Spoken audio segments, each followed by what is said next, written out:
सकदा जान नहीं तेरे दाता जो जिंदयारे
तेरा देण नहीं दे सकदे कलगीधर मेरे प्रीतम प्यारे।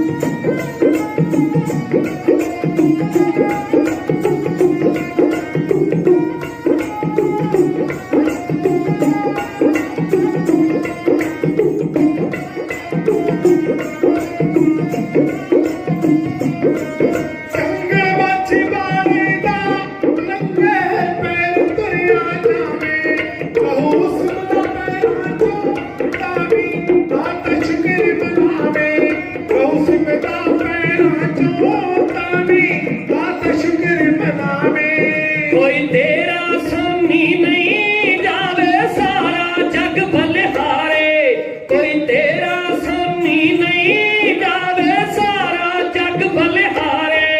तेरा देण नहीं दे सकदे कलगीधर मेरे प्रीतम प्यारे। तेरा देण नहीं दे सकदे कलगीधर मेरे प्रीतम प्यारे।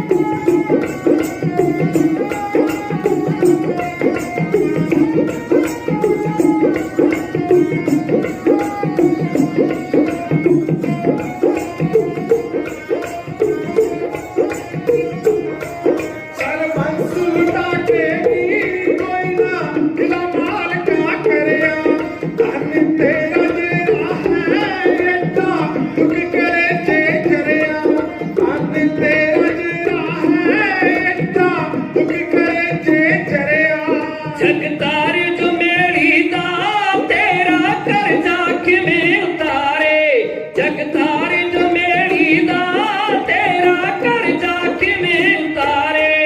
तेरा देण नहीं दे सकदे कलगीधर मेरे प्रीतम प्यारे। तेरा देण नहीं दे सकदे कलगीधर मेरे प्रीतम प्यारे। तेरा देण नहीं दे सकदे कलगीधर मेरे प्रीतम प्यारे।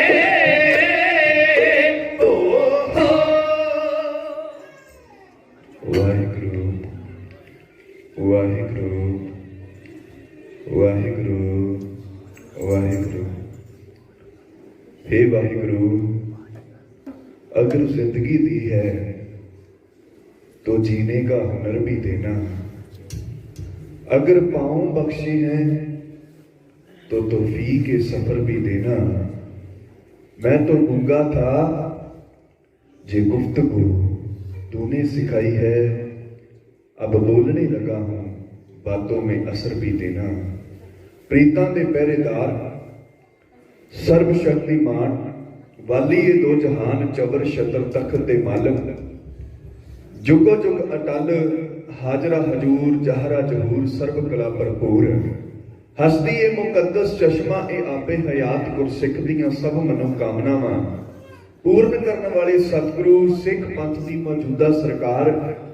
धन धन धन धन सतगुरु गुरु ग्रंथ साहिब महाराज जी की पावन पवित्र गोद अंदर सचखंड वासी महापुरख बाबा सिधाना जी दे इस अस्थान उत्ते संगती रूप विच जुड़मिल बैठी सत्कारयोग सर संगत जीओ, बड़िया वड्डिया भागां वाले जो साहिबां दे चरनां विच सज करके अपने जीवन दीयां कुछ घड़ियां और पलां नूं सफले बना रहे हो। कुछ समय वास्ते आप रब वर्गियां संगतां दे दर्शन दीदार करन दे नाल इतिहासक विचारां करन दा सुभाग समां दासरियां नूं प्राप्त होई है। इस तो पहला कि मैं अपनियां विचारां नूं इतिहास दे किसे पन्ने दे उत्ते केंद्रित करां, समुची साध संगत दे कोलों प्रवानगी लोचदा तुहाडी प्रवानगी चाहुंदा हां। आप जी तो प्रवानगी लैण वास्ते मैं आप जी दे चरनां विच फतेह अर्ज करांगा। सबना ने चढ़दी कला दे नाल उतर दे के धन्नवादी बनाउणा ते कुछ कहण दा बल दासरियां नूं बख्शिश करना। गुर फतेह बुलाउणी कितनी जरूरी है प्यार वाले। जदों आपां भाई साहब भाई मनी सिंह जी की लिखी हुई भगत रत्नावली पढ़ते हैं ना, ਉਹਦੇ ਸਫਾ ਨੰਬਰ 15 ਦੇ ਉੱਤੇ ਭਾਈ ਮਣੀ ਸਿੰਘ ਜੀ ਜ਼ਿਕਰ ਕਰਦੇ ਆ। ਕਹਿੰਦੇ ਮੈਂ ਕਲਗੀਧਰ ਪਾਤਸ਼ਾਹ ਗੁਰੂ ਗੋਬਿੰਦ ਸਿੰਘ ਮਹਾਰਾਜ ਦੇ ਚਰਨਾਂ ਵਿੱਚ ਇੱਕ ਸਵਾਲ ਕੀਤਾ ਕਿ ਸਤਿਗੁਰੂ ਜੀ ਤੁਸੀਂ ਹੁਣ ਫਤਿਹ ਬੁਲਾਉਣੀ ਲਾਜ਼ਮੀ ਕਰ ਦਿੱਤੀ ਹੈ ਵੀ ਜਦੋਂ ਵੀ ਕੋਈ ਸਿੱਖ ਨੂੰ ਮਿਲੇ ਤੇ ਉਹ ਗੱਜ ਕੇ ਫਤਿਹ ਬੁਲਾਵੇ। ਪਾਤਸ਼ਾਹ ਅੱਗੇ ਤੇ ਸਤ ਕਰਤਾਰ ਕਿਹਾ ਜਾਂਦਾ ਸੀ, ਪਰ ਹੁਣ ਤੁਸੀਂ ਫਤਿਹ ਬੁਲਾਉਣੀ ਲਾਜ਼ਮੀ ਕਰ ਦਿੱਤੀ। ਜਿਹੜਾ ਮਨੁੱਖ ਫਤਿਹ ਬੁਲਾਉਂਦਾ ਹੈ ਉਹਦੇ ਉੱਤੇ ਤੁਹਾਡੀ ਕਿੰਨੀ ਕੁ ਰਹਿਮਤ ਹੁੰਦੀ ਹੈ। ਜਿਹੜਾ ਫਤਿਹ ਦਾ ਜਵਾਬ ਚੜ੍ਹਦੀ ਕਲਾ ਦੇ ਨਾਲ ਦਿੰਦਾ ਹੈ ਉਹਦੇ ਤੇ ਤੁਸੀਂ ਕਿੰਨੇ ਕੁ ਪ੍ਰਸੰਨ ਹੁੰਦੇ ਹੋ। ਸਤਿਗੁਰੂ ਜੀ ਕਹਿੰਦੇ ਨੇ ਜਿਹੜਾ ਮਨੁੱਖ, ਜਿਹੜਾ ਗੁਰਸਿੱਖ ਫਤਿਹ ਗੱਜ ਕੇ ਬੁਲਾਉਂਦਾ ਹੈ ਉਹਦੇ ਵੱਲ ਮੇਰਾ ਮੁਖ ਹੁੰਦਾ ਹੈ। ਭਾਈ ਸਾਹਿਬ ਨੇ ਅਗਲਾ ਸਵਾਲ ਫਿਰ ਕੀਤਾ, ਕਹਿੰਦੇ ਪਾਤਸ਼ਾਹ ਜਿਹੜਾ ਮਨੁੱਖ ਥੋੜਾ ਹੌਲੀ ਫਤਿਹ ਬੁਲਾਵੇ ਉਹਦੇ ਤੇ ਤੁਹਾਡਾ ਕੀ ਰਹਿਮਤ ਕਰਦੇ ਹੋ ਆਪ ਜੀ। ਪਾਤਸ਼ਾਹ ਕਹਿਣ ਲੱਗੇ ਜਿਹੜਾ ਥੋੜਾ ਹੌਲੀ ਬੁਲਾਉਂਦਾ ਹੈ ਉਹਦੇ ਵੱਲ ਮੇਰਾ ਸੱਜਾ ਮੋਢਾ ਹੁੰਦਾ ਹੈ। ਤੇ ਭਾਈ ਮਣੀ ਸਿੰਘ ਜੀ ਕਹਿੰਦੇ ਨੇ ਜਿਹੜਾ ਬਿਲਕੁਲ ਹੌਲੀ ਬੁਲਾਉਂਦਾ ਹੈ ਪਾਤਸ਼ਾਹ ਕਹਿੰਦੇ ਉਹਦੇ ਵੱਲ ਖੱਬਾ ਮੋਢਾ। ਤੇ ਕਹਿੰਦੇ ਨੇ ਪਾਤਸ਼ਾਹ ਜਿਹੜਾ ਬੁਲਾਉਂਦਾ ਹੀ ਨਹੀਂ ਫਤਿਹ ਦਾ ਜਵਾਬ ਫਤਿਹ ਦੇ ਵਿੱਚ ਦਿੰਦਾ ਕੋਈ ਨਹੀਂ, ਸਤਿਗੁਰੂ ਜੀ ਕਹਿੰਦੇ ਉਹਦੇ ਵੱਲ ਮੇਰੀ ਪਿੱਠ ਹੁੰਦੀ ਹੈ। ਹੁਣ ਜਿਹੜਾ ਗੱਜ ਕੇ ਬੁਲਾਉਂਦਾ ਉਹਦੇ ਵੱਲ ਸਤਿਗੁਰੂ ਜੀ ਦਾ ਮੁੱਖ ਹੈ, ਤੇ ਜਿਹੜਾ ਨਹੀਂ ਬੁਲਾਉਂਦਾ ਉਹਦੇ ਵੱਲ ਸਤਿਗੁਰੂ ਜੀ ਦੀ ਪਿੱਠ ਹੈ। ਪਰ ਰਹਿਤਨਾਮਿਆਂ ਦੇ ਵੀ ਬਚਨ ਸਾਨੂੰ ਪੜ੍ਹਨ ਨੂੰ ਮਿਲਦੇ ਹੈ, ਆਗੇ ਆਬਦ ਸਿੰਘ ਜੋ ਪਾਵੇ ਵਾਹਿਗੁਰੂ ਜੀ ਕੀ ਫਤਿਹ ਬੁਲਾਵੇ। ਇਸ ਵਾਸਤੇ ਸਤਿਗੁਰਾਂ ਦੇ ਚਰਨਾਂ ਦੇ ਵਿੱਚ ਆਪਾਂ ਸਾਰਿਆਂ ਨੇ ਸੀਸ ਝੁਕਾ ਕੇ ਬੜੇ ਹੀ ਪਿਆਰ ਅਦਬ ਸਤਿਕਾਰ ਸਹਿਤ ਗੱਜ ਕੇ ਫਤਿਹ ਦੀ ਸਾਂਝ ਫਤਿਹ ਦੇ ਵਿੱਚ ਦੇਣੀ ਹੈ। ਇੱਕ ਪੰਜਾਬੀ ਦਾ ਸ਼ਾਇਰ ਕਹਿੰਦਾ ਜਿਹੜਾ ਫਤਿਹ ਦੇ ਨਾਲ ਹੈ ਪਿਆਰ ਕਰਦਾ ਉਹਦੀ ਆਤਮਾ ਵੀ ਫਤਿਹ ਹੈ ਪਾ ਜਾਂਦੀ। ਜਿਹੜਾ ਫਤਿਹ ਬੁਲਾਉਣ ਤੋਂ ਸੰਕੋਚ ਕਰੇ ਫਤਿਹ ਉਸ ਨੂੰ ਫਤਿਹ ਬੁਲਾ ਜਾਂਦੀ। ਸਤ ਸੰਗ ਦਾ ਮਨ ਨੂੰ ਰੰਗ ਚੜ੍ਹਦਾ ਵਿੱਚ ਸੰਗਤਾਂ ਹੀ ਫਤਿਹ ਪਾਈ ਦੀ ਏ। ਜਦੋਂ ਸੰਗਤ ਵਿੱਚ ਆ ਜਾਈਏ ਖਾਲਸਾ ਜੀ ਫਿਰ ਗੱਜ ਕੇ ਫਤਿਹ ਬੁਲਾਈ ਦੀ ਏ। ਬੈਠੇ ਹੋ ਸੱਜ ਕੇ ਤੇ ਆਖੋ ਗੱਜ ਵੱਜ ਕੇ ਜੀ ਵਾਹਿਗੁਰੂ ਜੀ ਕਾ ਖਾਲਸਾ ਵਾਹਿਗੁਰੂ ਜੀ ਕੀ ਫਤਿਹ। ਸਭ ਤੋਂ ਪਹਿਲਾਂ ਸਤਿਗੁਰਾਂ ਦੇ ਚਰਨਾਂ ਦੇ ਵਿੱਚ ਇਹ ਅਰਦਾਸ ਬੇਨਤੀ ਕਰਦਾ ਹੈ ਕਿ ਜਿਨ੍ਹਾਂ ਸੰਗਤਾਂ ਨੇ ਅੱਜ ਦੇ ਇਸ ਪਾਵਨ ਦੇ ਹੜੇ ਨੂੰ ਸਤਿਗੁਰਾਂ ਦੇ ਦਰਬਾਰ ਵਿੱਚ ਮਨਾਉਣ ਵਾਸਤੇ ਆਪਣੀਆਂ ਤਨ ਕਰਕੇ ਮਨ ਕਰਕੇ ਤੇ ਧਨ ਕਰਕੇ ਸੇਵਾਵਾਂ ਔਰ ਭੇਟਾਵਾਂ ਸਤਿਗੁਰਾਂ ਦੇ ਚਰਨਾਂ ਵਿੱਚ ਅਰਪਿਤ ਕੀਤੀਆਂ, ਸੱਚੇ ਪਾਤਸ਼ਾਹ ਸਾਰਿਆਂ ਦੀਆਂ ਆਸਾਂ ਮੁਰਾਦਾਂ ਗੁਰਮਤਿ ਅਨੁਸਾਰ ਪੂਰੀਆਂ ਕਰਨ ਔਰ ਸਾਰਿਆਂ ਨੂੰ ਚੜ੍ਹਦੀ ਕਲਾ ਦੀਆਂ ਦਾਤਾਂ ਪਾਤਸ਼ਾਹ ਜੀ ਪ੍ਰਦਾਨ ਕਰਨ। ਇਹ ਅਰਦਾਸ ਕਰਦਾ ਹੋਇਆ ਅੱਜ ਦੇ ਇਸ ਦਿਹਾੜੇ ਉੱਤੇ ਜੋ ਸਾਨੂੰ ਹੁਕਮ ਲੱਗਾ ਹੈ ਆਪ ਜੀ ਦੀ ਸੇਵਾ ਦੇ ਵਿੱਚ ਹਾਜ਼ਰ ਕਰਨ ਦਾ ਯਤਨ ਕਰਾਂਗੇ, ਉਹ ਇਤਿਹਾਸ ਦਾ ਪੰਨਾ। ਅੱਜ ਜੇਕਰ ਆਪਾਂ ਦੇਖੀਏ ਤਾਂ ਦੇਸੀ ਮਹੀਨੇ ਅਨੁਸਾਰ ਅੱਜ ਮਾਘ ਦੀ ਸੰਗਰਾਂਦ ਹੈ ਔਰ ਅੰਗਰੇਜ਼ੀ ਮਹੀਨਾ ਜਿਹੜਾ ਹੈ ਉਹਦੇ ਅਨੁਸਾਰ ਅੱਜ 14 ਜਨਵਰੀ ਹੈ। ਇਹ ਜੋ 14 ਜਨਵਰੀ ਦਾ ਦਿਹਾੜਾ ਹੈ ਇਸ ਦਿਨ ਦੇ ਨਾਲ ਬੜੀਆਂ ਇਤਿਹਾਸ ਦੀਆਂ ਗੂੜੀਆਂ ਸਾਂਝਾਂ ਨੇ। ਇਸੇ 14 ਜਨਵਰੀ ਨੂੰ ਪਿਆਰ ਵਾਲਿਓ 1761 ਈਸਵੀ ਨੂੰ ਪਾਣੀਪਤ ਦੇ ਮੈਦਾਨ ਦੇ ਵਿੱਚ ਅਬਦਾਲੀ ਔਰ ਮਰਹੱਟਿਆਂ ਦੇ ਵਿਚਕਾਰ ਜੰਗ ਹੋਈ ਸੀ। ਇਸ ਜੰਗ ਦੇ ਵਿੱਚ ਇੱਕ ਦਿਨ ਦੀ ਇਹ ਜੰਗ ਹੈ ਤੇ ਇਸ ਜੰਗ ਵਿੱਚ ਪਿਆਰ ਵਾਲਿਓ ਅਬਦਾਲੀ ਦੀਆਂ ਫੌਜਾਂ ਵੱਲੋਂ ਲਗਭਗ 1 ਲੱਖ ਮਰਹੱਟਾ ਫੌਜ ਜਿਹੜੀ ਹੈ ਉਹ ਕਤਲ ਕਰ ਦਿੱਤੀ ਜਾਂਦੀ ਹੈ। 1 ਲੱਖ ਮਰਹੱਟਾ ਇਸ ਮੈਦਾਨ ਦੇ ਵਿੱਚ ਮਾਰਿਆ ਜਾਂਦਾ ਹੈ। ਮਾਨੋ ਕਿ ਅਬਦਾਲੀ ਉਹਨਾਂ ਲੋਕਾਂ ਦਾ ਲੱਕ ਤੋੜ ਦਿੰਦਾ ਤੇ ਆਉਣ ਵਾਲੇ ਲਗਭਗ 20-30 ਸਾਲਾਂ ਵਾਸਤੇ ਮਰਹੱਟੇ ਜਿਹੜੇ ਨੇ ਉਹ ਭਾਰਤ ਦੇ ਰਾਜਨੀਤਿਕ ਮੈਦਾਨ ਦੇ ਵਿੱਚੋਂ ਪਿਆਰ ਵਾਲੇ ਪਾਸੇ ਹੋ ਜਾਂਦੇ ਆ। ਇਸ ਤੋਂ ਅੱਗੇ ਚੱਲੀਏ, ਇਸੇ 14 ਜਨਵਰੀ ਵਾਲੇ ਦਿਨ ਸਨ 1763 ਈਸਵੀ ਨੂੰ ਬਾਬਾ ਜੱਸਾ ਸਿੰਘ ਆਹਲੂਵਾਲੀਆ ਸੁਲਤਾਨ ਉਲ ਕੌਮ ਦੀ ਅਗਵਾਈ ਅੰਦਰ ਕਰਮਾਂ ਵਾਲਿਓ ਖਾਲਸੇ ਪੰਥ ਨੇ ਦੂਸਰੀ ਵਾਰ ਸਰਹੰਦ ਨੂੰ ਫਤਿਹ ਕਰਨ ਵਾਸਤੇ ਸਰਹੰਦ ਤੇ ਹਮਲਾ ਕੀਤਾ ਸੀ। ਉੱਥੋਂ ਦੇ ਹਾਕਮ ਜੈਲ ਖਾਨ ਨੂੰ ਮਾਰ ਕੇ ਸਿੰਘਾਂ ਨੇ ਸਰਹੰਦ ਦੇ ਉੱਤੇ ਖੋਤਿਆਂ ਦੇ ਨਾਲ ਗਧਿਆਂ ਦੇ ਨਾਲ ਹਲ ਵਾਇਆ ਤੇ ਇਹਦਾ ਨਾਮ ਬਦਲ ਕੇ ਫਤਿਹਗੜ੍ਹ ਸਾਹਿਬ ਰੱਖਿਆ ਬਾਬਾ ਫਤਿਹ ਸਿੰਘ ਦੀ ਯਾਦ ਦੇ ਵਿੱਚ। ਅੱਗੇ ਪਿਆਰ ਵਾਲਿਓ ਚੱਲੀਏ, ਸਨ 1917 ਦੇ ਵਿੱਚ ਦਿੱਲੀ ਦੀ ਧਰਤੀ ਦੇ ਉੱਤੇ ਗੁਰਦੁਆਰਾ ਰਕਾਬਗੰਜ ਸਾਹਿਬ, ਉੱਥੋਂ ਦੇ ਪਿਆਰ ਵਾਲਿਓ ਅੰਗਰੇਜ਼ਾਂ ਨੇ ਕਿਸੇ ਅੰਗਰੇਜ਼ ਅਫਸਰ ਦਾ ਘਰ ਬਣਾਉਣ ਵਾਸਤੇ ਗੁਰਦੁਆਰਾ ਰਕਾਬਗੰਜ ਸਾਹਿਬ ਜੀ ਦੀ ਕੰਧ ਢਾਹ ਦਿੱਤੀ ਗਈ, ਜੋ ਕਿਤੇ ਇਵਜ ਵਜੋਂ ਖਾਲਸੇ ਪੰਥ ਨੂੰ ਉੱਥੇ ਵੀ ਮੋਰਚਾ ਲਾਉਣਾ ਪਿਆ ਤੇ ਸਰਕਾਰ ਝੁਕੀ ਤੇ ਪਿਆਰ ਵਾਲਿਓ ਉਹ ਜਿਹੜੀ ਕੰਧ ਹੈ ਉਹਨਾਂ ਨੇ ਦੁਬਾਰਾ ਉਸਾਰ ਕੇ ਦਿੱਤੀ। ਵਾਹਿਗੁਰੂ ਕਿਰਪਾ ਕਰੇ ਅੱਜ ਵੀ ਜਿਹੜੇ ਸਾਡੇ ਕਿਸਾਨ ਵੀਰ ਦਿੱਲੀ ਦੀ ਧਰਤੀ ਤੇ ਮੋਰਚਾ ਲਾ ਕੇ ਬੈਠੇ ਨੇ, ਅੱਜ ਵੀ ਸਤਿਗੁਰ ਸੱਚੇ ਪਾਤਸ਼ਾਹ ਜੀ ਜਿਹੜਾ ਉਹ ਹਕੂਮਤ ਦੇ ਧੌਣ ਦੇ ਵਿੱਚ ਹੰਕਾਰ ਦਾ ਕਿੱਲਾ ਅੜਿਆ ਪਿਆ ਹੈ। ਸੱਚੇ ਪਾਤਸ਼ਾਹ ਦੇ ਚਰਨਾਂ ਵਿੱਚ ਅਰਦਾਸ ਹੈ ਉਹ ਕਿੱਲਾ ਜਲਦੀ ਤੋਂ ਜਲਦੀ ਨਿਕਲੇ ਤੇ ਅੱਜ ਵੀ ਕਿਸਾਨ ਵੀਰਾਂ ਨੂੰ ਫਤਿਹ ਜਿਹੜੀ ਹੈ ਉਹ ਮਿਲੇ।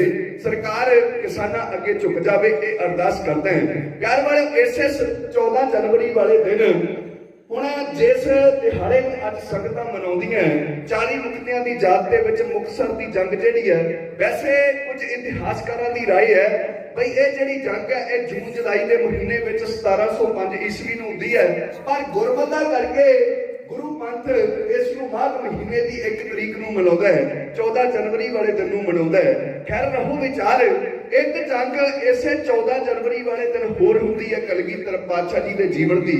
ਸਨ 1703 ਈਸਵੀ ਨੂੰ ਉਸ ਜੰਗ ਦਾ ਮਾਹੌਲ ਮੈਂ ਆਪ ਜੀ ਦੀ ਸੇਵਾ ਦੇ ਵਿੱਚ ਕਹਿਣ ਦਾ ਯਤਨ ਕਰਨਾ ਹੈ ਆਪਣੇ ਢਾਡੀ ਵੀਰਾਂ ਦੇ ਨਾਲ ਮਿਲ ਕੇ, ਕਿਉਂਕਿ ਪ੍ਰਬੰਧਕ ਸਹਿਬਾਨਾਂ ਵੱਲੋਂ ਇਹ ਹੁਕਮ ਹੋਇਆ ਸੀ ਕਿ ਅਕਸਰ ਜਿਹੜਾ ਆਪਾਂ 40 ਮੁਕਤਿਆਂ ਵਾਲਾ ਪ੍ਰਸੰਗ ਹੈ, ਜਿਹੜਾ ਮੁਕਤਸਰ ਦੀ ਜੰਗ ਹੈ, ਹਰੇਕ ਸਾਲ ਆਪਾਂ ਸੁਣਦੇ ਹਾਂ। ਇਸ ਵਾਰ ਜੇ ਇਸ ਇਤਿਹਾਸਕ ਦਿਹਾੜੇ ਦੇ ਨਾਲ ਜਿਹੜਾ ਮਿਲਦਾ ਜੁਲਦਾ ਹੋਰ ਪ੍ਰਸੰਗ ਹੋਵੇ ਉਹ ਕਹਿਣ ਦਾ ਯਤਨ ਕਰਿਓ। ਸੋ ਜਿੰਨੀ ਕੁ ਪਾਤਸ਼ਾਹ ਨੇ ਬੁੱਧ ਬਖਸ਼ਿਸ਼ ਕੀਤੀ ਹੈ ਉਹਦੇ ਮੁਤਾਬਕ ਮੈਂ ਤੁਹਾਡੇ ਚਰਨਾਂ ਦੇ ਵਿੱਚ ਕਹਿਣ ਦਾ ਯਤਨ ਕਰਾਂਗਾ। ਪਿਆਰ ਵਾਲਿਓ, ਜਦੋਂ ਆਪਾਂ ਇਹ ਪ੍ਰਸੰਗ ਨੂੰ ਸਰਵਣ ਕਰਾਂਗੇ ਤਾਂ ਇਸ ਦੇ ਵਿੱਚੋਂ ਸਾਨੂੰ ਸਤਿਗੁਰ ਸੱਚੇ ਪਾਤਸ਼ਾਹ ਜੀ ਦੀ ਨਜ਼ਰ ਦਾ ਕਨਸੈਪਟ ਜਿਹੜਾ ਹੈ ਉਹ ਦੇਖਣ ਨੂੰ ਮਿਲੇਗਾ। ਧੰਨ ਗੁਰੂ ਗੋਬਿੰਦ ਸਿੰਘ ਮਹਾਰਾਜ ਸੱਚੇ ਪਾਤਸ਼ਾਹ ਦੀ ਨਜ਼ਰ ਦੇ ਵਿੱਚ ਕੈਸੀ ਤਸਵੀਰ ਹੈ ਇਹ ਆਪਾਂ ਨੂੰ ਇਤਿਹਾਸ ਦੇ ਰਾਹੀਂ ਦਰਸ਼ਨ ਹੋਣਗੇ, ਕਿਉਂਕਿ ਕਲਗੀਧਰ ਪਾਤਸ਼ਾਹ ਦੀ ਨਜ਼ਰ ਦੇ ਵਿੱਚ ਐਸੀ ਤਸਵੀਰ ਹੈ ਜੇ ਪਾਤਸ਼ਾਹ ਆਪਣੀ ਨਜ਼ਰ ਕਿਸੇ ਸਾਧ ਦੇ ਉੱਤੇ ਪਾਉਂਦੇ ਹੈ, ਮਾਧੋ ਦਾਸ ਬੈਰਾਗੀ ਵਰਗੇ ਉੱਤੇ, ਤਾਂ ਕਰਮਾਂ ਵਾਲਿਓ ਉਸ ਮਾਧੋ ਦਾਸ ਬੈਰਾਗੀ ਨੂੰ ਮੇਰੇ ਦਾਤਾਰ ਪਿਤਾ ਜੀ ਸੰਤ ਸਿਪਾਹੀ ਬਣਾ ਕਰਕੇ ਉਹਦਾ ਨਾਮ ਬੰਦਾ ਸਿੰਘ ਬਹਾਦਰ ਰੱਖ ਕੇ ਉਹਨੂੰ ਪੰਜਾਬ ਦੀ ਧਰਤੀ ਵੱਲ ਤੋਰਦੇ ਆ ਤੇ ਉਹ ਸਿੱਖ ਪੰਥ ਦਾ ਪਹਿਲਾ ਬਾਦਸ਼ਾਹ ਹੋਣ ਦਾ ਹੱਕਦਾਰ ਬਣ ਜਾਂਦਾ ਹੈ। ਇਸੇ ਤਰ੍ਹਾਂ ਪਿਆਰ ਵਾਲਿਓ, ਜੇ ਮੇਰੇ ਦਾਤਾਰ ਪਿਤਾ ਜੀ ਦੀ ਨਜ਼ਰ ਜਿਹੜੀ ਹੈ ਉਹ ਕਿਸੇ ਜਰਨੈਲ ਦੇ ਉੱਤੇ ਪਈ, ਉਹ ਕਿਵੇਂ ਸਾਧ ਬਣਦਾ ਹੈ, ਕਿਵੇਂ ਸਤਿਗੁਰ ਸੱਚੇ ਪਾਤਸ਼ਾਹ ਦੇ ਚਰਨਾਂ ਦਾ ਮਰੀਦ ਬਣ ਜਾਂਦਾ ਹੈ, ਇਹ ਮੈਂ ਤੁਹਾਡੀ ਸੇਵਾ ਦੇ ਵਿੱਚ ਕਹਿਣ ਦਾ ਯਤਨ ਕਰਾਂਗਾ। ਗੁਰੂ ਗ੍ਰੰਥ ਸਾਹਿਬ ਮਹਾਰਾਜ ਜੀ ਦੀ ਗੁਰਬਾਣੀ ਨੂੰ ਪੜ੍ਹ ਲਈਏ। ਪਾਤਸ਼ਾਹ ਦੇ ਵਿੱਚ ਵੀ ਦੋ ਤਰ੍ਹਾਂ ਦੀ ਨਜ਼ਰ ਦਾ ਜ਼ਿਕਰ ਕੀਤਾ। ਸਤਿਗੁਰ ਜੀ ਦੀ ਨਜ਼ਰ ਕੈਸੀ ਹੈ? ਨਜ਼ਰ ਉਪੱਠੀ ਜੇਕਰ ਹੈ ਸੁਲਤਾਨਾ ਕਹੋ ਕਰਾਈ ਦਾ, ਦਰ ਮੰਗਣ ਭਿੱਖ ਨਾ ਪਾਈਦਾ। ਜਿਹਦੇ ਉੱਤੋਂ ਪ੍ਰਮਾਤਮਾ ਆਪਣੀ ਨਜ਼ਰ ਫੇਰ ਲਵੇ, ਪਿਆਰ ਵਾਲੇ, ਉਹ ਮਨੁੱਖ ਅਜਿਹਾ ਉਹਦਾ ਹਾਲ ਹੋ ਜਾਂਦਾ ਵੀ ਉਹਨੂੰ ਮੰਗਣ ਦੇ ਉੱਤੇ ਭਿੱਖਿਆ ਜਿਹੜੀ ਆ ਉਹ ਵੀ ਨਹੀਂ ਮਿਲਦੀ। ਤੇ ਜਿਹਦੇ ਉੱਤੇ ਪ੍ਰਮਾਤਮਾ ਨਜ਼ਰ ਕਰ ਦੇਵੇ, ਇਹ ਵੀ ਆਪਾਂ ਗੁਰੂ ਗ੍ਰੰਥ ਸਾਹਿਬ ਮਹਾਰਾਜ ਵਿੱਚੋਂ ਪੜ੍ਹਦੇ ਹਾਂ, ਲੱਖ ਖੁਸ਼ੀਆਂ ਪਾਤਸ਼ਾਹੀਆਂ ਜੇ ਸਤਿਗੁਰ ਨਜ਼ਰ ਕਰੇ। ਆਓ ਕਰਮਾਂ ਵਾਲਿਓ, ਸਤਿਗੁਰ ਜੀ ਦੀ ਨਜ਼ਰ ਦਾ ਪ੍ਰਸੰਗ ਮੈਂ ਤੁਹਾਡੀ ਸੇਵਾ ਵਿੱਚ ਕਹਿਣ ਦਾ ਯਤਨ ਕਰਨ ਲੱਗੇ ਹਾਂ। ਆਓ ਆਪਣੀਆਂ ਮਨ ਬਿਰਤੀਆਂ ਨੂੰ ਕਰੋ ਇਕਾਗਰ, ਲੈ ਚਲੋ ਅਨੰਦਪੁਰ ਸਾਹਿਬ ਦੀ ਪਾਵਨ ਧਰਤੀ ਦੇ ਉੱਤੇ, ਜਿਸ ਦੀ ਬਾਬਤ ਇੱਕ ਪੰਜਾਬੀ ਦਾ ਸ਼ਾਇਰ ਕਹਿੰਦਾ, ਫੁੱਲਾਂ ਵਿੱਚੋਂ ਫੁੱਲ ਜਿਵੇਂ ਸੋਹਣਾ ਹੈ ਗੁਲਾਬ ਦਾ, ਸ਼ਹਿਰਾਂ ਵਿੱਚੋਂ ਸ਼ਹਿਰ ਹੈ ਅਨੰਦਪੁਰ ਸਾਹਿਬ ਦਾ। ਦੁਨੀਆ ਦੇ ਲੋਕਾਂ ਦੀ ਨਜ਼ਰ ਦੇ ਵਿੱਚ ਅਨੰਦਪੁਰ ਸਾਹਿਬ ਭਾਵੇਂ ਇੱਕ ਸ਼ਹਿਰ ਹੈ, ਪਰ ਜਿਨ੍ਹਾਂ ਨੇ ਅਨੰਦਪੁਰ ਦਾ ਇਤਿਹਾਸ ਪੜ੍ਹਿਆ, ਅਨੰਦਪੁਰ ਸਾਹਿਬ ਦੀ ਕੀ ਮਨੁੱਖਤਾ ਨੂੰ ਦੇਣ ਹੈ, ਜਿਨ੍ਹਾਂ ਨੇ ਇਹ ਗੱਲ ਜਾਣੀ ਹੈ, ਉਹ ਪਿਆਰ ਵਾਲਿਓ ਕੱਲਾ ਸ਼ਹਿਰ ਹੀ ਨਹੀਂ ਗਿਣਦੇ।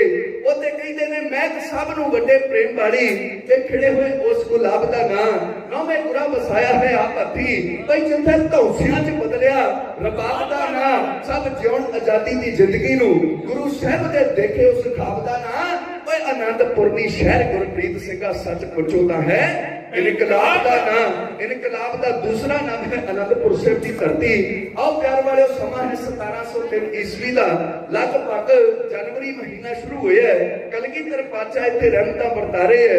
ਬਹੁਤ ਸਾਰੀਆਂ ਸੰਗਤਾਂ ਸਤਿਗੁਰਾਂ ਦੇ ਚਰਨਾਂ ਦੇ ਵਿੱਚ ਆਉਂਦੀਆਂ ਤੇ ਦੁੱਖ ਪਰ ਹਰ ਸੁੱਖ ਘਰ ਲੈ ਜਾਂਦੀਆਂ ਬਖਸ਼ਾਂ ਲੈ ਕੇ ਆਪਣੇ ਗੁਰੂ ਘਰ ਤੋਂ ਝੋਲੀਆਂ ਭਰਵਾ ਕੇ ਆਪਣੇ ਘਰਾਂ ਨੂੰ ਜਾ ਰਹੀਆਂ। ਹੁਣ ਇੱਕ ਸਮਾਂ ਆਉਂਦਾ ਹੈ, ਮੇਰੇ ਦਾਤਾਰ ਪਿਤਾ ਜੀ ਨੂੰ ਪਤਾ ਲੱਗਦਾ ਵੀ ਸੂਰਜ ਗ੍ਰਹਿਣ ਦਾ ਮੇਲਾ ਜਿਹੜਾ ਆਉਣ ਵਾਲਾ ਹੈ, ਤੇ ਕੁਰੂਕਸ਼ੇਤਰ ਦੀ ਧਰਤੀ ਦੇ ਉੱਤੇ ਬੜਾ ਵੱਡਾ ਸੂਰਜ ਗ੍ਰਹਿਣ ਦਾ ਮੇਲਾ ਲੱਗਣਾ ਹੈ। ਸਤਿਗੁਰ ਜੀ ਵੀ ਵਿਚਾਰ ਬਣਾਉਂਦੇ ਆ ਭਈ ਉਸ ਸੂਰਜ ਗ੍ਰਹਿਣ ਦੇ ਮੇਲੇ ਵਿੱਚ ਕੁਰੂਕਸ਼ੇਤਰ ਦੀ ਧਰਤੀ ਉੱਤੇ ਜਾ ਕੇ ਸ਼ਾਮਲ ਹੋਇਆ ਜਾਵੇ। ਹੁਣ ਪਿਆਰ ਵਾਲਿਓ, ਸਤਿਗੁਰ ਜੀ ਆਪਣੇ ਨਾਲ ਕੁਝ ਕੁ ਸਿੰਘਾਂ ਦਾ ਜਥਾ ਲੈ ਕੇ ਕੁਰੂਕਸ਼ੇਤਰ ਦੀ ਧਰਤੀ ਵੱਲ ਨੂੰ ਚਾਲੇ ਪਾਉਂਦੇ ਆ। ਹੁਣ ਕਈਆਂ ਦੇ ਮਨ ਵਿੱਚ ਇਹ ਸਵਾਲ ਪੈਦਾ ਹੋਇਆ ਹੋਵੇਗਾ, ਭਈ ਕੀ ਕਲਗੀਧਰ ਪਾਤਸ਼ਾਹ ਕੁਰੂਕਸ਼ੇਤਰ ਦੀ ਧਰਤੀ ਉੱਤੇ ਸੂਰਜ ਗ੍ਰਹਿਣ ਦਾ ਲੱਗਾ ਮੇਲਾ ਦੇਖਣ ਵਾਸਤੇ ਗਏ? ਨਹੀਂ ਪਿਆਰ ਵਾਲਿਓ, ਦਰਅਸਲ ਅੱਜ ਸਾਡੇ ਕੋਲ ਸਿੱਖੀ ਦੇ ਪ੍ਰਚਾਰ ਪ੍ਰਸਾਰ ਵਾਸਤੇ ਬੜੇ ਸਾਧਨ ਹੈ। ਅੱਜ ਸਾਡੇ ਕੋਲ ਇਲੈਕਟ੍ਰੋਨਿਕ ਮੀਡੀਆ ਹੈ, ਸਾਡੇ ਕੋਲ ਪ੍ਰਿੰਟ ਮੀਡੀਆ ਹੈ, ਸੋਸ਼ਲ ਮੀਡੀਆ ਹੈ, ਜਿਹਦੇ ਰਾਹੀਂ ਆਪਾਂ ਆਪਣੀ ਗੱਲ 1 ਮਿੰਟ ਦੇ ਵਿੱਚ ਪੂਰੇ ਸੰਸਾਰ ਤੱਕ ਪਹੁੰਚਾ ਸਕਦੇ ਹਾਂ। ਉਹਨਾਂ ਵੇਲਿਆਂ ਵਿੱਚ ਅਜਿਹੇ ਪ੍ਰਚਾਰ ਪ੍ਰਸਾਰ ਦੇ ਸਾਧਨ ਨਹੀਂ ਸੀ ਹੋਇਆ ਕਰਦੇ। ਇਸ ਵਾਸਤੇ ਅਸੀਂ ਵੱਡੇ ਮੇਲੇ, ਵੱਡੇ ਇਕੱਠ, ਜਿਨ੍ਹਾਂ ਦੇ ਵਿੱਚ ਲੱਖਾਂ ਦੀ ਗਿਣਤੀ ਦੇ ਵਿੱਚ ਲੋਕ ਜੁੜਿਆ ਕਰਦੇ ਸਨ, ਉਹਨਾਂ ਮੇਲਿਆਂ ਦੇ ਵਿੱਚ ਜਾ ਕੇ ਸਤਿਗੁਰ ਸੱਚੇ ਪਾਤਸ਼ਾਹ ਜੀ ਸਿੱਖੀ ਦਾ ਪ੍ਰਚਾਰ ਕਰਿਆ ਕਰਦੇ ਸੀ। ਅੱਜ ਸਤਿਗੁਰ ਜੀ ਗਏ ਨੇ ਕੁਰੂਕਸ਼ੇਤਰ ਦੀ ਧਰਤੀ ਉੱਤੇ। ਇਸ ਕੁਰੂਕਸ਼ੇਤਰ ਦੀ ਧਰਤੀ ਨੂੰ ਇਸ ਗੱਲ ਦਾ ਮਾਣ ਹੈ ਕਿ ਸਾਡੀਆਂ 10 ਪਾਤਸ਼ਾਹੀਆਂ ਦੇ ਵਿੱਚੋਂ 9 ਪਾਤਸ਼ਾਹੀਆਂ ਦੇ ਮੁਬਾਰਕ ਚਰਨ ਇਸ ਧਰਤੀ ਦੇ ਉੱਤੇ ਪਏ ਹੈ।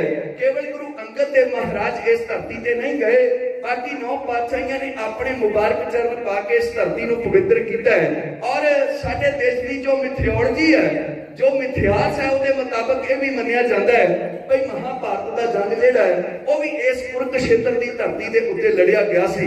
ਅੱਜ ਕਲਗੀਧਰ ਪਾਤਸ਼ਾਹ ਗਏ ਨੇ ਕੁਰੂਕਸ਼ੇਤਰ, ਪਾਤਸ਼ਾਹ ਨੇ ਲਗਾਇਆ ਹੈ ਆਪਣਾ ਦਰਬਾਰ। ਤੇ ਪਿਆਰ ਵਾਲਿਓ ਯਾਦ ਰੱਖਿਓ, ਇੱਥੇ ਕੱਲਾ ਕਲਗੀਧਰ ਪਾਤਸ਼ਾਹ ਦਾ ਦਰਬਾਰ ਨਹੀਂ ਲੱਗਾ, ਇੱਥੇ 2 ਦਰਬਾਰ ਹੋਰ ਲੱਗੇ ਆ। ਉਹ 2 ਦਰਬਾਰ ਕਿਹਦੇ ਹੈ? ਕਰਮਾਂ ਵਾਲਿਓ, ਇੱਕ ਦਰਬਾਰ ਹੈ 22 ਧਾਰ ਦੇ ਪਹਾੜੀ ਰਾਜਿਆਂ ਦਾ, ਜਿਨ੍ਹਾਂ ਦੀ ਅਗਵਾਈ ਕਰਦਾ ਹੈ ਰਾਜਾ ਅਜਮੇਰ ਚੰਦ ਕਹਿਲੂਰ ਵਾਲਾ। ਤੇ ਇੱਕ ਦਰਬਾਰ ਹੈ ਜੋਗੀਆਂ ਦਾ, ਜਿਨ੍ਹਾਂ ਦਾ ਗੁਰੂ ਉਸ ਵੇਲੇ ਆਗੂ ਹੈ ਜੋਗੀ ਮਦਨ ਨਾਥ। ਹੁਣ ਇੱਕ ਦਰਬਾਰ ਹੈ ਕਲਗੀਧਰ ਪਾਤਸ਼ਾਹ ਦਾ। ਇਹ 3 ਦਰਬਾਰ ਕੁਰੂਕਸ਼ੇਤਰ ਦੀ ਧਰਤੀ ਦੇ ਉੱਤੇ ਲੱਗੇ ਹੈ। ਤੇ ਪਿਆਰ ਵਾਲਿਓ, ਇਹਨਾਂ 3 ਦਰਬਾਰਾਂ ਦੇ ਵਿੱਚ ਬੜੀ ਭਿੰਨਤਾ ਹੈ, ਬੜਾ ਇਹਨਾਂ ਦੇ ਵਿੱਚ ਵਖਰੇਵਾਂ ਹੈ। ਇਹਨਾਂ 3 ਦਰਬਾਰਾਂ ਦੀ ਮਰਿਆਦਾ ਇੱਕੋ ਜੀ ਨਹੀਂ ਹੈ। ਹੁਣ ਜਿਹੜਾ ਕਿ 22 ਧਾਰ ਦੇ ਪਹਾੜੀ ਰਾਜਿਆਂ ਦਾ ਦਰਬਾਰ ਹੈ, ਉਹਨਾਂ ਨੇ ਆਪਣੇ ਦਰਬਾਰ ਦੇ ਉੱਤੇ ਇੱਕ ਪਹਿਰੇਦਾਰ ਖੜਾ ਕੀਤਾ ਹੋਇਆ ਹੈ, ਜਿਸ ਨੂੰ ਇਹ ਹਦਾਇਤ ਹੈ ਭਈ ਜਦੋਂ ਵੀ ਕੋਈ ਸਾਡੇ ਦਰਬਾਰ ਵਿੱਚ ਆਵੇ, ਤੂੰ ਉਹਨੂੰ ਰੋਕ ਕੇ ਪਹਿਲਾਂ ਉਹਦੀ ਜਾਤ ਪੁੱਛਣੀ ਹੈ। ਉਹਨੂੰ ਇਹ ਪੁੱਛਣਾ ਵੀ ਵਰਨਮਾਨ ਦੇ ਮੁਤਾਬਕ ਤੂੰ ਕਿਹਦੇ ਨਾਲ ਜੁੜਿਆ ਹੋਇਆ ਹੈ। ਪਿਆਰ ਵਾਲਿਓ, ਜੇ ਤੇ ਉਹ ਪਹਿਲੀਆਂ 3 ਵਰਨਾਂ ਦੇ ਵਿੱਚੋਂ ਕਹਿ ਦੇਵੇ ਵੀ ਮੈਂ ਖੱਤਰੀ ਹਾਂ, ਜਾਂ ਮੈਂ ਬ੍ਰਾਹਮਣ ਹਾਂ, ਜਾਂ ਮੈਂ ਵੈਸ਼ ਹਾਂ, ਤਾਂ ਉਹਨੂੰ ਅੰਦਰ ਆ ਲੈਣ ਦੇਣਾ ਹੈ। ਜੇ ਉਹ ਕਹਿ ਦੇਵੇ ਵੀ ਮੈਂ ਸ਼ੂਦਰ ਹਾਂ, ਉਹਨੂੰ ਉੱਥੋਂ ਗੇਟ ਤੋਂ ਵਾਪਸ ਮੋੜ ਦੇਣਾ ਹੈ। ਹੁਣ ਇਸੇ ਇਹਨਾਂ ਦੇ ਹੁਕਮ ਉੱਤੇ ਪਹਿਰਾ ਦਿੰਦਾ ਉਹ ਪਹਿਰੇਦਾਰ ਗੇਟ ਉੱਤੇ ਖੜੋਤਾ ਹੈ। ਜਿਹੜਾ ਵੀ ਆਉਂਦਾ ਉਹਨੂੰ ਹੱਥ ਦੇ ਕੇ ਰੋਕਦਾ ਤੇ ਸਵਾਲ ਕਰਦਾ ਹੈ, ਭਾਈ ਜੇ ਤੂੰ ਅੰਦਰ ਜਾਣਾ ਚਾਹੁੰਦੇ ਨਾ, ਤੇ ਅੰਦਰ ਜਾਣ ਤੋਂ ਪਹਿਲਾਂ ਤੈਨੂੰ ਦੱਸਣਾ ਪਵੇਗਾ ਵੀ ਤੇਰੀ ਜਾਤ ਕੀ ਹੈ, ਤੂੰ ਵਰਨਮਾਨ ਮੁਤਾਬਕ ਕਿਹਦੇ ਨਾਲ ਜੁੜਿਆ ਹੋਇਆ ਹੈ, ਕੀ ਤੂੰ ਬ੍ਰਾਹਮਣ ਹੈ? ਅਗਲਾ ਕਹਿੰਦਾ ਵੀ ਮੈਂ ਬ੍ਰਾਹਮਣ ਵੀ ਨਹੀਂ ਹੈ। ਉਹ ਫਿਰ ਦੂਜਾ ਸਵਾਲ ਕਰਦਾ, ਕਹਿੰਦਾ ਤੂੰ ਖੱਤਰੀ ਹੋਵੇਗਾ? ਕਹਿੰਦਾ ਜੀ ਮੈਂ ਖੱਤਰੀ ਵੀ ਨਹੀਂ। ਇਹਦਾ ਮਤਲਬ ਤੂੰ ਵੈਸ਼ ਹੈ? ਉਹ ਕਹਿੰਦਾ ਜੀ ਮੈਂ ਵੈਸ਼ ਵੀ ਨਹੀਂ। ਫਿਰ ਅਗਲਾ ਸਵਾਲ ਕਰਦਾ, ਕਹਿੰਦਾ ਇਹਦਾ ਮਤਲਬ ਤੂੰ ਸ਼ੂਦਰ ਹੈ? ਕਹਿੰਦਾ ਜੀ ਹਾਂ ਹੈ, ਤੇ ਮੈਂ ਉਸ ਪਰਮੇਸ਼ਰ ਦਾ ਪੈਦਾ ਕੀਤਾ ਹੋਇਆ ਮਨੁੱਖ। ਪਰ ਸਾਡੇ ਧਰਮ ਦੇ ਉੱਤੇ ਜਿਹੜੇ ਭ੍ਰਿਸ਼ਟ ਆਗੂ ਕਾਬਜ ਨੇ ਨਾ, ਜਿਹੜੇ ਧਰਮ ਦਾ ਬਾਣਾ ਪਾ ਕੇ ਮਨੁੱਖਤਾ ਦੇ ਵਿੱਚ ਵੰਡੀਆਂ ਪਾ ਰਹੇ ਹੈ, ਉਹ ਸਾਨੂੰ ਸ਼ੂਦਰ ਕਹਿ ਕੇ ਜ਼ਰੂਰ ਭੰਡਦੇ ਹੈ, ਉਹ ਸਾਨੂੰ ਨੀਚ ਜਾਤੀਏ ਜ਼ਰੂਰ ਕਹਿੰਦੇ ਆ। ਉਹ ਜਿਹੜਾ ਪਹਿਰੇਦਾਰ ਖਲੋਤਾ ਉਸ ਮਨੁੱਖ ਨੂੰ ਧੱਕਾ ਮਾਰ ਕੇ ਬਾਹਰ ਕਰ ਦਿੰਦਾ ਹੈ। ਕਹਿੰਦਾ ਤੇਰੀ ਹਿੰਮਤ ਕਿਸ ਤਰ੍ਹਾਂ ਹੋ ਗਈ ਇਸ ਦਰਬਾਰ ਦੇ ਬੂਹੇ ਅੱਗੇ ਵੀ ਆਉਣ ਦੀ?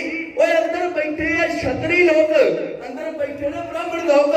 ਉਹਨਾਂ ਲੋਕਾਂ ਦੀ ਇਹ ਵਿਚਾਰ ਹੈ ਵੀ ਜੇ ਕੋਈ ਸ਼ੂਦਰ ਸਾਡੇ ਦਰਬਾਰ ਵਿੱਚ ਦਾਖਲ ਹੋ ਗਿਆ, ਇਹਦਾ ਪਰਛਾਵਾਂ ਪੈ ਗਿਆ।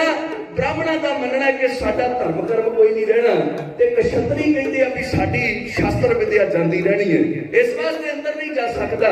ਹੁਣ ਪਿਆਰ ਵਾਲਿਓ, ਇਹ ਹਾਲਤ ਹੈ 22 ਧਾਰ ਦੇ ਪਹਾੜੀ ਰਾਜਿਆਂ ਦੇ ਦਰਬਾਰ ਦੀ। ਤੇ ਦੂਜਾ ਦਰਬਾਰ ਲੱਗਾ ਹੈ ਜੋਗੀਆਂ ਦਾ। ਉਹਨਾਂ ਦੇ ਜੋਗੀ ਗੁਰੂ ਮਦਨ ਨਾਥ ਵੱਲੋਂ ਵੀ ਇਹ ਹਦਾਇਤ ਕਰਕੇ ਇੱਕ ਪਹਿਰੇਦਾਰ ਖੜਾ ਕੀਤਾ ਹੋਇਆ ਹੈ ਭਈ ਜਿਹੜਾ ਤੇ ਜੋਗ ਮਤ ਨਾਲ ਸੰਬੰਧ ਰੱਖਦਾ ਹੈ ਉਹਨੂੰ ਅੰਦਰ ਆ ਲੈਣ ਦਿਓ, ਨਹੀਂ ਤੇ ਹੋਰ ਕਿਸੇ ਨੂੰ ਅੰਦਰ ਆਉਣ ਦੀ ਪ੍ਰਵਾਨਗੀ ਨਹੀਂ ਹੈ। ਤੇ ਇਸੇ ਧਰਤੀ ਦੇ ਉੱਤੇ ਹੁਣ ਤੀਜਾ ਦਰਬਾਰ ਲੱਗਾ ਹੈ ਕਲਗੀਧਰ ਪਾਤਸ਼ਾਹ ਗੁਰੂ ਗੋਬਿੰਦ ਸਿੰਘ ਮਹਾਰਾਜ ਜੀ ਦਾ, ਜਿੱਥੇ ਪਿਆਰ ਵਾਲਿਓ ਕਿਸੇ ਦੇ ਨਾਲ ਕੋਈ ਵਿਤਕਰਾ ਨਹੀਂ, ਜਿੱਥੇ ਸਾਰਿਆਂ ਨੂੰ ਇੱਕੋ ਜਿਹਾ ਪਿਆਰ, ਇੱਕੋ ਜਿਹਾ ਸਤਿਕਾਰ ਦਿੱਤਾ ਜਾਂਦਾ ਹੈ, ਜਿੱਥੇ ਸਾਰੇ ਜਣੇ ਇੱਕੋ ਪੰਗਤ ਦੇ ਵਿੱਚ ਬੈਠ ਕੇ ਇੱਕੋ ਜਿਹਾ ਪ੍ਰਸ਼ਾਦਾ ਛਕਦੇ ਹੈ, ਜਿੱਥੇ ਕਿਸੇ ਦੇ ਨਾਲ ਕੋਈ ਮੇਲ ਤੇਰ ਨਹੀਂ ਕੀਤੀ ਜਾਂਦੀ।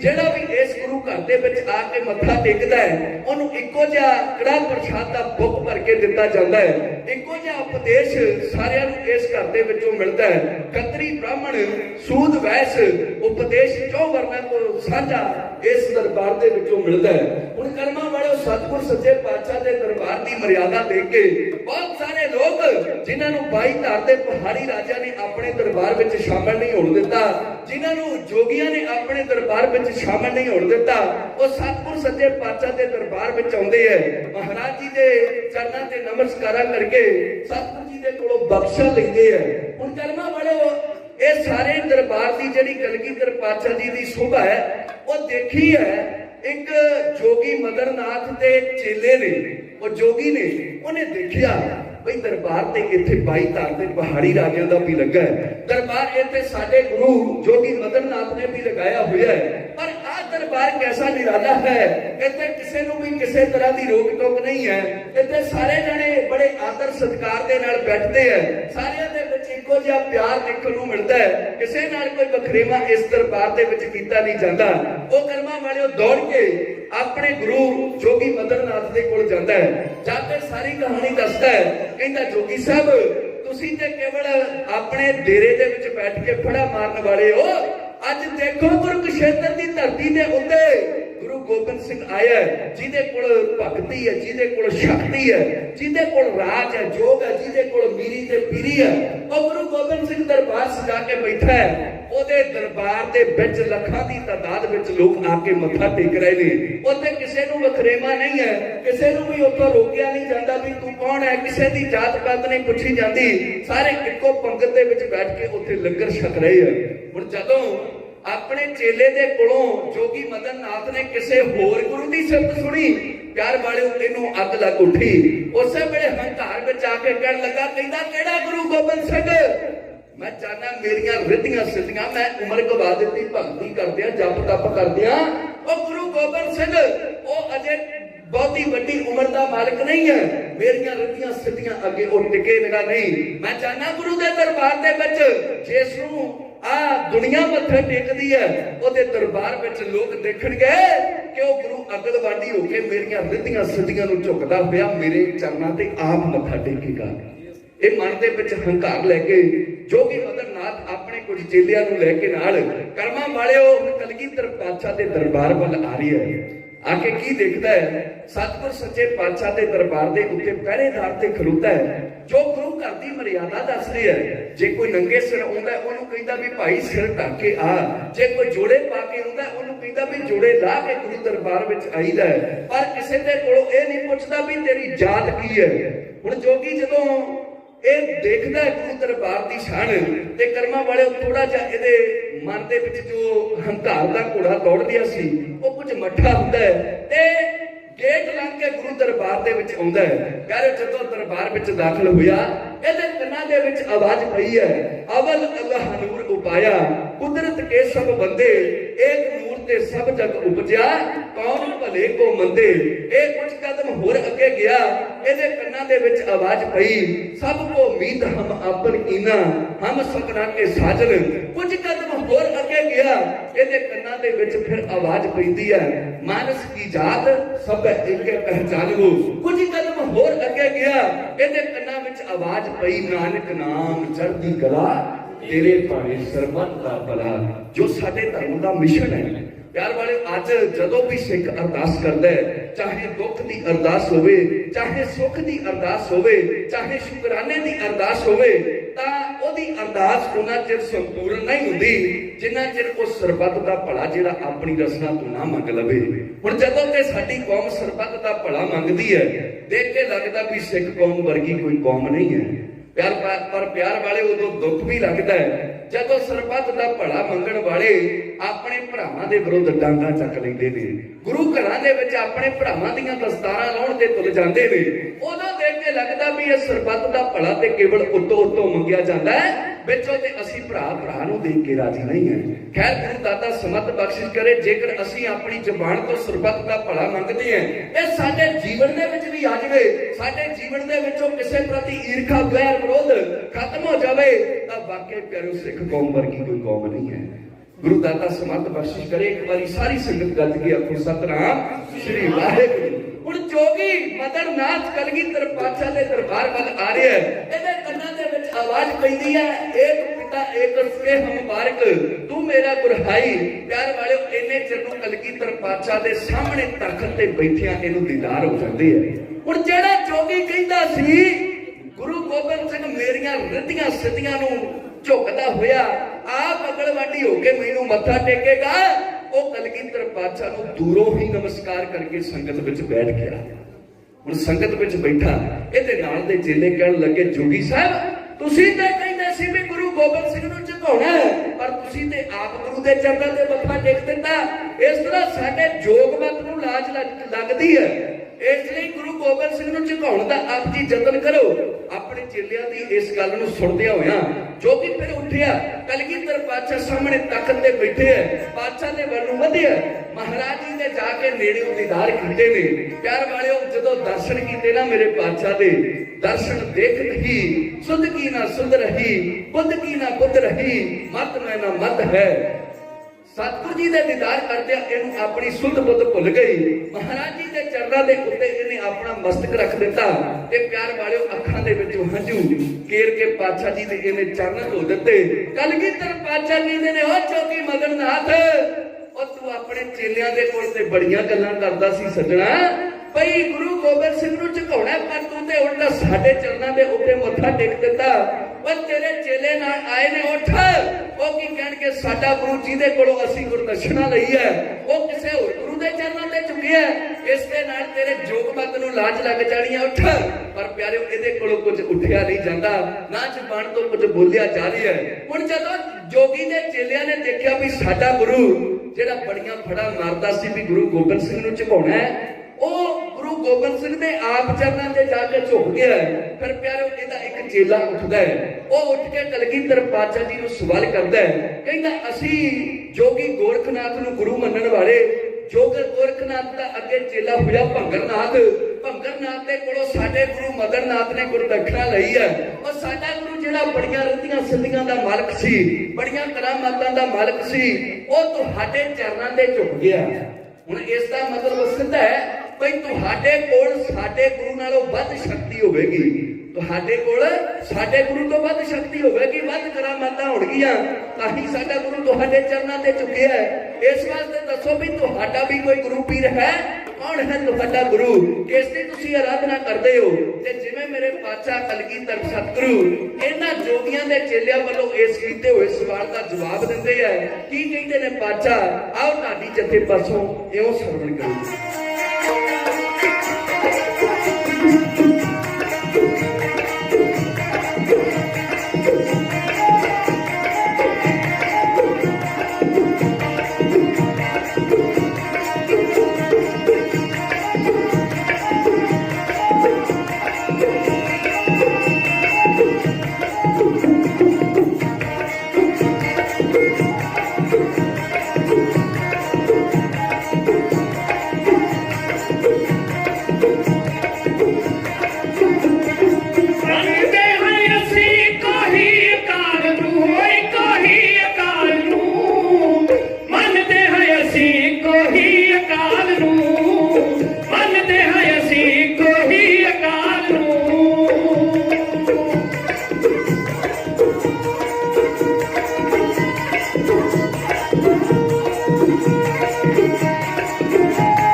ਅਕਾਲ ਨੂੰ ਮੰਨਦੇ ਹਾਂ ਅਸੀਂ ਕੋਈ ਅਕਾਲ ਨੂੰ ਮੰਨਦੇ ਹਾਂ ਅਸੀਂ ਕੋਈ ਅਕਾਲ ਨੂੰ ਹੋ ਹੋ ਮੰਨਦੇ ਹਾਂ ਅਸੀਂ ਇੱਕੋ ਹੀ ਅਕਾਲ ਨੂੰ।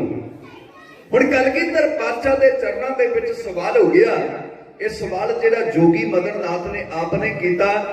ਜਦੋਂ ਉਹਦੇ ਚੇਲਿਆਂ ਨੇ ਦੇਖਿਆ ਵੀ ਸਾਡਾ ਗੁਰੂ ਬੜੀਆਂ ਜਿਹੜਾ ਫੜਾ ਮਾਰਦਾ ਸੀ, ਉਹ ਅੱਜ ਗੁਰੂ ਗੋਬਿੰਦ ਸਿੰਘ ਦੇ ਚਰਨਾਂ ਦੇ ਉੱਤੇ ਆਪ ਮੱਥਾ ਟੇਕ ਕੇ ਬੈਠਾ, ਤੇ ਉਹਦੇ ਚੇਲੇ ਉੱਠ ਕੇ ਕਹਿੰਦੇ ਨੇ ਵੀ ਸਾਡਾ ਗੁਰੂ ਬੜੀਆਂ ਤਾਕਤਾਂ ਦਾ ਕਰਮ ਮਾਲਕ ਸੀ, ਤੁਹਾਡੇ ਚਰਨਾਂ ਤੇ ਝੁਕਿਆ। ਇਸ ਵਾਸਤੇ ਸਾਨੂੰ ਸਪਸ਼ਟ ਹੋ ਗਿਆ ਵੀ ਸਾਡੇ ਗੁਰੂ ਤੋਂ ਵੱਧ ਤਾਕਤ ਤੁਹਾਡੇ ਵਿੱਚ ਹੈ। ਇਸ ਵਾਸਤੇ ਦੱਸੋ ਵੀ ਤੁਹਾਡਾ ਗੁਰੂ ਕੌਣ ਹੈ, ਤੁਸੀਂ ਕਿਸ ਨੂੰ ਮੰਨਦੇ ਹੋ? ਆਪਾਂ ਇਤਿਹਾਸ ਨੂੰ ਵਿਚਾਰਨ ਦਾ ਯਤਨ ਕਰੀਏ ਤਾਂ ਕਰਮਾਂ ਵਾਲਿਓ ਪਤਾ ਲੱਗਦਾ ਵੀ ਇਹੀ ਸਵਾਲ ਕਿਸੇ ਵੇਲੇ ਧੰਨ ਗੁਰੂ ਨਾਨਕ ਸਾਹਿਬ ਮਹਾਰਾਜ ਦੇ ਚਰਨਾਂ ਦੇ ਵਿੱਚ ਵੀ ਕੀਤਾ ਸੀ ਸਿੱਧਾਂ ਨੇ, ਜਿਸ ਨੂੰ ਅੱਜ ਵੀ ਗੁਰੂ ਗ੍ਰੰਥ ਸਾਹਿਬ ਮਹਾਰਾਜ ਸੱਚੇ ਪਾਤਸ਼ਾਹ ਜੀ ਨੇ ਆਪਣੀ ਬੁੱਕਲ ਦੇ ਵਿੱਚ ਸੰਭਾਲਿਆ ਪਿਆ ਹੈ। ਸਿੱਧ ਗੋਸ਼ਟ ਨਾਮ ਦੀ ਬਾਣੀ ਦੇ ਸਰਲੇਖ ਹੇਠ ਉਹ ਸਿੱਧ ਪਾਤਸ਼ਾਹ ਜੀ ਨੂੰ ਸਵਾਲ ਕਰਦੇ ਹੈ, ਕਵਣ ਮੂਲ ਕਵਣ ਮਤ ਵੇਲਾ, ਤੇਰਾ ਕਵਣ ਗੁਰੂ ਜਿਸ ਕਾ ਤੂੰ ਚੇਲਾ। ਤੇ ਕੱਲ ਗੁਰੂ ਨਾਨਕ ਸਾਹਿਬ ਮਹਾਰਾਜ ਪਿਆਰੇ ਉਹ ਜਵਾਬ ਦਿੰਦੇ ਹੈ, ਪਵਨ ਆਰੰਭ ਸਤਿਗੁਰ ਮਤ ਵੇਲਾ, ਸ਼ਬਦ ਗੁਰੂ ਸੁਰਤ ਕੁਲ ਚੇਲਾ। ਅੱਜ ਕਲਗੀਧਰ ਪਾਤਸ਼ਾਹ ਦੇ ਚਰਨਾਂ ਦੇ ਵਿੱਚ ਇਹ ਸਵਾਲ ਹੋ ਗਿਆ। ਮੇਰੇ ਦਾਤਾਰ ਪਿਤਾ ਜੀ ਨੂੰ ਜੋਗੀ ਪੁੱਛਦੇ ਆ ਤੁਹਾਡਾ ਗੁਰੂ ਕੌਣ ਹੈ? ਫਿਰ ਪਾਤਸ਼ਾਹ ਜੋ ਜਵਾਬ ਦਿੰਦੇ ਆ ਆਪਾਂ ਪੜ੍ਹਦੇ ਪਿਆਰਿਓ ਹਰ ਰੋਜ਼ ਪਾਤਸ਼ਾਹ ਜੀ ਦਾ ਉਹ ਵਚਨ, ਪਰ ਵਿਚਾਰਦੇ ਨਹੀਂ, ਕੇਵਲ ਪੜ੍ਹ ਕੇ ਲੰਘ ਜਾਂਦੇ ਆ। ਸਤਿਗੁਰੂ ਜੀ ਕਹਿਣ ਲੱਗੇ ਆਦ ਅੰਤ ਇੱਕ ਹੈ ਅਵਤਾਰਾ, ਸੋਈ ਗੁਰੂ ਸਮਝਿਓ ਹਮਾਰਾ। ਕਿ ਜਿਹੜਾ ਅਕਾਲ ਪੁਰਖ ਵਾਹਿਗੁਰੂ ਹੈ, ਜੋ ਜਦੋਂ ਸੰਸਾਰ ਨਹੀਂ ਸੀ ਬਣਿਆ ਉਦੋਂ ਵੀ ਮੌਜੂਦ ਸੀ, ਤੇ ਜਦੋਂ ਸੰਸਾਰ ਮਿਟ ਜਾਵੇਗਾ ਉਹਦੀ ਹੋਂਦ ਉਦੋਂ ਵੀ ਰਹੇਗੀ। ਉਹ ਅਕਾਲ ਪੁਰਖ ਵਾਹਿਗੁਰੂ, ਉਹ ਨਿਰੰਕਾਰ ਸਾਡਾ ਗੁਰੂ ਹੈ, ਅਸੀਂ ਉਸ ਨੂੰ ਮੰਨਦੇ ਹਾਂ। ਹੁਣ ਇਹੀ ਜਵਾਬ ਗੁਰੂ ਨਾਨਕ ਸਾਹਿਬ ਨੇ ਦਿੱਤਾ ਸੀ, ਤੇ ਇਹੀ ਅੱਜ ਕਲਗੀਧਰ ਪਾਤਸ਼ਾਹ ਨੇ ਦਿੱਤੇ ਆ ਬਈ ਨਿਰੰਕਾਰ ਦੇ ਅਸੀਂ ਪੁਜਾਰੀਆਂ, ਇੱਕ ਅਕਾਲ ਨੂੰ ਮੰਨਦੇ ਹਾਂ। ਅੱਜ ਨਿਰੰਕਾਰ ਸਾਡੇ ਕੋਲ ਕੀ ਹੈ, ਨਿਰੰਕਾਰ ਦਾ ਸਰੂਪ ਕੀ ਹੈ? ਗੁਰੂ ਗ੍ਰੰਥ ਸਾਹਿਬ ਮਹਾਰਾਜ ਸੱਚੇ ਪਾਤਸ਼ਾਹ ਵਾਹੋ ਵਾਹੋ ਬਾਣੀ ਨਿਰੰਕਾਰ ਹੈ ਤੇ ਸਰਜੀਵਨ ਅਵਰ ਨਾ ਕੋਈ। ਜਿਸ ਗੁਰੂ ਗ੍ਰੰਥ ਸਾਹਿਬ ਮਹਾਰਾਜ ਜੀ ਦੇ ਬਰਾਬਰ ਇਸ ਦੁਨੀਆ ਦੀ ਹੋਰ ਕੋਈ ਵੀ ਤਾਕਤ ਨਹੀਂ ਹੈ। ਧਰਤੀ ਬਾਣੀ ਦੇ ਗੁਰੂ ਗ੍ਰੰਥ ਅੰਦਰ ਦਸਾਂ ਗੁਰੂਆਂ ਦੀ ਬੋਲਦੀ ਆਤਮਾ, ਜੇਕਰ ਅੰਦਰਲੀ ਅੱਖ ਦੇ ਨਾਲ ਤੱਕੀਏ ਦਿਸਦਾ ਇਸ ਦੇ ਵਿੱਚੋਂ ਪਰਮਾਤਮਾ ਹੈ। ਇਹ ਗੁਰੂ ਗ੍ਰੰਥ ਸਾਹਿਬ ਮਹਾਰਾਜ ਅੱਜ ਸਾਡੇ ਕੋਲ ਨਿਰੰਕਾਰ ਸਰੂਪ ਹੈ, ਜਿਸ ਦੇ ਲੜ ਸਾਨੂੰ ਸਾਡੇ ਬਾਪੂ ਨੇ ਲਾ ਕੇ ਗੱਲ ਕਹੀ ਸੀ ਕਿ ਸਿੱਖੋ ਤੁਹਾਡਾ ਅੱਜ ਤੋਂ ਬਾਅਦ ਕੋਈ ਦੇਹਧਾਰੀ ਗੁਰੂ ਨਹੀਂ ਹੋਵੇਗਾ। ਔਰ ਅਫਸੋਸ ਦੇ ਨਾਲ ਮੈਂ ਇਹ ਵੀ ਗੱਲ ਕਹਿਣਾ, ਐਸਾ ਪ੍ਰਤੱਖ ਐਸੀ ਪ੍ਰਗਟ ਗੁਰਾਂ ਕੀ ਦੇ, ਐਸਾ ਹਾਜ਼ਰ ਨਾਜ਼ਰ ਸਤਿਗੁਰੂ ਜਿਹੜਾ ਹਰ ਵੇਲੇ ਆਪਣੇ ਸਿੱਖ ਦੇ ਨਾਲ ਰਹਿੰਦਾ ਹੈ, ਐਸਾ ਦੁਨੀਆ ਦੇ ਵਿੱਚ ਕੋਈ ਹੋਰ ਨਹੀਂ ਹੈ। ਪਰ ਫਿਰ ਵੀ ਇਸ ਗੁਰੂ ਗ੍ਰੰਥ ਸਾਹਿਬ ਮਹਾਰਾਜ ਜੀ ਦਾ ਦਰ ਛੱਡ ਕੇ ਬਹੁਤ ਸਾਰੇ ਐਸੇ ਗੁਰਸਿੱਖ ਹੈ ਜਿਹੜੇ ਹੋਰ ਦੇਹਧਾਰੀਆਂ ਦੇ ਡੇਰਿਆਂ ਦੇ ਵਿੱਚ ਤੁਰੇ ਫਿਰਦੇ ਹੈ। ਕਰ ਪਿਆਰ ਵਾਲਿਓ, ਜਦੋਂ ਉਹਨਾਂ ਨੂੰ ਕਹੋ ਵੀ ਭਾਈ ਇਸ ਤਰ੍ਹਾਂ ਨਾ ਜਾਇਆ ਕਰੋ ਪਖੰਡੀਆਂ ਦੇ ਡੇਰਿਆਂ ਦੇ ਉੱਤੇ, ਅਗਲੇ ਕੋ ਕਹਿੰਦੇ ਆ ਵੀ ਅਸੀਂ ਤੇ ਜਾਣਾ ਹੈ, ਕਿਉਂਕਿ ਸਾਡੇ ਤੇ ਜਿਹੜੇ ਮਨ ਦੇ ਪ੍ਰਸ਼ਨ ਹੈ ਅਸੀਂ ਆਪਣੇ ਗੁਰੂ ਦੇ ਨਾਲ ਗੱਲਾਂ ਕਰਦੇ ਹਾਂ। ਜੇ ਅਸੀਂ ਗੁਰੂ ਗ੍ਰੰਥ ਸਾਹਿਬ ਮਹਾਰਾਜ ਦੇ ਚਰਨਾਂ ਵਿੱਚ ਝੁਕੀਏ ਤਾਂ ਗੁਰੂ ਗ੍ਰੰਥ ਸਾਹਿਬ ਕਿਹੜਾ ਬੋਲਦੇ ਆ? ਇਹ ਤੇ ਸਾਡੀ ਗੱਲ ਦਾ ਜਵਾਬ ਕੋਈ ਨਹੀਂ ਦਿੰਦੇ। ਪਰ ਮੈਂ ਇੱਕ ਗੱਲ ਤੁਹਾਡੀ ਸੇਵਾ ਦੇ ਵਿੱਚ ਗੁਰੂ ਗ੍ਰੰਥ ਸਾਹਿਬ ਮਹਾਰਾਜ ਦੀ ਹਜ਼ੂਰੀ ਅੰਦਰ ਖੜ ਕੇ ਇਹ ਦਾਅਵੇ ਨਾਲ ਕਹਿ ਸਕਦਾ ਕਿ ਗੁਰੂ ਗ੍ਰੰਥ ਸਾਹਿਬ ਮਹਾਰਾਜ ਬੋਲਦੇ ਆ। ਪ੍ਰਮਾਣ ਮੈਂ ਤੁਹਾਡੇ ਚਰਨਾਂ ਦੇ ਵਿੱਚ ਹਾਜ਼ਰ ਕਰਨ ਲੱਗੇ ਹਾਂ। ਆਪਣੀ ਗੱਲ ਇੱਥੇ ਰੁਕੀ ਪਈ ਹੈ ਬਈ ਗੁਰੂ ਗੋਬਿੰਦ ਸਿੰਘ ਮਹਾਰਾਜ ਜੀ ਨੂੰ ਜੋਗੀਆਂ ਨੇ ਸਵਾਲ ਕੀਤਾ ਤੇ ਸਤਿਗੁਰੂ ਜੀ ਜਵਾਬ ਦਿੰਦੇ ਆ ਵੀ ਅਸੀਂ ਨਿਰੰਕਾਰ ਦੇ ਪੁਜਾਰੀ ਹਾਂ। ਹੁਣ ਮੈਂ ਇਹ ਗੱਲ ਤੁਹਾਡੇ ਚਰਨਾਂ ਦੇ ਵਿੱਚ ਕਹਿ ਜਾਣੀ ਚਾਹੁੰਦਾ ਬਈ ਗੁਰੂ ਗ੍ਰੰਥ ਸਾਹਿਬ ਮਹਾਰਾਜ ਬੋਲਦੇ ਆ, ਜਿਹੜੇ ਗੱਲ ਕਹਿੰਦੇ ਆ ਨਾ ਬਈ ਸਾਨੂੰ ਬੰਦਾ ਗੁਰੂ ਚਾਹੀਦਾ, ਸਾਨੂੰ ਬੋਲਦਾ ਗੁਰੂ ਚਾਹੀਦਾ ਹੈ, ਉਹ ਬੰਦੇ ਗੁਰੂਆਂ ਦੀਆਂ ਦੁਕਾਨਾਂ ਉਸੇ ਦਿਨ ਬੰਦ ਹੋ ਜਾਣਗੀਆਂ ਜਿਸ ਦਿਨ ਉਹਨਾਂ ਨੇ ਇਸ ਬਾਪੂ ਦੀ ਬਾਣੀ ਦਾ ਸਹਾਰਾ ਲੈ ਕੇ ਇਹਦੇ ਗਲਤ ਅਰਥ ਕਰਕੇ ਲੋਕਾਂ ਨੂੰ ਭਰਮਾਉਣਾ ਬੰਦ ਕਰ ਦਿੱਤਾ। ਉਸੇ ਦਿਨ ਉਹਨਾਂ ਦੀ ਰੋਟੀ ਰੋਜੀ ਬੰਦ ਹੋ ਜਾਵੇਗੀ। ਖੈਰ ਪਿਆਰ ਵਾਲੇ ਗੁਰੂ ਗ੍ਰੰਥ ਸਾਹਿਬ ਮਹਾਰਾਜ ਬੋਲਦੇ ਆ ਕਿਉਂਕਿ ਇਤਿਹਾਸਕ ਪ੍ਰਮਾਣ ਸਾਡੇ ਕੋਲ ਹੈ। ਜਿਸ ਵੇਲੇ ਧੰਨ ਗੁਰੂ ਅਰਜਨ ਦੇਵ ਮਹਾਰਾਜ ਪਿਆਰ ਵਾਲੇ 1504 ਈਸਵੀ ਦੇ ਵਿੱਚ ਗੁਰੂ ਗ੍ਰੰਥ ਸਾਹਿਬ ਮਹਾਰਾਜ ਜੀ ਦੀ ਸੰਪਾਦਨਾ ਕਰਵਾਉਂਦੇ ਆ ਨਾ, ਉਸ ਵੇਲੇ ਪਹਿਲਾ ਪ੍ਰਕਾਸ਼ ਦਰਬਾਰ ਸਾਹਿਬ ਹਰਿਮੰਦਰ ਸਾਹਿਬ ਵਿੱਚ ਕੀਤਾ ਜਾਂਦਾ ਹੈ। ਬਾਬਾ ਬੁੱਢਾ ਜੀ ਪਹਿਲੇ ਗ੍ਰੰਥੀ ਥਾਪੇ ਜਾਂਦੇ ਹੈ। ਉਸ ਵੇਲੇ ਜਦੋਂ ਪ੍ਰਕਾਸ਼ ਹੋਇਆ ਗੁਰੂ ਗ੍ਰੰਥ ਸਾਹਿਬ ਮਹਾਰਾਜ ਜੀ ਦਾ ਤੇ ਸਤਿਗੁਰੂ ਜੀ ਨੇ ਹੁਕਮਨਾਮਾ ਬਖਸ਼ ਕੀਤਾ ਸੀ, ਸੂਫੀ ਮਹੱਲਾ ਪੰਜਵਾਂ, ਸੰਤਾਂ ਕੇ ਕਾਰਜ ਆਪ ਖਲੋਇਆ, ਹਰ ਕੰਮ ਕਰਾਵਣ ਆਇਆ ਰਾਮ, ਧਰਤ ਸੁਹਾਵੀ ਤਾਲ ਸੁਹਾਵਾ विच अमृत जल छाया राम। इस तो अगे चलिए, जिस वेले कलगीधर पातशाह गुरु गोबिंद सिंह महाराज दूजी बार गुरु ग्रंथ साहिब महाराज जी की संपादना मुकम्मल करवाते हैं ना, भाई मणि सिंह जी लिखारी बनते हैं, गुरु तेग बहादुर महाराज जी की गुरबाणी विच ऐड की जाती है, राग जैजाबंदी शामिल किया जाता है। उस वक्त संपूर्णता होने ते जदों गुरु ग्रंथ साहिब महाराज का प्रकाश किया गया, सतगुरु जी ने उस वेले पहला हुक्मनामा बख्शिश किया सी, टोटी महला पंजवां, सतगुर आयो सरन तुहारी, मिले सूख नाम हर शोभा, चिंता लहे हमारी। इस तो अगे चलिए, जदों कलगीधर पातशाह जी ने दखण नंदेड़ की धरती के उत्ते जा करके इस गुरु ग्रंथ साहिब महाराज जी ने लड़ लाके खालसे नूं एक हुक्म कीता सी ना, आज्ञा भई अकाल की तबे चलायो पंथ, सब सिखन को हुक्म है गुरु मानियो ग्रंथ। उस वक्त जदों गुरु ग्रंथ साहिब महाराज जी का प्रकाश किया गया, गुरगद्दी देण वेले प्यार वाले सतगुरु जी का उदों हुक्मनामा आया सी, मारू महला पंजवां, खुलिया करम कृपा पई ठाकुर, कीर्तन हर हर गाई, श्रम थाका पाए विश्रामा, मिट गई सगली धाई। अगे जाके पातशाह कहते ने सद हजूर हाजर है नाजर, कतहे ना पयो दुराई। हुण सतगुरु जी कहते हैं कि सिखा ये कदे बहम दे विच ना पई कि तेरा गुरु तेरे नाल नहीं है, ते हमेशा तेरे अंग संग है, ये ते सदा हाजर नाजर है, बस अपना भरोसा इस गुरु दे उत्ते कायम रखी। इस तो अगे चलिए, सन 1763 ईस्वी की विसाखी है, प्यार वाले अकाल तख्त साहिब दे उत्ते सरदार हरी सिंह भंगी दरबार सजा के बैठा है। एक कसूर तो पंडित आउंदा है, वो आके बेनती करता है कि मेरी घरवाली पंडितानी कसूर दे हाकम ने ਜਿਹੜੀ ਹੈ ਉਹ ਜਬਰੀ ਚੁੱਕ ਕੇ ਆਪਣੇ ਮਹਿਲਾ ਦੇ ਵਿੱਚ ਪਾ ਲਈ ਹੈ, ਮੇਰੀ ਘਰਵਾਲੀ ਉਹਨਾਂ ਤੋਂ ਛੁਡਾਈ ਜਾਵੇ। ਸਰਦਾਰ ਹਰੀ ਸਿੰਘ ਭੰਗੀ ਉਹਨੂੰ ਹਾਂ ਕਰ ਦਿੰਦਾ ਹੈ, ਭਈ ਅਸੀਂ ਤੇਰੀ ਮਦਦ ਜ਼ਰੂਰ ਕਰਾਂਗੇ। ਪਰ ਪਿਆਰ ਵਾਲੇ ਉੱਥੇ ਕੁਝ ਹੋਰ ਜਥੇਦਾਰ ਬੈਠੇ ਹੈ, ਉਹਨਾਂ ਦੇ ਵਿੱਚ ਦੁਬਦਾ ਪੈ ਜਾਂਦੀ ਹੈ ਵੀ ਕਸੂਰ ਜਿਹੜਾ ਜਿੱਥੇ ਅਬਦਾਲੀ ਵਰਗਿਆਂ ਨੇ ਵੀ ਹਮਲਾ ਕਰਨ ਦੀ ਜ਼ਰੂਰਤ ਨਹੀਂ ਕੀਤੀ, ਜੇ ਆਪਾਂ ਉੱਥੇ ਹਮਲਾ ਕਰਕੇ ਜਾਂਦੇ ਹਾਂ ਤੇ ਸਾਡਾ ਬੜਾ ਨੁਕਸਾਨ ਹੋ ਜਾਣਾ ਹੈ। ਇੱਕ ਬੰਦੇ ਦੀ ਘਰਵਾਲੀ ਬਦਲੇ ਇਹਨਾਂ ਆਪਣੇ ਕੌਮ ਦੇ ਜਵਾਨਾਂ ਦਾ ਨੁਕਸਾਨ करा लेना, ये कोई अकलमंदी नहीं है। हुण दुबदा पै गई, कौम के जथेदारां ने सलाह की, भाई आपां दुबदा विच कोई नहीं पैना, आपां जाने दरबार साहब गुरु ग्रंथ साहिब महाराज के चरणों के विच देग हाजिर करके अरदास बेनती करते हैं, ते जो पातशाह हुक्म देणगे उहदे उत्ते आपां अमल करांगे। जिस तरह पातशाह का हुक्मनामा आया उसे तरह आपां कर लवांगे।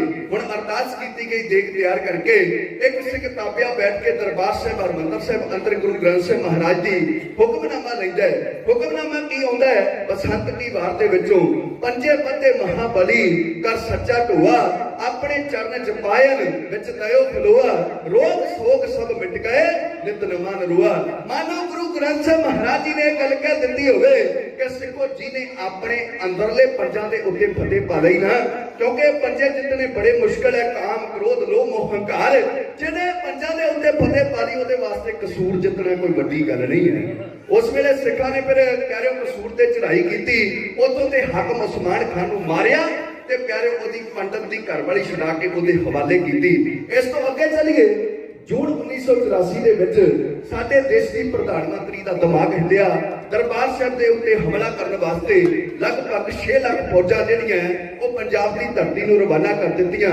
ਦਰਬਾਰ ਸਾਹਿਬ ਦੇ ਉੱਤੇ ਪਿਆਰ ਵਾਲਿਓ ਟੈਂਕਾਂ, ਤੋਪਾਂ, ਹਵਾਈ ਜਹਾਜ਼ਾਂ ਦੇ ਨਾਲ ਹਮਲਾ ਕੀਤਾ ਗਿਆ। ਫੌਜੀ ਜੁੱਤੀਆਂ ਲੈ ਕੇ ਦਰਬਾਰ ਸਾਹਿਬ ਅੰਦਰ ਦਾਖਲ ਹੋਏ। ਹਰਮੰਦਰ ਸਾਹਿਬ ਦੇ प्यार वाले बिल्डिंग नूं भी जड़ियां गोलियां बजियां, गुरु ग्रंथ साहिब महाराज जी के स्वरूप नूं भी गोलियां बजियां। एक बारी गुरु ग्रंथ साहिब जी की जिहड़ी मर्यादा है वो भंग हो गई। दोबारा पंथ ने मर्यादा बहाल की। दोबारा जो गुरु ग्रंथ साहिब महाराज जी का प्रकाश किया गया हरमंदर साहिब विखे, प्यार वाले सतगुरु जी ने उस वेले हुक्मनामा दिता सी, बख्शिश कीता सी, किस हों जाची किस आराधी या सब को कीता होसी, जो जो दिशा बड़ा वडेरा सो सो खाकू रलसी। मानो पातशाह ने एक गल कह दी होवे कि सिखो ਐਵੇਂ ਬਹਿਮ ਦੇ ਵਿੱਚ ਨਾ ਪਿਓ। ਉਹ ਜਿਨ੍ਹਾਂ ਨੇ ਹਕੂਮਤ ਦੇ ਨਸ਼ੇ ਵਿੱਚ ਅੰਨੇ ਹੋ ਕੇ ਤੁਹਾਡੇ ਗੁਰੂ ਦੇ ਘਰ ਦੇ ਉੱਤੇ ਹਮਲਾ ਕੀਤਾ ਨਾ, ਉਹ ਇੱਕ ਦਿਨ ਆਵੇਗਾ, ਇਹ ਸਾਰੇ ਦੇ ਸਾਰੇ ਮਿੱਟੀ ਦੇ ਵਿੱਚ ਮਿਲ ਜਾਣਗੇ। इतिहास गवाह है, ऐसा हुआ। साडी कौम के दो बहादुरां ने प्यार वाले 31 अक्तूबर वाले दिन 1984 के सन दे विच उस पापड़ की हिट दे विच गोलियां मार करके दरबार साहिब दा अपनी कौम की लथी पग का बदला लिया। ਤੇ ਉਸ ਦਿਨ ਜਦੋਂ ਗੁਰੂ ਗ੍ਰੰਥ ਸਾਹਿਬ ਮਹਾਰਾਜ ਜੀ ਦਾ ਪ੍ਰਕਾਸ਼ ਹੋਇਆ, ਹੁਕਮਨਾਮਾ ਦਰਬਾਰ ਸਾਹਿਬ ਤੋਂ ਪਤਾ ਕਿਹੜਾ ਆਇਆ ਸੀ? ਭਗਤਾਂ ਦੀ ਸਦਾ ਤੂੰ ਰੱਖਦਾ ਹਰ ਜੀਓ, ਧੁਰ ਤੂੰ ਰੱਖਦਾ ਆਇਆ, ਪ੍ਰਹਿਲਾਦ ਜਨ ਤੁਧ ਰੱਖ ਲੈ ਹਰ ਜੀਓ, ਹਰਨਾਕਸ਼ ਮਾਰ ਬਚਾਇਆ। ਇੰਨੇ ਪ੍ਰੂਫ, ਇੰਨੇ ਸਬੂਤ, ਇੰਨਾ ਕੁਝ ਸਾਡੇ ਕੋਲ ਹੋਣ ਦੇ ਬਾਵਜੂਦ ਆਪਾਂ ਇਹ ਗੱਲ ਕਹਿ ਨਹੀਂ ਸਕਦੇ ਗੁਰੂ ਗ੍ਰੰਥ ਸਾਹਿਬ ਮਹਾਰਾਜ ਬੋਲਦੇ ਨਹੀਂ। ਸਿੱਖਾ, ਇਹ ਤੇ ਤੇਰੇ ਮਨ ਦਾ ਭਰੋਸਾ ਹੋਣਾ ਚਾਹੀਦਾ। ਮੈਂ ਅੱਜ ਵੀ ਇਹ ਦਾਅਵੇ ਨਾਲ ਗੱਲ ਕਹਿਣਾ, ਜੇ ਸਾਡੇ ਜੀਵਨ ਦਾ ਕੋਈ ਕੰਮ ਰੁਕਦਾ ਹੈ, ਸਾਡੇ ਮਨ ਦੇ ਵਿੱਚ ਕੋਈ ਦੁੱਖਦਾ ਹੈ, ਆਪਾਂ ਕੜਾ ਪ੍ਰਸ਼ਾਦੀ ਦੇਗ ਤਿਆਰ ਕਰੀਏ, ਗੁਰੂ ਗ੍ਰੰਥ ਸਾਹਿਬ ਮਹਾਰਾਜ ਜੀ ਦੇ ਚਰਨਾਂ ਵਿੱਚ ਹਾਜ਼ਰ ਕਰਕੇ ਅਰਦਾਸ ਬੇਨਤੀ ਕਰੀਏ ਤੇ ਤਾਬਿਆ ਬੈਠ ਕੇ ਹੁਕਮਨਾਮਾ ਲਈਏ ਤੇ ਜਿਹੜਾ ਪਾਤਸ਼ਾਹ ਹੁਕਮਨਾਮਾ ਦੇਣਗੇ ਉਹ ਤੇ ਅਮਲ ਕਰੀਏ ਤੇ ਸਾਡੇ ਮਨ ਦੀਆਂ ਸਾਰੀਆਂ, ਸਾਡੇ ਜੀਵਨ ਦੀਆਂ ਦੁਬਿਧਾਵਾਂ ਖਤਮ ਹੋ ਜਾਣਗੀਆਂ। ਗੱਜ ਕੇ ਆਖੋ ਸਤਨਾਮ ਸ੍ਰੀ ਵਾਹਿਗੁਰੂ। ਹੁਣ ਕਲਗੀਧਰ ਪਾਤਸ਼ਾਹ ਜੀ ਨੂੰ ਜੋਗੀਆਂ ਨੇ ਸਵਾਲ ਕੀਤਾ ਸੀ, ਤੁਹਾਡਾ ਗੁਰੂ ਕੌਣ ਹੈ? ਪਾਤਸ਼ਾਹ ਕਹਿਣ ਲੱਗੇ, ਆਦ ਅੰਤ ਏਕ ਅਵਤਾਰਾ, ਸੋਈ ਗੁਰੂ ਸਮਝਿਓ ਹਮਾਰਾ। ਹੁਣ ਜੋਗੀ ਮਦਨ ਨਾਥ ਕੁਝ ਹੋਰ ਵੀ ਪਾਤਸ਼ਾਹ ਜੀ ਦੇ ਨਾਲ ਵਿਚਾਰਾ ਕਰਦਾ ਹੈ। ਅਖੀਰ ਸਾਰੇ ਜਾਣੇ ਅੰਮ੍ਰਿਤ ਦੀ ਪਹੁਲ ਲੈ ਕੇ ਸਿੰਘ ਸੱਜ ਜਾਂਦੇ ਆ। ਇਹ ਦੋ ਦਰਬਾਰਾਂ ਤੋਂ ਇੱਕ ਦਰਬਾਰ ਹੋ ਜਾਂਦਾ ਹੈ। ਇੱਥੇ ਪਿਆਰ ਵਾਲੇ ਹੁਣ ਇੱਕ ਦਰਬਾਰ ਹੋ ਗਿਆ ਤੇ ਦਰਬਾਰ ਰਹਿ ਗਏ ਨੇ ਹੁਣ ਦੋ, ਇੱਕ ਕਲਗੀਧਰ ਪਾਤਸ਼ਾਹ ਦਾ ਤੇ ਦੂਜਾ 22 ਧਾਰ ਦੇ ਪਹਾੜੀ ਰਾਜਿਆਂ ਦਾ। ਹੁਣ ਉਹਨਾਂ ਨੇ ਜਦੋਂ ਦੇਖੀ ਕਲਗੀਧਰ ਪਾਤਸ਼ਾਹ ਦੇ ਦਰਬਾਰ ਦੀ ਵਧਦੀ ਹੋਈ ਗਿਣਤੀ, ਸਤਿਗੁਰੂ ਜੀ ਦੇ ਦਰਬਾਰ ਦੇ ਵਿੱਚ ਬਹੁਤੇ ਲੋਕਾਂ ਨੂੰ ਆ ਕੇ ਝੁਕਦੇ ਦੇਖਿਆ ਤਾਂ 22 ਧਾਰ ਦੇ ਪਹਾੜੀ ਰਾਜੇ ਈਰਖਾ ਵਸ ਹੋ ਗਏ। ਹੁਣ ਈਰਖਾ ਵਸ ਹੋ ਕਰਕੇ ਰਾਜਾ ਅਜਮੇਰ ਚੰਦ ਕਹਿਲੂਰ ਵਾਲਾ ਇੱਕ ਦਰਬਾਰ ਸਜਾਉਂਦਾ ਹੈ। ਆਪਣੇ ਪਿਆਰ ਵਾਲਿਓ ਸਾਥੀਆਂ ਦੀ ਮੀਟਿੰਗ ਬੁਲਾਉਂਦਾ ਹੈ। ਆਪਣੇ ਰਾਜੇ ਸਾਥੀਆਂ ਨੂੰ ਬਿਠਾ ਕੇ ਸਾਹਮਣੇ ਇੱਕ ਗੱਲ ਕਹਿੰਦਾ ਹੈ, ਉਹ ਮੇਰੇ ਰਾਜਪੂਤ ਭਰਾਵੋ, ਸਾਡੀ ਕੌਮ ਦੇ ਮੱਥੇ ਦੇ ਉੱਤੇ ਜਿਹੜਾ ਹਾਰ ਦਾ ਕਲੰਕ ਲੱਗਾ ਹੋਇਆ ਨਾ, ਉਹ ਕਲੰਕ ਲਾਉਣ ਦਾ ਸਾਡੇ ਕੋਲ ਸੁਨਹਿਰੀ ਮੌਕਾ ਹੈ। ਸਾਡੇ ਹੱਥ ਮੌਕਾ ਆਇਆ ਹੈ। ਓਏ ਗੁਰੂ ਗੋਬਿੰਦ ਸਿੰਘ ਜਿਹੜਾ ਆਪਣੇ ਕਿਲਿਆਂ ਦਾ ਓਟ ਆਸਰਾ ਲੈ ਕਰਕੇ ਹਰੇਕ ਵਾਰੀ ਸਾਡੇ ਤੋਂ ਜਿੱਤ ਜਾਂਦਾ ਰਿਹਾ, ਅੱਜ ਉਹ ਕੁਰੂਕਸ਼ੇਤਰ ਦੀ ਧਰਤੀ ਦੇ ਉੱਤੇ ਆਇਆ ਹੈ। ਸੂਰਜ ਗ੍ਰਹਿਣ ਦਾ ਮੇਲਾ ਹੁਣ ਖਤਮ ਹੋਣ ਵਾਲਾ ਹੈ। ਉਹਨੇ ਜਾਣਾ ਅਨੰਦਪੁਰ ਸਾਹਿਬ ਦੀ ਧਰਤੀ ਨੂੰ ਵਾਪਸ। ਗਿਣਤੀ ਦੇ ਉਹਦੇ ਨਾਲ ਕੁਝ ਸਿੰਘ ਹੈ, ਆਪਾਂ ਉਹਨੂੰ ਘੇਰ ਕੇ ਖਤਮ ਕਰ ਦਿੰਦੇ ਆ, ਜਾਂ ਜਿਉਂਦਾ ਗ੍ਰਿਫਤਾਰ ਕਰ ਲੈਨੇ ਆ। ਇਸ ਵਾਸਤੇ ਤੁਸੀਂ ਮੇਰਾ ਸਾਥ ਦਿਓ, ਆਪਾਂ ਆਪਣੀ ਕੌਮ ਦੇ ਮੱਥੇ ਤੇ ਜਿਹੜਾ ਲੱਗਾ ਹਾਰ ਦਾ ਕਲੰਕ ਹੈ ਉਹ ਲਾ ਦਈਏ। ਹੁਣ ਜਦੋਂ ਇਹਨੇ ਇਹ ਗੱਲਾਂ ਕਹੀਆਂ ਨਾ, ਕਰਮਾਂ ਵਾਲਿਓ ਇਹਦੇ ਵਿੱਚ ਬੈਠੇ ਨੇ ਦਰਬਾਰ ਵਿੱਚ ਕੁਝ ਸਿਆਣੇ ਰਾਜੇ, ਜਿਹੜੇ ਕਲਗੀਧਰ ਪਾਤਸ਼ਾਹ ਜੀ ਦੀ ਅਜ਼ਮਤ ਤੋਂ ਜਾਣੂ ਹੈ। ਪਿਆਰ ਵਾਲੇ ਉਹਨਾਂ ਨੇ ਕਿਹਾ, ਓਏ ਅਜਮੇਰ ਚੰਦਾ, ਤੂੰ ਕਮਲਾ ਤੇ ਨਹੀਂ ਹੋ ਗਿਆ? ਤੈਨੂੰ ਪਤਾ ਹੈ ਗੁਰੂ ਗੋਬਿੰਦ ਸਿੰਘ ਕਿਸ ਤਾਕਤ ਦਾ ਮਾਲਕ ਹੈ? ਵੈਸੇ ਪਿਆਰੇ ਵਾਲਿਓ, ਸਤਿਗੁਰ ਸੱਚੇ ਪਾਤਸ਼ਾਹ ਜੀ ਕਿੰਨੀ ਤਾਕਤ ਦੇ ਮਾਲਕ ਹੈ, ਮਨੁੱਖ ਦੀ ਅਕਲ ਇਸ ਨੂੰ ਬਿਆਨ ਨਹੀਂ ਕਰ ਸਕਦੀ। ਪਰ ਸ਼ਰਧਾ ਵਸ ਹੋ ਕੇ ਲਾਲਾ ਦੌਲਤ ਰਾਏ ਆਰੀਆ ਸਮਾਜੀ ਨੇ ਆਪਣੀ ਪੁਸਤਕ ਸਾਹਿਬੇ ਕਮਾਲ ਗੁਰੂ ਗੋਬਿੰਦ ਸਿੰਘ ਵਿੱਚ ਜ਼ਿਕਰ ਕੀਤਾ ਹੈ ਕਿ ਕਲਗੀਧਰ ਪਾਤਸ਼ਾਹ ਕਿੰਨੀ ਤਾਕਤ ਦੇ ਮਾਲਕ ਹੈ। ਉਹ ਗੱਲ ਕਹਿੰਦਾ ਹੈ ਬਈ ਜਿਸ ਵੇਲੇ ਪਰਮੇਸ਼ਰ ਦੀ ਸਾਰੀ ਸੁੰਦਰਤਾ ਇੱਕ ਜਗ੍ਹਾ ਦੇ ਉੱਤੇ ਇਕੱਠੀ ਹੋ ਗਈ, ਸਾਰੀ ਅਕਲ ਜਿਹੜੀ ਹੈ ਰੱਬ ਦੀ ਉਹ ਇੱਕ ਥਾਂ ਦੇ ਉੱਤੇ ਇਕੱਤਰ ਹੋਈ ਤੇ ਸਾਰੀ ਤਾਕਤ ਜਿਹੜੀ ਹੈ ਉਹ ਇੱਕ ਜਗ੍ਹਾ ਦੇ ਉੱਤੇ ਇਕੱਠੀ ਹੋ ਗਈ ਤੇ ਜਿਹੜਾ ਮੁਜੱਸਮਾ ਬਣਿਆ ਉਹ ਸੀ ਗੁਰੂ ਗੋਬਿੰਦ ਸਿੰਘ ਮਹਾਰਾਜ ਸੱਚੇ ਪਾਤਸ਼ਾਹ। ਖੈਰ ਹੁਣ 22 ਧਾਰ ਦੇ ਪਹਾੜੀ ਰਾਜੇ ਪਿਆਰ ਵਾਲਿਓ ਇਸ ਅਜਮੇਰ ਚੰਦ ਨੂੰ ਸਮਝਾ ਰਹੇ ਹੈ, ਅਜਮੇਰ ਚੰਦਾ ਜਵਾਨੀ ਦੇ ਵਿੱਚ ਜੋਸ਼ ਜ਼ਰੂਰ ਹੁੰਦਾ ਪਰ ਹੋਸ਼ ਬਹੁਤ ਘੱਟ ਹੁੰਦਾ ਹੈ। ਔਰ ਗੁਰੂ ਗੋਬਿੰਦ ਸਿੰਘ ਉਹ ਪਤਾ ਕਿਸ ਤਾਕਤ ਦਾ ਮਾਲਕ ਹੈ, ਜਿਹਨੂੰ ਜਿੱਤਣ ਦੇ ਸੁਪਨੇ ਲੈਂਦਾ ਤੇਰਾ ਬਾਪ ਭੀਮ ਚੰਦ, ਉਹ ਆਪ ਇਸ ਦੁਨੀਆ ਤੋਂ ਕੂਚ ਕਰ ਗਿਆ ਪਰ ਗੁਰੂ ਗੋਬਿੰਦ ਸਿੰਘ ਦਾ ਬਾਲ ਵਿੰਗਾ ਨਹੀਂ ਕਰ ਸਕਿਆ ਤੇ ਉਹਨੂੰ ਜਿੱਤ ਆਪਾਂ ਵੀ ਨਹੀਂ ਸਕਦੇ। ਜਿਵੇਂ 22 ਧਾਰ ਦੇ ਪਹਾੜੀ ਰਾਜੇ ਆਪਣੇ ਇਸ ਰਾਜੇ ਅਜਮੇਰ ਚੰਦ ਨੂੰ ਸਮਝਾਉਣ ਦਾ ਯਤਨ ਕਰ ਰਹੇ ਹੈ, ਕਲਗੀਧਰ ਪਾਤਸ਼ਾਹ ਜੀ ਦੇ ਪਿਆਰ ਵਾਲੇ ਗੁਣ ਬਿਆਨ ਕਰਦੇ ਹੋਏ ਉਹਨੂੰ ਕੀ ਕਹਿੰਦੇ ਹੈ, ਆਓ ਤੁਹਾਡੀ ਜਥਾ ਆਪ ਜੀ ਦੇ ਚਰਨਾਂ ਵਿੱਚ ਇਉਂ ਪੇਸ਼ ਕਰਦਾ।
ਧਰਤੀ ਉੱਤੇ ਰਾਜਿਆਂ ਦੀ ਇੱਕ ਸਭਾ ਬੁਲਾ ਕੇ ਰਾਜਾ ਅਜਮੇਰ ਚੰਦ ਕਲਗੀਧਰ ਪਾਤਸ਼ਾਹ ਗੁਰੂ ਗੋਬਿੰਦ ਸਿੰਘ ਮਹਾਰਾਜ ਜੀ ਨੂੰ ਮਾਰਨ ਦੀ ਇੱਕ ਰਣਨੀਤੀ ਤਿਆਰ ਕਰ ਰਿਹਾ ਹੈ।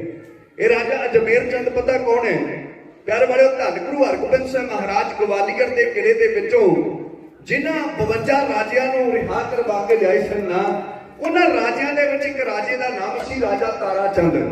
ਇਹ ਤਾਰਾ ਚੰਦ ਦਾ ਅੱਗੇ ਪੁੱਤਰ ਹੈ ਦੀਪ ਚੰਦ, ਦੀਪ ਚੰਦ ਦਾ ਅੱਗੇ ਪੁੱਤਰ ਹੈ ਭੀਮ ਚੰਦ, ਤੇ ਭੀਮ ਚੰਦ ਦਾ ਅੱਗੇ ਪੁੱਤਰ ਹੈ ਅਜਮੇਰ ਚੰਦ।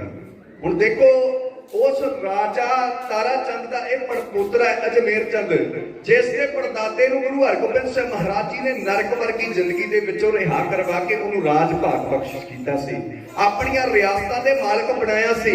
ਅੱਜ ਐਸੀ ਕਿਰਤ ਕਰਤਾ ਹੋ ਗਈ।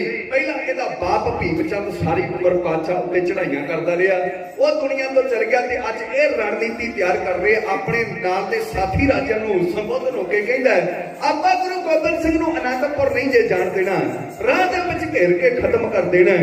ਤੇ ਨਾਲ ਦੇ ਸਾਥੀ ਰਾਜੇ ਪਤਾ ਕੀ ਕਹਿੰਦੇ ਆ, ਜਿਨ੍ਹਾਂ ਨੇ ਅੱਗੇ ਵੀ ਸਤਿਗੁਰੂ ਜੀ ਦੇ ਹੱਥ ਮੈਦਾਨ ਵਿੱਚ ਦੇਖੇ ਹੋਏ, ਜਿਹੜੇ ਗੁਰੂ ਘਰ ਦੇ ਅਜ਼ਮਤ ਤੋਂ ਜਾਣੂ ਹੈ, ਉਹ ਕਹਿੰਦੇ ਤੈਨੂੰ ਪਤਾ ਗੁਰੂ ਗੋਬਿੰਦ ਸਿੰਘ ਕਿਸ ਘਰਾਣੇ ਦੇ ਨਾਲ ਸੰਬੰਧ ਰੱਖਦਾ ਹੈ? ਉਹ ਗੁਰੂ ਹਰਗੋਬਿੰਦ ਸਿੰਘ ਮਹਾਰਾਜ ਜਿਨ੍ਹਾਂ ਨੇ ਮੀਰੀ ਪੀਰੀ ਦੀਆਂ 2 ਤੇਗਾਂ ਪਹਿਨੀਆਂ, ਮੇਰੀ ਔਰ ਤੇਗ ਚਲਾਉਣ ਦੇ ਜੋ ਧਣੀ ਸਨ, ਉਹਨਾਂ ਦੇ ਅੱਗੇ ਪੁੱਤਰ ਗੁਰੂ ਤੇਗ ਬਹਾਦਰ ਮਹਾਰਾਜ, ਜਿਨ੍ਹਾਂ ਨੇ 13 ਸਾਲਾਂ ਦੀ ਉਮਰ ਦੇ ਵਿੱਚ ਕਰਤਾਰਪੁਰ ਦੇ ਮੈਦਾਨ ਵਿੱਚ ਤੇਗ ਵਾਹੀ ਸੀ, ਤੇ ਉਹਨਾਂ ਦੀ ਬਹਾਦਰੀ ਨੂੰ, ਉਹਨਾਂ ਦੀ ਤੇਗ ਨੂੰ ਚੱਲਦਿਆਂ ਦੇਖ ਕੇ ਉਹਨਾਂ ਦੇ ਪਿਤਾ ਨੇ ਉਹਨਾਂ ਨੂੰ ਖਿਤਾਬ ਦੇ ਦਿੱਤਾ ਸੀ ਤੇਗ ਬਹਾਦਰ ਦਾ।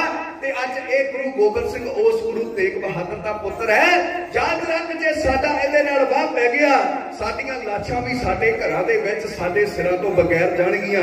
ਉਹ ਤੀਰ ਅੰਦਾਜ਼ੀ ਦੇ ਵਿੱਚ ਐਡਾ ਧਣੀ ਹੈ, ਜੇ ਉਹਨੇ ਮੈਦਾਨ ਵਿੱਚ ਆ ਕੇ ਤੀਰ ਚਲਾਏ ਤੇ ਸਾਡੀਆਂ ਫੌਜਾਂ ਇਸ ਤਰ੍ਹਾਂ ਉੱਡਦੀਆਂ ਨਜ਼ਰ ਆਉਣਗੀਆਂ ਜਿਸ ਤਰ੍ਹਾਂ ਹਵਾ ਦੇ ਵਿੱਚ ਮਖੀਰ ਉੱਡਦੀ ਹੈ। ਇਹਦੇ ਵਿੱਚ ਹੁਣ ਅਸੀਂ ਤੇਰਾ ਸਾਥ ਨਹੀਂ ਦੇ ਸਕਦੇ, ਤੂੰ ਜਾਣਾ ਬੇਸ਼ੱਕ ਚਲਿਆ ਜਾ। ਹੁਣ ਉਹਦੇ ਨਾਲ ਦੇ ਰਾਜਿਆਂ ਨੇ ਅਜਮੇਰ ਚੰਦ ਨੂੰ ਪਿਆਰ ਵਾਲਿਓ ਜਵਾਬ ਦੇ ਦਿੱਤਾ ਵੀ ਅਸੀਂ ਗੁਰੂ ਗੋਬਿੰਦ ਸਿੰਘ ਉੱਤੇ ਚੜ੍ਹਾਈ ਕਰਕੇ ਨਹੀਂ ਜਾਣਾ। ਹੁਣ ਇਹ ਬੜਾ ਪਰੇਸ਼ਾਨ ਹੋਇਆ, ਇਹ ਆਪਣੇ ਵਜ਼ੀਰ ਨੂੰ ਪੁੱਛਦਾ ਹੈ, ਬਈ ਹੁਣ ਆਪਾਂ ਕੀ ਕਰੀਏ? ਉਹ ਵਜ਼ੀਰ ਅੱਗੋਂ ਕਹਿੰਦਾ ਵੀ ਆਪਾਂ ਹੁਣ ਸਰਕਾਰ ਦਾ ਸਹਾਰਾ ਲੈਣੇ ਹੈ, ਆਪਾਂ ਸਰਕਾਰ ਦੇ ਕੋਲੋਂ ਜਾ ਕੇ ਮਦਦ ਲੈ ਕੇ ਆਉਣੀ ਹੈ। ਹੁਣ ਸਰਕਾਰ ਨੇੜੇ ਕਿਹੜੀ ਹੈ? ਸਰਹੱਦ ਦੀ। ਉਹ ਸਰਹੱਦ ਦਾ ਸੂਬੇਦਾਰ ਹੈ, ਸੂਬੇਦਾਰ ਵਜ਼ੀਰ ਖਾਂ। ਉਹਦੇ ਦਰਬਾਰ ਦੇ ਵਿੱਚ, ਉਹਦੀ ਕਚਹਿਰੀ ਦੇ ਵਿੱਚ ਇਹ ਪਿਆਰ ਵਾਲਿਓ ਆਪਣੇ ਵਜ਼ੀਰ ਸਮੇਤ ਜਾ ਦਾਖਲ ਹੁੰਦਾ ਹੈ। ਜਾ ਕੇ ਕਹਿੰਦਾ ਪਤਾ ਕੀ ਹੈ ਕਿ ਖਾਨ ਸਾਹਿਬ, ਉਹ ਗੁਰੂ ਗੋਬਿੰਦ ਸਿੰਘ ਜਿਹੜਾ ਤੁਹਾਡਾ ਵੀ ਦੁਸ਼ਮਣ ਹੈ ਤੇ ਸਾਡਾ ਵੀ ਦੁਸ਼ਮਣ ਹੈ। ਅਸੀਂ ਵੀ ਬੜਾ ਯਤਨ ਕੀਤਾ ਉਹਨੂੰ ਖਤਮ ਕਰਨ ਦਾ, ਤੇ ਤੁਸੀਂ ਵੀ ਬੜਾ ਕੀਤਾ ਹੈ, ਪਰ ਆਪਣੇ ਕਿਲਿਆਂ ਦਾ ਆਸਰਾ ਲੈ ਕੇ ਗੁਰੂ ਹਰ ਵਾਰ ਸਾਡੇ ਤੇ ਭਾਰੂ ਪੈ ਜਾਂਦਾ ਰਿਹਾ। ਹੁਣ ਸਾਡੇ ਕੋਲ ਬੜਾ ਵਧੀਆ ਮੌਕਾ ਆਇਆ ਹੈ, ਗੁਰੂ ਕੁਰੂਕਸ਼ੇਤਰ ਦੀ ਧਰਤੀ ਤੇ ਆਇਆ, ਉਹਨਾਂ ਜਾਣਾ ਵਾਪਸ ਅਨੰਦਪੁਰ ਨੂੰ, ਤੇ ਉਹਦੇ ਨਾਲ ਗਿਣਤੀ ਦੇ ਕੁਝ ਸਿੰਘ ਨੇ।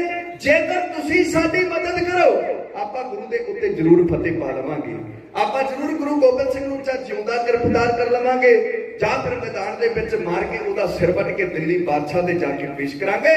ਤੁਹਾਨੂੰ ਵੀ ਇਹਦੇ ਵਿੱਚ ਫਾਇਦਾ ਹੈ ਤੇ ਸਾਨੂੰ ਵੀ ਫਾਇਦਾ ਹੈ। ਇਹ ਕਰਮਾਂ ਵਾਲਿਓ ਅਜੇ ਇਹ ਗੱਲਾਂ ਬਾਤਾਂ ਕਰ ਹੀ ਰਹੇ ਸਨ, ਇਤਨੇ ਨੂੰ ਕੀ ਹੁੰਦਾ ਹੈ, ਔਰ ਇਸ ਵਜ਼ੀਰ ਖਾਨ ਦੇ ਦਰਬਾਰ ਦੇ ਵਿੱਚ ਇੱਕ ਇਲਚੀ ਆਉਂਦਾ ਹੈ। ਇਲਚੀ ਸ਼ਬਦ ਆਪ ਜੀ ਪੜ੍ਹੇ ਲਿਖੇ ਸੱਜਣ ਬੈਠੇ ਹੋ, ਪਤਾ ਹੋਵੇਗਾ। ਅੱਜ ਵੈਸੇ ਇਹ ਸ਼ਬਦ ਅਸੀਂ ਬੋਲਣੇ ਛੱਡ ਦਿੱਤੇ।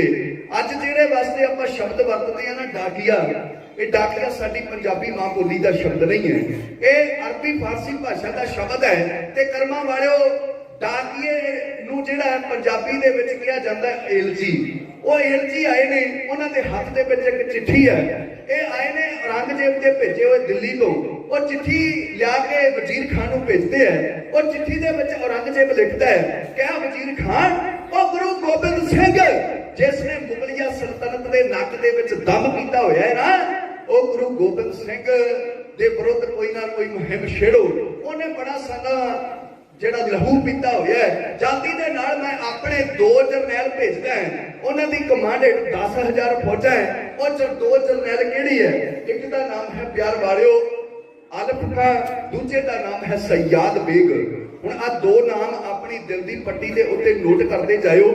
ਇੱਕ ਦਾ ਨਾਮ ਹੈ ਸਯਾਦ ਬੇਗ, ਇੱਕ ਪਿਆਰ ਵਾਲਿਓ ਇਹਦੇ ਤੋਂ ਪਹਿਲਾਂ ਚੜ ਕੇ ਆਉਂਦਾ ਹੈ, ਮਾਫ ਕਰਿਓ ਬਾਅਦ ਵਿੱਚ ਚੜ ਕੇ ਆਉਂਦਾ, ਉਹਦਾ ਨਾਮ ਹੈ ਸੈਦ ਖਾਨ। ਤੇ ਜਿਹੜਾ ਚੜ ਕੇ ਆ ਰਿਹਾ ਜਰਨੈਲ ਹੈ, ਇਹਦਾ ਨਾਮ ਹੈ ਸਯਾਦ ਬੇਗ। ਹੁਣ ਦੂਜਾ ਇਹਦੇ ਨਾਲ ਹੈ ਆਲਫ ਖਾਂ। ਇਹ ਦੋ ਜਰਨੈਲ 10,000 ਦੀ ਫੌਜ ਦੇ ਕੇ ਪਿਆਰ ਵਾਲੇ ਦਿੱਲੀੋਂ ਔਰੰਗਜ਼ੇਬ ਨੇ ਭੇਜੇ ਹੈ। ਵਜ਼ੀਰ ਖਾਨ ਨੂੰ ਇਹ ਚਿੱਠੀ ਮਿਲਦੀ ਹੈ, ਉਹ ਚਿੱਠੀ ਪੜ੍ਹ ਕੇ ਬੜਾ ਖੁਸ਼ ਹੁੰਦਾ ਹੈ। ਅਜਮੇਰ ਚੰਦ ਨੂੰ ਕਹਿੰਦਾ ਹੈ, ਅਜਮੇਰ ਚੰਦਾ ਓਏ ਅੱਜ ਤੇ ਲੱਗਦਾ ਅੱਲਾਹ ਤਾਲਾ ਨੇ ਸਾਡੀ ਨੇੜੇ ਹੋ ਕੇ ਸੁਣ ਲਈ। ਉਹ ਦੇਖ ਗੁਰੂ ਗੋਬਿੰਦ ਸਿੰਘ ਜਿਸ ਦੇ ਵਿਰੁੱਧ ਤੂੰ ਸਾਨੂੰ ਮਦਦ ਵਾਸਤੇ ਆਇਆ ਹੈ ਨਾ, ਸਾਡੇ ਕੋਲ ਚੱਲ ਕੇ ਉਹਦੇ ਵਿਰੁੱਧ ਮੁਹਿੰਮ ਛੇੜਨ ਵਾਸਤੇ, ਜੰਗ ਕਰਨ ਵਾਸਤੇ ਦਿੱਲੀੋਂ ਬਾਦਸ਼ਾਹ ਨੇ ਵੀ ਸਾਡੀ ਮਦਦ ਵਾਸਤੇ 10,000 ਫੌਜਾਂ ਤੇ 2 ਜਰਨੈਲ ਭੇਜ ਦਿੱਤੇ ਹੈ। ਹੁਣ ਤਕੜੇ ਹੋ ਜਾਓ, ਆਪਾਂ ਸਾਰੀ ਤਿਆਰੀ ਕਰੀਏ। ਲਓ ਕਰਮਾਂ ਵਾਲੇ ਇਹ ਸਾਰਾ ਇਹਨਾਂ ਨੇ ਰਣਨੀਤੀ ਤਿਆਰ ਕਰ ਲਈ ਹੈ। ਇਹ 3 ਤਾਕਤਾਂ ਰਲ ਕੇ ਕਲਗੀਧਰ ਪਾਤਸ਼ਾਹ ਤੇ ਹਮਲਾ ਕਰਨ ਵਾਸਤੇ ਤਿਆਰੀਆਂ ਕਰ ਰਹੀਆਂ। ਇਹ 3 ਤਾਕਤਾਂ ਜਿਹੜੀਆਂ, ਇੱਕ ਸਰਹੰਦ ਦਾ ਸੂਬੇਦਾਰ ਵਜ਼ੀਰ ਖਾਨ, ਇੱਕ ਅਜਮੇਰ ਚੰਦ ਤੇ ਪਿਆਰ ਵਾਲਿਓ ਇੱਕ ਜਿਹੜੇ 2 ਜਰਨੈਲ ਦਿੱਲੀ ਦੀ ਧਰਤੀ ਤੋਂ ਚੜ ਕੇ ਆਏ ਨੇ, ਸਯਾਦ ਬੇਗ ਤੇ ਆਲਮ ਖਾਨ। ਇਹ 3 ਤਾਕਤਾਂ ਹੁਣ ਇਕੱਠੀਆਂ ਹੋ ਗਈਆਂ। ਇਹਨਾਂ ਨੇ ਸਭ ਤੋਂ ਪਹਿਲਾਂ ਕੀ ਕੀਤਾ, ਜਿਹੜੇ ਰਾਜਿਆਂ ਨੇ ਅਜਮੇਰ ਚੰਦ ਦਾ ਸਾਥ ਨਹੀਂ ਸੀ ਨਾ ਦਿੱਤਾ, ਉਹਨਾਂ ਨੂੰ ਚਿੱਠੀਆਂ ਲਿਖੀਆਂ ਬਈ ਜਾਂ ਤੇ ਗੁਰੂ ਗੋਬਿੰਦ ਸਿੰਘ ਦੇ ਵਿਰੁੱਧ ਸਾਡਾ ਸਾਥ ਦੇ ਦਿਓ ਜੰਗ ਦੇ ਵਿੱਚ, ਨਹੀਂ ਤੇ ਅਸੀਂ ਇਕੱਠੇ ਹੋ ਕੇ ਤੁਹਾਡੇ ਉੱਤੇ ਹਮਲਾ ਕਰ ਦੇਣਾ। ਹੁਣ ਮਜਬੂਰੀ ਬਸ ਉਹਨਾਂ ਨੂੰ ਵੀ ਇਹਦੇ ਨਾਲ ਲੜਨਾ ਪਿਆ। ਹੁਣ ਇਹ 3 ਤਾਕਤਾਂ ਇਕੱਠੀਆਂ ਹੋ ਗਈਆਂ। ਮਾਨੋ ਅੱਜ ਦੇ 23 ਮੁੱਖ ਮੰਤਰੀਆਂ ਦੀਆਂ ਫੌਜਾਂ ਕਲਗੀਧਰ ਪਾਤਸ਼ਾਹ ਜੀ ਨੂੰ ਖਤਮ ਕਰਨ ਵਾਸਤੇ ਚੜਾਈ ਕਰਕੇ ਆ ਰਹੀਆਂ। ਹੁਣ ਇਹਨਾਂ ਦੀ ਸਾਰੀ ਰਣਨੀਤੀ ਜਿਹੜੀ ਹੈ, ਇਹ ਸਾਰਾ ਭੇਦ ਜਿਹੜਾ ਹੈ, ਉਹ ਇੱਕ ਪਾਤਸ਼ਾਹ ਜੀ ਦਾ CID ਵਿਭਾਗ ਦਾ ਕਰਮਚਾਰੀ ਸੀ, ਜਿਸ ਦਾ ਨਾਮ ਤੇ ਇਤਿਹਾਸ ਵਿੱਚ ਨਹੀਂ ਲਿਖਿਆ, ਪਰ ਉਹਨੂੰ ਕਹਿਲੂਰੀਆ ਸਿੰਘ ਕਰਕੇ ਜਿਹੜਾ ਤਵਾਰੀਖ ਦੇ ਵਿੱਚ ਲਿਖਿਆ ਮਿਲਦਾ ਹੈ, ਉਹ ਸਾਰਾ ਭੇਦ ਕੱਢਦਾ ਹੈ। ਪਿਆਰ ਵਾਲੇ ਹੁੰਦਾ ਆਪਣੇ ਘੋੜੇ ਦੇ ਉੱਤੇ ਸਵਾਰ ਤੇ ਜਾਂਦਾ ਹੈ ਕੁਰੂਕਸ਼ੇਤਰ। ਇੱਥੇ ਜਾ ਕੇ ਪਤਾ ਕਰਦਾ ਹੈ, ਪਤਾ ਲੱਗਦਾ ਹੈ ਵੀ ਗੁਰੂ ਗੋਬਿੰਦ ਸਿੰਘ ਮਹਾਰਾਜ ਅਨੰਦਪੁਰ ਸਾਹਿਬ ਦੀ ਧਰਤੀ ਵੱਲ ਨੂੰ ਵਾਪਸ ਚਲੇ ਗਏ ਨੇ। ਹੁਣ ਕਰਮਾਂ ਵਾਲਿਓ ਅੱਗੇ ਕੀ ਹੁੰਦਾ ਹੈ, ਇਹ ਫਿਰ ਘੋੜੇ ਤੇ ਸਵਾਰ ਹੋ ਕੇ ਕਲਗੀਧਰ ਪਾਤਸ਼ਾਹ ਜੀ ਦਾ ਪਿੱਛਾ ਕਰਦਾ ਹੋਇਆ ਰੋਪੜ ਦੇ ਨੇੜੇ, ਜਿੱਥੇ ਚਮਕੌਰ ਸਾਹਿਬ ਦੀ ਧਰਤੀ ਹੈ ਨਾ, ਇੱਥੇ ਆ ਕੇ ਸਤਿਗੁਰ ਸੱਚੇ ਪਾਤਸ਼ਾਹ ਜੀ ਨੂੰ ਆ ਮਿਲਦਾ ਹੈ। ਆ ਕੇ ਕਹਿੰਦਾ ਪਤਾ ਕੀ ਹੈ ਕਿ ਸਤਿਗੁਰ ਜੀ ਜਲਦੀ ਦੇ ਨਾਲ ਅਨੰਦਪੁਰ ਸਾਹਿਬ ਵੱਲ ਨੂੰ ਚਲੇ ਜਾਓ, ਇੱਥੇ ਹੋਰ ਤੁਸੀਂ ਡੇਰਾ ਨਾ ਲਗਾਓ, ਕਿਉਂਕਿ ਸਮਾਂ ਇਤਨਾ ਜ਼ਿਆਦਾ ਨਹੀਂ ਹੈ। ਬਹੁਤ ਵੱਡੀ ਗਿਣਤੀ ਦੇ ਵਿੱਚ 3 ਤਾਕਤਾਂ ਇਕੱਠੀਆਂ ਹੋ ਕੇ ਤੁਹਾਡੇ ਉੱਤੇ ਹਮਲਾ ਕਰਨ ਵਾਸਤੇ ਆ ਰਹੀਆਂ। ਮੇਰੇ ਦਰਬਾਰ ਪਿਤਾ ਜੀ ਕਹਿੰਦੇ ਨੇ ਸਿੱਕਾ ਘਬਰਾਇਆ ਹੋਇਆ ਕਿਉਂ ਹੈ, ਤੂੰ ਖੁੱਲ ਕੇ ਦੱਸ ਵੀ ਕੀ ਗੱਲ ਹੈ। ਇਹ ਸਾਰੀ ਕਹਾਣੀ ਦੱਸ ਦਿੰਦਾ ਹੈ ਵੀ ਸਤਿਗੁਰੂ ਇਸ ਤਰ੍ਹਾਂ ਵਜ਼ੀਰ ਖਾਨ ਦੀ ਕਚਹਿਰੀ ਦੇ ਵਿੱਚ 22 ਧਾਰ ਦੇ ਪਹਾੜੀ ਰਾਜਿਆਂ ਔਰ ਦਿੱਲੀ ਤੋਂ ਆਏ 2 ਜਰਨੈਲਾਂ ਨੇ ਇਹ ਰਣਨੀਤੀ ਤਿਆਰ ਕੀਤੀ ਹੈ ਤੁਹਾਡੇ ਵਿਰੁੱਧ, ਬਈ ਉਹ ਤੁਹਾਡੇ ਉੱਤੇ ਹਮਲਾ ਕਰਨਗੇ, ਤੁਹਾਡਾ ਨੁਕਸਾਨ ਹੋ ਸਕਦਾ ਹੈ, ਜਲਦੀ ਦੇ ਨਾਲ ਤੁਸੀਂ ਅਨੰਦਪੁਰ ਸਾਹਿਬ ਚਲੇ ਜਾਓ। ਹੁਣ ਸਤਿਗੁਰੂ ਜੀ ਕਹਿੰਦੇ ਸਿਖਾ ਓਏ ਹੌਸਲਾ ਰੱਖ, ਤੂੰ ਸਾਨੂੰ ਇੱਥੋਂ ਜਾਣ ਵਾਸਤੇ ਨਾ ਕਹਿ, ਕਿਉਂਕਿ ਜਿਹੜੇ ਚੜ ਕੇ ਆ ਰਹੇ ਨੇ ਨਾ, ਕਿਤੇ ਉਹਨਾਂ ਦੇ ਮਨ ਦਾ ਇਹ ਭੁਲੇਖਾ ਹੀ ਨਾ ਰਹਿ ਜਾਵੇ ਕਿ ਜੇ ਗੋਬਿੰਦ ਸਿੰਘ ਸਾਨੂੰ ਕੱਲਾ ਟੱਕਰ ਜਾਂਦਾ ਅਸੀਂ ਉਹਨੂੰ ਜਿੱਤ ਲੈਣਾ ਸੀ। ਉਹਨਾਂ ਦੇ ਮਨ ਦਾ ਇਹ ਭੁਲੇਖਾ ਦੂਰ ਕਰਨ ਵਾਸਤੇ ਅਸੀਂ ਇੱਥੇ ਰੁਕਦੇ ਹਾਂ। ਤੂੰ ਜਾ ਅਨੰਦਪੁਰ ਸਾਹਿਬ ਦੀ ਧਰਤੀ ਦੇ ਉੱਤੇ ਜਿੱਥੇ ਬੈਠੀਆਂ ਸਾਡੀਆਂ ਲਾਡਲੀਆਂ ਫੌਜਾਂ, ਜਿਨ੍ਹਾਂ ਨੂੰ ਹਰ ਵਕਤ ਧਰਮ ਯੁੱਧ ਦਾ ਚੜਿਆ ਰਹਿੰਦਾ ਚਾਹ, ਜਿਹੜੇ ਹਰ ਵੇਲੇ ਧਰਮ ਯੁੱਧ ਲੜਨ ਵਾਸਤੇ ਤਿਆਰ ਰਹਿੰਦੇ ਆ, ਤੂੰ ਜਾ ਕੇ ਉਹਨਾਂ ਨੂੰ ਸਾਰੀ ਕਹਾਣੀ ਦੱਸ ਦੇ। ਲਓ ਕਰਮਾਂ ਵਾਲਿਓ ਇੱਕ ਹਲੂਰੀਆ ਸਿੱਖ ਜਾ ਪਹੁੰਚਾ ਅਨੰਦਪੁਰ ਸਾਹਿਬ ਦੀ ਧਰਤੀ ਦੇ ਉੱਤੇ, ਜਾ ਕੇ ਪਹੁੰਚਿਆ ਨਿਹੰਗ ਸਿੰਘਾਂ ਦੀ ਛਾਉਣੀ ਦੇ ਵਿੱਚ, ਜਾ ਕੇ ਮਿਲਿਆ ਜਥੇਦਾਰ ਨੂੰ, ਜਾ ਕੇ ਸਾਰੀ ਕਹਾਣੀ ਦੱਸ ਦਿੱਤੀ ਹੈ। ਤਾਂ ਜੀ ਜਥੇਦਾਰ ਨੇ ਕਿਹੜਾ ਕਰਦੀਆਂ ਮਾਰ ਕੇ ਨਗਾਰਿਆਂ ਦੇ ਉੱਤੇ ਚੋਟਾਂ ਸਿੰਘਾਂ ਨੂੰ ਇਕੱਠੇ ਹੋਣ ਦਾ ਹੁਕਮ ਦਿੱਤਾ ਹੈ। ਗੁਰੂ ਕੇ ਖਾਲਸੇ ਇਕੱਠੇ ਹੋਏ। ਇਸ ਜਥੇਦਾਰ ਨੇ ਇੱਕ ਜੋਸ਼ੀਲੀ ਤਕਰੀਰ ਕੀਤੀ, ਸਾਰੇ ਸਿੰਘਾਂ ਨੇ ਹਾਂ ਦੇ ਵਿੱਚ ਜੈਕਾਰੇ ਛੱਡਦੇ ਹੋਏ ਜਵਾਬ ਦਿੱਤਾ ਹੈ। ਹੁਣ ਕਰਮਾਂ ਵਾਲਿਓ ਜਥੇਦਾਰ ਨੇ ਹੁਕਮ ਕਰ ਦਿੱਤਾ ਵੀ ਆਪਾਂ ਹੁਣੇ ਪਾਤਸ਼ਾਹ ਜੀ ਦੀ ਮਦਦ ਵਾਸਤੇ ਚੜਾਈ ਕਰਕੇ ਜਾਣੀ ਹੈ। ਬੜੀ ਵੱਡੀ ਗਿਣਤੀ ਦੇ ਵਿੱਚ ਫੌਜਾਂ ਚੜ ਕੇ ਆ ਰਹੀਆਂ, ਕਿਤੇ ਪਾਤਸ਼ਾਹ ਜੀ ਦਾ ਕੋਈ ਨੁਕਸਾਨ ਨਾ ਹੋ ਜਾਵੇ, ਆਪਾਂ ਜਲਦੀ ਦੇ ਨਾਲ ਪਹੁੰਚਣਾ ਹੈ। ਇਹ ਹੁਕਮ ਪਾ ਕੇ ਸਿੰਘਾਂ ਨੇ ਸਜਾਏ ਆਪਣੇ ਹਥਿਆਰ।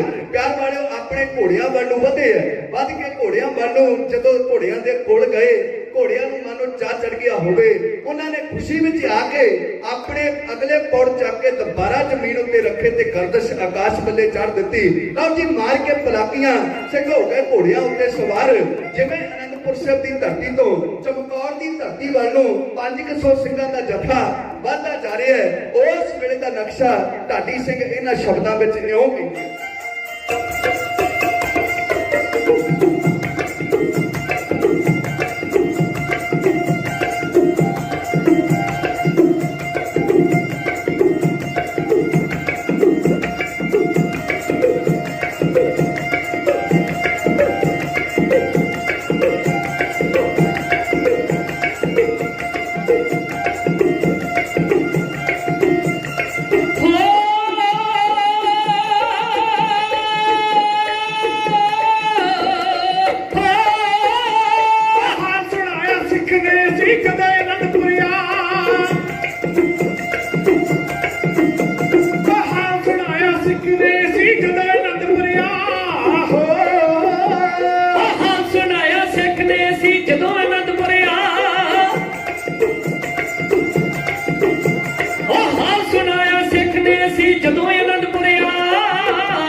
ਲਾ ਚੋਟ ਨਗਾਰੇ, ਉਹਨਾਂ ਚੋਲੇ ਪਹਿਨੇ ਕੇਸਰੀ ਨੀਲੇ ਦਸਤਾਰੇ, ਉਹਨਾਂ ਚੱਕਰ ਸੋਹਦੇ ਸਿਰਾਂ ਦੇ ਜੋ ਚੰਨ ਪਰਵਾਰੇ, ਚੜੇ ਆਉਂਦੇ ਨੇ ਸੂਰਮੇ ਛੱਡਦੇ ਜੈਕਾਰੇ। ਕਲਗੀਧਰ ਪਾਤਸ਼ਾਹ ਤੇ ਹਮਲਾ ਹੋਣਾ ਹੈ। ਜਦੋਂ ਇਹ ਖਬਰ ਗੁਰੂ ਕੇ ਖਾਲਸੇ ਨੂੰ ਮਿਲੀ 500 ਦੀ ਗਿਣਤੀ ਦੇ ਵਿੱਚ ਲਗਾ ਕੇ ਨਗਾਰਿਆਂ ਤੇ ਚੋਟਾ ਅਨੰਦਪੁਰ ਸਾਹਿਬ ਦੀ ਧਰਤੀ ਤੋਂ ਤੁਰੇ ਤੇ ਜਲਦੀ ਦੇ ਨਾਲ ਪੱਗ ਮੁਕਾ ਕੇ ਚਮਕੌਰ ਦੀ ਧਰਤੀ ਉੱਤੇ ਪਹੁੰਚ ਗਏ। ਹੁਣ ਚਮਕੌਰ ਦੀ ਧਰਤੀ ਦੇ ਉੱਤੇ ਪਿਆਰ ਵਾਲੇ ਇੱਕ ਜੰਗ ਇਸ ਤੋਂ ਬਾਅਦ ਵਿੱਚ ਹੋਣੀ ਹੈ, ਜਿਸ ਦੇ ਵਿੱਚ ਕਲਗੀਧਰ ਪਾਤਸ਼ਾਹ ਸਾਹਿਬ ਸ੍ਰੀ ਗੁਰੂ ਗੋਬਿੰਦ ਸਿੰਘ ਮਹਾਰਾਜ ਜੀ ਦੀਆਂ ਅੱਖਾਂ ਸਾਹਮਣੇ ਉਹਨਾਂ ਦੇ ਲਾਡਲੇ ਪੁੱਤਰ ਬਾਬਾ ਅਜੀਤ ਸਿੰਘ, ਬਾਬਾ ਜੁਝਾਰ ਸਿੰਘ ਸ਼ਹਾਦਤ ਦਾ ਜਾਮ ਪੀਂਦੇ ਆ। ਜਿਸ ਜੰਗ ਦੇ ਵਿੱਚ ਪੰਜਾਂ ਪਿਆਰਿਆਂ ਦੇ ਵਿੱਚੋਂ 3 ਪਿਆਰੇ ਸ਼ਹੀਦ ਹੁੰਦੇ ਆ। ਜਿਸ ਧਰਤੀ ਦੇ ਉੱਤੇ ਪਿਆਰ ਵਾਲੇ 10 ਲੱਖ ਦੇ ਨਾਲ 40 ਸਿੰਘ ਕਲਗੀਧਰ ਪਾਤਸ਼ਾਹ ਦੀ ਕਮਾਂਡ ਹੇਠ ਮੁਕਾਬਲਾ ਕਰਦੇ ਆ। ਉਹ ਚਮਕੌਰ ਦੀ ਦੂਜੀ ਜੰਗ ਹੈ। ਪਰ ਇਸ ਤੋਂ ਪਹਿਲਾਂ ਵੀ ਇੱਕ ਜੰਗ ਲੜੀ ਗਈ ਹੈ, ਜਿਸ ਦਾ ਆਪਾਂ ਸਾਰਾ ਮਾਹੌਲ ਬਣਾ ਰਹੇ ਹਾਂ। ਇਹ ਜੰਗ ਲੜੀ ਗਈ ਸੀ 14 ਜਨਵਰੀ ਅੱਜ ਦੇ ਦਿਨ ਤੇ ਸਨ 1703 ਈਸਵੀ ਦੇ ਵਿੱਚ। ਆਓ ਕਰਮਾਂ ਵਾਲਿਓ, ਹੁਣ ਇੱਧਰ ਗੁਰੂ ਕੇ ਖਾਲਸੇ ਜਲਦੀ ਦੇ ਨਾਲ ਅਨੰਦਪੁਰ ਸਾਹਿਬ ਦੀ ਧਰਤੀ ਤੋਂ ਪੰਧ ਮੁਕਾ ਕੇ ਚਮਕੌਰ ਦੀ ਧਰਤੀ ਤੇ ਪਹੁੰਚ ਗਏ ਨੇ। ਸਮਾਂ ਲਗਭਗ ਹੋਣੀ ਵਾਲਾ ਹੈ। ਮੈਂ 5-7 ਮਿੰਟਾਂ ਦੇ ਵਿੱਚ ਇੱਕ ਵਾਰ ਕਹਿਣੀ ਹੈ ਆਪ ਜੀ ਦੀ ਸੇਵਾ ਦੇ ਵਿੱਚ, ਇਸ ਦੇ ਨਾਲ ਇਸ ਪ੍ਰਸੰਗ ਦਾ ਰਿਜ਼ਲਟ ਕੱਢ ਦੇਣਾ ਹੈ। ਇਸ ਲਈ ਮੈਂ ਆਪਣੇ ਵਿਚਾਰਾਂ ਨੂੰ ਥੋੜਾ ਜਿਹਾ ਸੰਖੇਪ ਦੇ ਵਿੱਚ ਕਹਿ ਕੇ ਢਾਡੀ ਸਿੰਘਾਂ ਦੇ ਕੋਲੋਂ ਬਾਹਰ ਕਹਾ ਦੇਣੀ ਹੈ। ਆਓ ਸਤਿਕਾਰਯੋਗ ਸਰ ਸੰਗਤ ਜੀਓ, ਹੁਣ ਇੱਧਰ ਚਮਕੌਰ ਦੀ ਧਰਤੀ ਤੇ ਕਲਗੀਧਰ ਪਾਤਸ਼ਾਹ ਜੀ ਦੇ ਚਰਨਾਂ ਦੇ ਵਿੱਚ 500 ਸਿੰਘਾਂ ਦਾ ਜਥਾ ਅਨੰਦਪੁਰੋਂ ਆ ਗਿਆ। ਉਧਰ 3 ਤਾਕਤਾਂ ਇਕੱਠੀਆਂ ਹੋ ਕਰਕੇ ਵਜ਼ੀਰ ਖਾਨ ਤੇ ਸਯਾਦ ਬੇਗ ਆਲਮ ਖਾਨ ਦੇ ਅਜਮੇਰ ਜਾਂਦੀ ਅਗਵਾਈ ਦੇ ਵਿੱਚ ਵਧੀਆਂ ਆ ਰਹੀਆਂ। ਇਹ ਸਾਰੇ ਜਣੇ ਤੁਰੇ ਆਉਂਦੇ ਕਹਿੰਦੇ ਆ ਭਾਈ ਅੱਜ ਗੁਰੂ ਗੋਬਿੰਦ ਸਿੰਘ ਨੂੰ ਜ਼ਰੂਰ ਆਪਾਂ ਜਿੱਤ ਲਵਾਂਗੇ, ਜਾਂ ਗੁਰੂ ਗੋਬਿੰਦ ਸਿੰਘ ਦਾ ਸਿਰ ਵੱਢ ਕੇ ਦਿੱਲੀ ਲਿਜਾਵਾਂਗੇ, ਜਾਂ ਗੁਰੂ ਨੂੰ ਜਿਉਂਦਾ ਗ੍ਰਿਫਤਾਰ ਕਰਕੇ ਲੈ ਕੇ ਜਾਵਾਂਗੇ। ਅੱਜ ਗੁਰੂ ਨੂੰ ਜਿਉਂਦਾ ਕੋਈ ਨਹੀਂ ਛੱਡਣਾ। ਓਏ ਆਪਣੇ ਕਿਲਿਆਂ ਦਾ ਆਸਰਾ ਲੈ ਕੇ ਤੇ ਗੁਰੂ ਬਚ ਜਾਂਦਾ ਰਿਹਾ, ਪਰ ਅੱਜ ਆਪਾਂ ਜਿਉਂਦਾ ਕੋਈ ਨਹੀਂ ਜੇ ਛੱਡਣਾ। ਲਓ ਕਰਮਾਂ ਵਾਲਿਓ, ਇਹ ਇਹਨਾਂ ਰਾਜਨੀਤਿਕ ਬੰਦਿਆਂ ਦੀ ਸੋਚ ਹੈ ਕਿ ਕਲਗੀਧਰ ਪਾਤਸ਼ਾਹ ਜੀ ਨੂੰ ਮਾਰ ਦੇਣਾ ਹੈ। ਹੁਣ ਰਾਜਨੀਤਿਕ ਦੇ ਅਰਥਾਂ ਵੱਲੇ ਵੀ ਮੈਂ ਇੱਕ ਪਲ ਤੁਹਾਡਾ ਲੈਣਾ ਚਾਹੁੰਦਾ। ਰਾਜਨੀਤਿਕ ਦੇ ਅਰਥ ਤੁਸੀਂ ਜਿੰਨੇ ਮਰਜ਼ੀ ਕੋਸ਼ ਪੜ੍ਹਦੇ ਹੋ, ਜਿੰਨੇ ਮਰਜ਼ੀ ਗ੍ਰੰਥ ਪੜ੍ਹਦੇ ਹੋ, ਪਰ ਕਿਤੇ ਵੀ ਤੁਹਾਨੂੰ ਰਾਜਨੀਤਿਕ ਦਾ ਅਰਥ ਜਿਹੜਾ ਉਹ ਰਾਜਾ ਲਿਖਿਆ ਨਹੀਂ ਨਜ਼ਰ ਆਵੇਗਾ। ਸਗੋਂ ਰਾਜੇ ਦਾ ਅਰਥ ਤੁਹਾਨੂੰ ਲਿਖਿਆ ਮਿਲੇਗਾ ਵੀ ਰੱਜਿਆ ਹੋਇਆ। ਜਿਹੜਾ ਬੰਦਾ ਰੱਜਿਆ ਹੋਵੇ ਉਹਨੂੰ ਰਾਜਾ ਬਣਾਇਆ ਜਾਂਦਾ ਹੈ, ਉਹਨੂੰ ਲੋਕ ਰਾਜਾ ਬਣਾਉਂਦੇ ਆ, ਆਪਣੇ ਦੇਸ਼ ਦੀ ਕਮਾਂਡ ਦਿੰਦੇ ਆ। ਪਰ ਜਿੱਥੇ ਰਾਜੇ ਭੁੱਖ ਖਿਲਾਰਨ ਤੇ ਤੁਲ ਜਾਣ, ਉਹਨਾਂ ਦੇਸ਼ਾਂ ਦਾ ਕੀ ਬਣੇ, ਉੱਥੇ ਆਮ ਜਨਤਾ ਦਾ ਕੀ ਬਣੇਗਾ। ਜਿਸ ਤਰ੍ਹਾਂ ਅੱਜ ਸਾਡੇ ਦੇਸ਼ ਦਾ ਆਪਾਂ ਇਤਿਹਾਸ ਪੜ੍ਹ ਲਈਏ, ਕਰਮਾਂ ਵਾਲਿਓ ਦੁਨੀਆ ਦੇ ਵਿੱਚ ਜਿੰਨੇ ਵੀ ਦੇਸ਼ ਆ, ਬੜੇ ਅਮੀਰ ਦੇਸ਼ ਆ ਸਾਡੇ ਦੇਸ਼ ਨਾਲੋਂ। ਅੱਜ ਕਿਤੇ ਡਾਲਰ ਚੱਲਦਾ, ਕਿਤੇ ਪਾਉਂਡ ਚੱਲਦਾ, ਕਿਤੇ ਯੂਰੋ ਚੱਲਦਾ, ਕਿਤੇ ਦਰਮ ਚੱਲਦਾ, ਜਿਨ੍ਹਾਂ ਦੇ ਬਰਾਬਰ ਸਾਡੇ ਦੇਸ਼ ਦੀ ਕਰੰਸੀ ਜਿਹੜੀ ਉਹ ਨਾ ਮਾਤਰ ਹੈ। ਪਰ ਪਿਆਰ ਵਾਲਿਓ, ਕਿਸੇ ਵੀ ਦੇਸ਼ ਦੇ ਵਿੱਚ ਅੱਜ ਤੱਕ ਸੋਨੇ ਦਾ ਸਿੱਕਾ ਨਹੀਂ ਚੱਲਿਆ। ਜੇ ਸੋਨੇ ਦਾ ਸਿੱਕਾ ਚੱਲਿਆ ਤੇ ਇਹ ਭਾਰਤ ਦੀ ਧਰਤੀ ਦੇ ਉੱਤੇ ਪ੍ਰਿੰਸੀਪਲ ਗੰਗਾ ਸਿੰਘ ਜੀ ਲਿਖਦੇ ਆ ਵੀ ਚੱਲਿਆ। ਇੱਥੇ ਕਿਸੇ ਵੇਲੇ ਸੋਨੇ ਦਾ ਸਿੱਕਾ ਚੱਲਿਆ ਤੇ 2.5 ਤੋਲੇ ਉਸ ਸੋਨੇ ਦੇ ਸਿੱਕੇ ਦਾ ਜਿਹੜਾ ਵਜ਼ਨ ਹੋਇਆ ਕਰਦਾ ਸੀ, ਉਹਦਾ weight ਹੋਇਆ ਕਰਦਾ ਸੀ। ਹੁਣ 2.5 ਨੂੰ ਤੁਸੀਂ ਅੱਜ ਦੇ 50,000 ਦੇ ਨਾਲ ਘੱਟੋ ਘੱਟ ਗੁਣਾ ਕਰਕੇ ਦੇਖ ਲਓ ਕਿੰਨੀ ਮੋਟੀ ਰਕਮ ਬਣਦੀ ਹੈ। ਐਡਾ ਅਮੀਰ ਦੇਸ਼ ਸੀ ਸਾਡਾ। ਜਦੋਂ ਆਪਾਂ ਪੁਰਾਣੇ ਕਿੱਸਿਆਂ ਨੂੰ ਵੀ ਪੜ੍ਹੀਏ, ਉਹਨਾਂ ਵਿੱਚੋਂ ਵੀ ਜ਼ਿਕਰ ਮਿਲਦਾ ਹੈ, ਜਦੋਂ ਪੂਰਨ ਜੋਗੀ ਆ ਕੇ ਅਲਖ ਜਗਾਉਂਦਾ ਹੈ ਤਾਂ ਰਾਣੀ ਸੁੰਦਰਾ ਸੁੱਚੇ ਮੋਤੀਆਂ ਦਾ ਥਾਲ ਭਰ ਕੇ ਉਹਨੂੰ ਖੈਰ ਪਾਉਣ ਵਾਸਤੇ ਆ ਜਾਂਦੀ ਹੈ। ਦੇਖੋ ਕਿੰਨਾ ਅਮੀਰ ਹੈ ਆਪਣਾ ਦੇਸ਼। ਬਈ ਇੱਥੋਂ ਦੀਆਂ ਮੁਟਿਆਰਾਂ, ਇੱਥੋਂ ਦੀਆਂ ਸਵਾਰੀਆਂ ਖੈਰ ਮੰਗਣ ਆਏ ਮੰਗਤਿਆਂ ਨੂੰ ਵੀ ਬੁੱਕ ਥਾਲ ਭਰ ਕੇ ਸੁੱਚੇ ਮੋਤੀਆਂ ਦੀ ਖੈਰ ਪਾਇਆ ਕਰਦੀਆਂ ਸਨ। ਪਰ ਪਿਆਰ ਵਾਲਿਓ, ਇਹ ਕਿਸੇ ਵੇਲੇ ਤੇ ਪੰਜਾਬ ਦੀ ਧਰਤੀ, ਇਹ ਭਾਰਤ ਦੀ ਧਰਤੀ ਸੋਨੇ ਦੀ ਚਿੜੀ ਅਖਵਾਉਂਦਾ ਸੀ। ਪਰ ਗੰਦੀ ਰਾਜਨੀਤੀ ਨੇ ਸਾਡੇ ਦੇਸ਼ ਦੇ ਉੱਤੇ ਕਾਬਜ ਹੋਏ ਗੰਦੇ ਰਾਜਨੀਤਿਕ ਬੰਦਿਆਂ ਨੇ ਇੱਕ ਸੋਨੇ ਦੀ ਚਿੜੀ ਦੇ ਖੰਭ ਨੋਚ ਕੇ ਰੱਖ ਦਿੱਤੇ। ਅੱਜ ਸਾਡਾ ਦੇਸ਼ ਕਿਸ ਪਾਸੇ ਨੂੰ ਤੁਰ ਪਿਆ?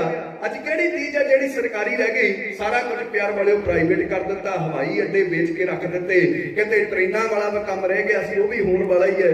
ਤੇ ਪਿਆਰ ਵਾਲਿਓ, ਕਿਤੇ ਸਾਡੀਆਂ ਜ਼ਮੀਨਾਂ ਦੇ ਅਸੀਂ ਮਾਲਕ ਸਾਂ, ਉਹ ਵੀ ਸਾਡੇ ਤੋਂ ਖੋਹਣ ਨੂੰ ਇਹ ਫਿਰਦੇ ਨੇ। ਕਿੱਡੇ ਪਾਸੇ ਨੂੰ ਇਹ ਲੈ ਗਏ ਸਾਡੇ ਦੇਸ਼ ਨੂੰ। ਪਿਆਰ ਵਾਲਿਓ, ਇੱਕ ਗੱਲ ਜ਼ਰੂਰ ਇੱਥੇ ਮੈਂ ਕਹਿਣੀ ਚਾਹੁੰਦਾ ਵੀ ਜਿਹਾ ਅੰਤ ਇਹੀ ਕੁਝ ਕਿਸੇ ਵੇਲੇ ਇੱਥੇ ਜਿਹੜੇ ਬਾਕੀ ਰਾਜੇ ਸਨ ਉਹ ਵੀ ਚਾਹੁੰਦੇ ਸਨ ਕਰਨੇ। ਔਰੰਗਜ਼ੇਬ ਕੀ ਚਾਹੁੰਦਾ ਸੀ? ਮੇਰਾ ਰਾਜ ਚੱਲੇ, ਮੈਂ ਇਸ ਦੇਸ਼ ਦੇ ਵਿੱਚ ਜਿਹੜਾ ਹੈ ਉਹ ਕੱਲਾ ਇਸਲਾਮ ਦਾ ਧਰਮ ਪ੍ਰਚਾਰ ਦੇਣਾ ਹੈ, ਕੱਲਾ ਇਸਲਾਮ ਦਾ ਝੰਡਾ ਝੁੱਲਦਾ ਦੇਖਣਾ ਚਾਹੁੰਦਾ, ਹੋਰ ਕੋਈ ਧਰਮ ਨਹੀਂ ਦੇਖਣਾ ਚਾਹੁੰਦਾ। ਪਰ ਉਹਦਾ ਹਾਲ ਕੀ ਹੋਇਆ? ਜਦੋਂ ਉਹਦਾ ਵਕਤ ਆਇਆ ਕਲਗੀਧਰ ਪਾਤਸ਼ਾਹ ਜੀ ਦੀ ਕਲਮ ਦੀ ਮਾਰ ਨਾ ਸਹਾਰ ਸਕਿਆ। ਇੱਥੇ ਵਜ਼ੀਰ ਖਾਂ ਵਰਗੇ ਬਥੇਰੇ ਸਨ ਜਿਹੜੇ ਬਥੇਰਾ ਜ਼ੁਲਮ ਕਰਦੇ ਸੀ, ਕਹਿੰਦੇ ਸੀ ਸਾਰਾ ਕੁਝ ਸਾਡੇ ਢਿੱਡ ਦੇ ਵਿੱਚ ਪੈ ਜਾਵੇ, ਪਰ ਉਹਨਾਂ ਦਾ ਜੋ ਅੰਤ ਹੋਇਆ ਉਹ ਇਤਿਹਾਸ ਦੇ ਪੱਤਰੇ ਅੱਜ ਵੀ ਸੰਭਾਲ ਕੇ ਬੈਠੇ ਹੈ। ਇਹੀ ਹਾਲ ਇਹਨਾਂ ਲੋਕਾਂ ਦਾ ਹੋਣਾ ਜਿਹੜੇ ਅੱਜ ਕਿਰਤੀ ਬੰਦਿਆਂ ਨੂੰ, ਜਿਹੜੇ ਸਾਰੇ ਦੇਸ਼ ਨੂੰ, ਸਾਰੀ ਦੁਨੀਆ ਨੂੰ ਢਿੱਡ ਭਰਦੇ ਨੇ ਰੋਟੀ ਖਵਾ ਕੇ। ਪਿਆਰ ਵਾਲਿਓ, ਅੱਜ ਉਹਨਾਂ ਦੇ ਮੂੰਹ ਦੇ ਵਿੱਚ, ਉਹਨਾਂ ਦੇ ਹੱਥਾਂ ਦੇ ਵਿੱਚ ਉਹਨਾਂ ਦੀ ਰੋਟੀ ਖਾਣ ਨੂੰ ਫਿਰਦੇ ਆ। ਇਹਨਾਂ ਦਾ ਹਾਲ ਵੀ ਬਹੁਤ ਮਾੜਾ ਹੋਣਾ। ਵਾਹਿਗੁਰੂ ਕਿਰਪਾ ਕਰੇ ਜਲਦੀ ਤੋਂ ਜਲਦੀ ਇਹਨਾਂ ਲੋਕਾਂ ਦਾ ਜਿਹੜਾ ਹੈ, ਇਹਨਾਂ ਦੀ ਧੌਣ ਦੇ ਵਿੱਚ ਹੰਕਾਰ ਦਾ ਕਿੱਲਾ ਅੜਿਆ, ਜਲਦੀ ਤੋਂ ਜਲਦੀ ਪਾਤਸ਼ਾਹ ਉਹ ਕੱਢ ਕੇ ਇਹਨਾਂ ਨੂੰ ਸਮੱਤ ਬਖਸ਼ਿਸ਼ ਕਰੇ। ਕਿਉਂਕਿ ਪਿਆਰ ਵਾਲਿਓ, ਜੇ ਸਾਡੇ ਸਤਿਗੁਰਾਂ ਨੇ, ਆਪਾਂ ਗੱਲ ਕਹਿ ਲਈਏ ਵੀ ਨਰਮੀ ਨਾਲ ਗੱਲ ਨਹੀਂ ਬਣਦੀ, ਜੇ ਨਰਮੀ ਨਾਲ ਗੱਲ ਨਹੀਂ ਬਣਦੀ ਤਾਂ ਫਿਰ ਸਾਡੇ ਸਤਿਗੁਰਾਂ ਨੇ ਸਾਨੂੰ ਇਹ ਵੀ ਸਿਧਾਂਤ ਦਿੱਤਾ, ਚੁੰਕਾਰ ਅੱਜ ਹਮਾ ਹੀਨ ਤੇ ਦਰਗੁਜ਼ਸ਼ਤ, ਹਲਾਲ ਅਸਤ ਬੁਰਦਨ ਬਾਸ਼ ਮਸ਼ੀਰੇ ਦਸਤ। ਹੁਣ ਸਤਿਗੁਰ ਸੱਚੇ ਪਾਤਸ਼ਾਹ ਜੀ ਦੇ ਜੇ ਸਾਨੂੰ ਕਿਰਤ ਕਰਨੀ ਸਿਖਾਈ ਹੈ ਵੀ ਤੁਸੀਂ ਧਰਮ ਦੀ ਕਿਰਤ ਕਰਨੀ ਹੈ, ਤੇ ਉਸ ਕਿਰਤ ਦੀ ਰਾਖੀ ਕਰਨ ਵਾਸਤੇ ਵੀ ਸਾਨੂੰ ਸਤਿਗੁਰਾਂ ਨੇ ਬਲ ਬਖਸ਼ਿਸ਼ ਕੀਤਾ ਹੈ, ਤੇ ਅਸੀਂ ਵੀ ਆਪਣੇ ਹੱਕ ਲੈਣੇ ਵੀ ਜਾਣਦੇ ਹਾਂ। ਗੁਰੂ ਦਾਤਾ ਸਮਤ ਬਖਸ਼ੇ, ਇਸ ਪਾਸੇ ਨੂੰ ਗੱਲ ਬਹੁਤੀ ਨਾ ਜਾਵੇ। ਹੁਣ ਪਿਆਰ ਵਾਲਿਓ, ਮਾੜੀ ਰਾਜਨੀਤਿਕ ਸੋਚ ਵਾਲੇ ਇਹ ਤਿੰਨ ਤਾਕਤਾਂ ਇਕੱਠੀਆਂ ਹੋ ਕਰਕੇ ਸਤਿਗੁਰ ਜੀ ਦੇ ਉੱਤੇ ਹਮਲਾ ਕਰਨ ਵਾਸਤੇ ਚੜ੍ਹਦੇ ਆ ਰਹੇ ਹੈ, ਚੜ੍ਹਦੇ ਆ ਰਹੇ ਹੈ। ਤੇ ਪਿਆਰ ਵਾਲਿਓ, ਇੱਧਰ ਸਤਿਗੁਰ ਸੱਚੇ ਪਾਤਸ਼ਾਹ ਦੇ ਚਰਨਾਂ ਦੇ ਵਿੱਚ ਲਗਭਗ 600-700 ਸਿੰਘ ਹੈ।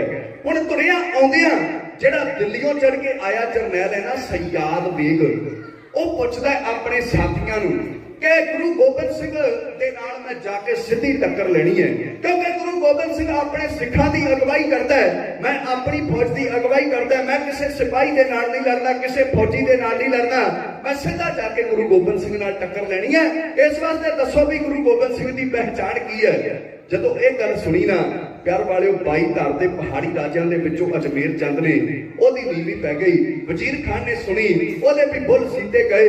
ਦੁਬਾਰਾ ਫਿਰ ਪੁੱਛਦਾ ਹੈ, ਉਹ ਦੱਸੋ ਤਾਂ ਸਹੀ ਗੁਰੂ ਗੋਬਿੰਦ ਸਿੰਘ ਦੀ ਵੱਖਰੀ ਪਹਿਚਾਣ ਕੀ ਹੈ। ਪਿਆਰ ਵਾਲਿਓ, ਇਹ ਗੱਲ ਸੁਣ ਕੇ ਇੱਕ ਰਾਜਾ ਪਿੱਛੇ ਤੁਰਿਆ ਹੁੰਦਾ ਸੀ, ਉਹ ਬੋਲਿਆ, ਕਹਿੰਦਾ ਕੀ ਦੱਸੀਏ ਜਨਾਬ, ਅਸਲ ਦੇ ਵਿੱਚ ਗੁਰੂ ਗੋਬਿੰਦ ਸਿੰਘ ਦੀ ਕੋਈ ਵੱਖਰੀ ਪਹਿਚਾਣ ਹੀ ਨਹੀਂ ਹੈ। ਜਿਹੋ ਜਿਹਾ ਬਾਣਾ ਉਹਦੇ ਸਿੱਖ ਪਾਉਂਦੇ ਆ, ਉਹੋ ਜਿਹਾ ਬਾਣਾ ਉਹ ਆਪ ਪਾਉਂਦਾ ਹੈ। ਜਿਹੋ ਜਿਹੀਆਂ ਦਸਤਾਰਾਂ ਉਹਦੇ ਸਿੱਖ ਬੰਨ੍ਹਦੇ ਆ, ਉਹੋ ਜਿਹੇ ਦਸਤਾਰਾਂ ਉਹਦੇ ਆਪ ਦੇ ਬੰਨਿਆ ਹੁੰਦਾ ਹੈ। ਇਸ ਵਾਸਤੇ ਕੋਈ ਵੱਖਰੀ ਪਹਿਚਾਣ ਨਹੀਂ ਹੈ। ਕਹਿੰਦੇ ਕਮਾਲ ਦੀ ਗੱਲ ਕਰਦੇ ਹੋ, ਉਹ ਜਰਨੈਲ ਤੇ ਸਿਪਾਹੀ ਵਰਦੀ ਤੋਂ ਹੀ ਪਹਿਚਾਣਿਆ ਜਾਂਦਾ, ਤੁਸੀਂ ਕਹਿੰਦੇ ਹੋ ਗੁਰੂ ਗੋਬਿੰਦ ਸਿੰਘ ਦੀ ਕੋਈ ਵੱਖਰੀ ਪਹਿਚਾਣ ਨਹੀਂ। ਇੱਕ ਜਣਾ ਕਹਿੰਦਾ, ਹਾਂ ਜਨਾਬ ਇੱਕ ਪਹਿਚਾਣ ਜ਼ਰੂਰ ਹੈ, ਜਿੱਥੇ ਗੁਰੂ ਗੋਬਿੰਦ ਸਿੰਘ ਮੈਦਾਨੇ ਜੰਗ ਦੇ ਵਿੱਚ ਹੋਇਆ, ਉਹਦੇ ਸਿਰ ਦੇ ਉੱਤੇ ਬਾਜ ਮੰਡਰਾਉਂਦਾ ਹੋਵੇਗਾ, ਜਿੱਥੇ ਬਾਜ ਹੋਇਆ ਸਮਝ ਲੈਣਾ ਉਹਦੇ ਥੱਲੇ ਗੁਰੂ ਗੋਬਿੰਦ ਸਿੰਘ ਖਲੋਤਾ ਹੈ। ਲਓ ਕਰਮਾਂ ਵਾਲਿਓ, ਹੁਣ ਇਹ ਤੁਰੇ ਆਉਂਦੇ ਨੇ, ਇਧਰੋਂ ਤਿੰਨ ਤਾਕਤਾਂ ਤੇ ਉਧਰੋਂ ਕਲਗੀਧਰ ਪਾਤਸ਼ਾਹ ਦੀ ਕਮਾਂਡ ਹੇਠ ਕੁਝ ਗਿਣਤੀ ਦੇ ਸਿੰਘ ਹੈ। ਲਓ ਜੀ, ਦੋਵੇਂ ਦਲ ਹੁੰਦੇ ਨੇ ਆਮੋ ਸਾਹਮਣੇ, ਸ਼ਾਇਰ ਕਹਿੰਦਾ ਹੋ ਕੇ ਆਮੋ ਸਾਹਮਣੇ ਦਲ ਦੋਵੇਂ ਜੁਲਦੇ, ਉੱਥੇ ਤੀਰ ਤਿਹਾਏ ਰੱਤ ਦੇ ਚਿੱਲਿਆਂ ਚੋਂ ਛੁੱਟੇ, ਕਈ ਹਿੱਕਾਂ ਹੋਈਆਂ ਛਾਨਣੀ, ਕਈ ਮੱਥੇ ਫੁੱਟੇ, ਉੱਥੇ ਲੱਤ ਕੇ ਸੀਸ ਧੜਾਂ ਤੋਂ ਧੜ ਰਹਿ ਕੇ ਬੁੱਟੇ, ਬਈ ਦਗੜ ਘੋੜੇ ਭੱਜਦੇ ਮੈਦਾਨ ਵਿੱਚ, ਧੜਕ ਧੜਕ ਧੜ ਧੜ ਧੜ ਤੋਪਾਂ ਚੱਲੀਆਂ, ਬਈ ਫਟਕ ਪੈਂਦੇ ਸੂਰਮੇ ਜ਼ਮੀਨੀ ਉੱਤੇ, ਖਟਕ ਤੇਕਾਂ ਢਾਲਾਂ ਉੱਤੇ ਚੱਲੀਆਂ, ਝਟਕ ਝਟਕਾਏ ਦਲ ਵੈਰੀਆਂ ਦੇ, ਅਟਕ ਜਾਨਾ ਲੰਬਾ ਉੱਤੇ ਖਲੀਆਂ, ਫਰਕ ਪਰ ਪ੍ਰਾਣ ਪੰਛੀ ਉੱਡ ਚੱਲੇ, ਧੜਕ ਛਾਤੀਆਂ ਨੇ ਫਟ ਚੱਲੀਆਂ। ਲਓ ਪਿਆਰ ਵਾਲਿਓ, ਜੰਗ ਹੋਣੀ ਹੋ ਗਈ ਸ਼ੁਰੂ। ਇੱਕ ਪਾਸੇ ਕਲਗੀਧਰ ਪਾਤਸ਼ਾਹ ਜੀ ਦੀ ਕਮਾਂਡ ਹੇਠ 600-700 ਸਿੰਘ, ਦੂਜੇ ਪਾਸੇ ਹਜ਼ਾਰਾਂ ਦੀ ਗਿਣਤੀ ਦੇ ਵਿੱਚ ਪਿਆਰ ਵਾਲਿਓ ਤਿੰਨ ਤਾਕਤਾਂ ਦੇ ਸਿਪਾਹੀ। ਹੁਣ ਕੀ ਹੁੰਦਾ ਹੈ, ਗੁਰੂ ਕੇ ਖਾਲਸੇ ਨੇ ਐਸੀ ਤੇਗ ਵਹਾਈ ਕਿ 22 ਧਾਰ ਦੇ ਪਹਾੜੀ ਰਾਜੇ ਜਿਹੜੇ ਸਨ ਪਹਿਲੀ ਸੱਟੇ ਮੈਦਾਨ ਛੱਡ ਕੇ ਦੌੜ ਗਏ। ਹੁਣ ਪਿਆਰਿਓ ਵਜ਼ੀਰ ਖਾਨ ਲੜ ਰਹੇ ਹੈ, ਆਲਮ ਖਾਨ ਲੜ ਰਿਹਾ ਹੈ, ਸਯਾਦ ਬੇਗ ਲੜ ਰਿਹਾ ਹੈ, ਤੇ ਪਿਆਰਿਓ ਕੁਝ ਗਿਣਤੀ ਦੇ ਸਿੰਘ ਵੀ ਮੈਦਾਨ ਵਿੱਚ ਸ਼ਹਾਦਤ ਦਾ ਜਾਮ ਪੀਂਦੇ ਹੈ। ਹੁਣ ਜਦੋਂ ਸਿੰਘਾਂ ਦੀ ਸ਼ਹਾਦਤ ਹੁੰਦੀ ਦੇਖੀ ਕਲਗੀਧਰ ਪਾਤਸ਼ਾਹ ਨੇ, ਔਰ ਸ਼ੇਰ ਕੇ ਨੀਲਾ ਆ ਕੇ ਮੈਦਾਨੇ ਜੰਗ ਦੇ ਵਿੱਚ ਪਾਤਸ਼ਾਹ ਨੇ ਆ ਕੇ ਸੰਭਾਲੀ ਆਪਣੀ 9 ਟੰਗ ਦੀ ਕਮਾਨ, ਹੱਥੇ 'ਚ ਹੱਥ ਪਾ ਕੇ ਕੱਢਿਆ ਸੋਨਮੁਖੀ ਤੀਰ।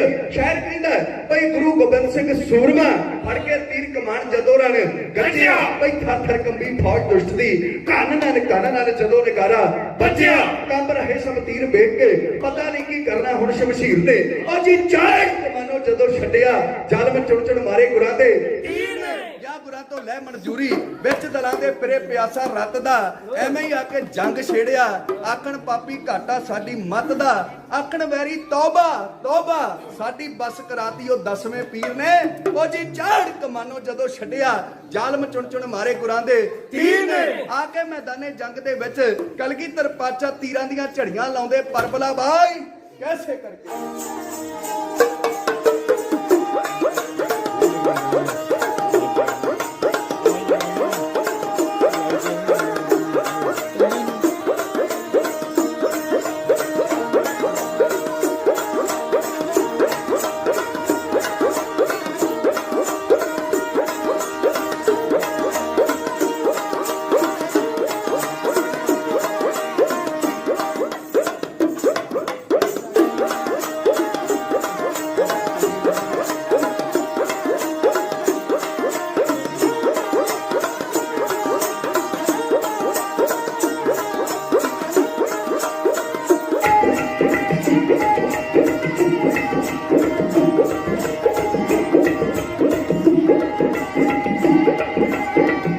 ਪੰਜੇ ਵਿੱਚਿਆ ਹੋ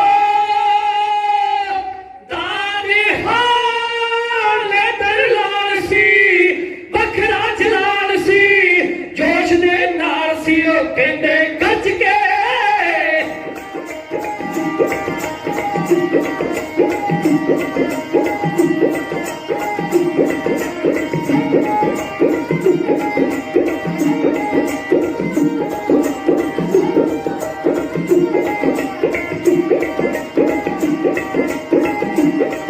ਪੰਜੇ ਵਿੱਚਿਆ ਜਦੋਂ ਮੈਦਾਨ ਦੇ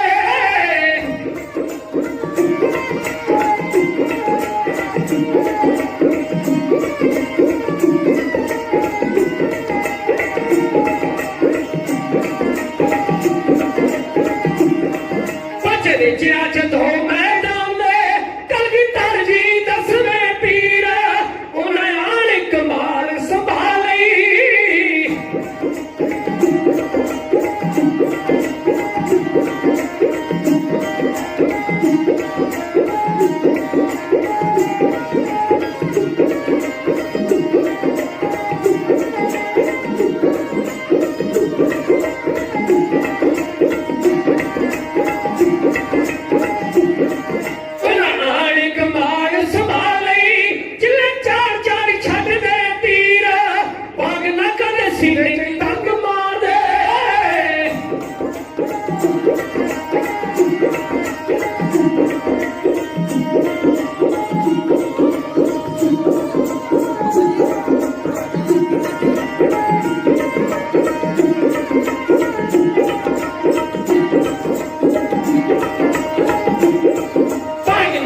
ਸੀਨੇ ਚ ਡੰਗ ਮਾਰਦੇ ਲੱਗੀ ਜਾਂਦੇ ਨੇ ਛਾਤੀਆਂ ਚੀਰ ਬੜੀ ਜਾਣੇ ਇਸ ਤਰ੍ਹਾਂ ਉੱਡਦੇ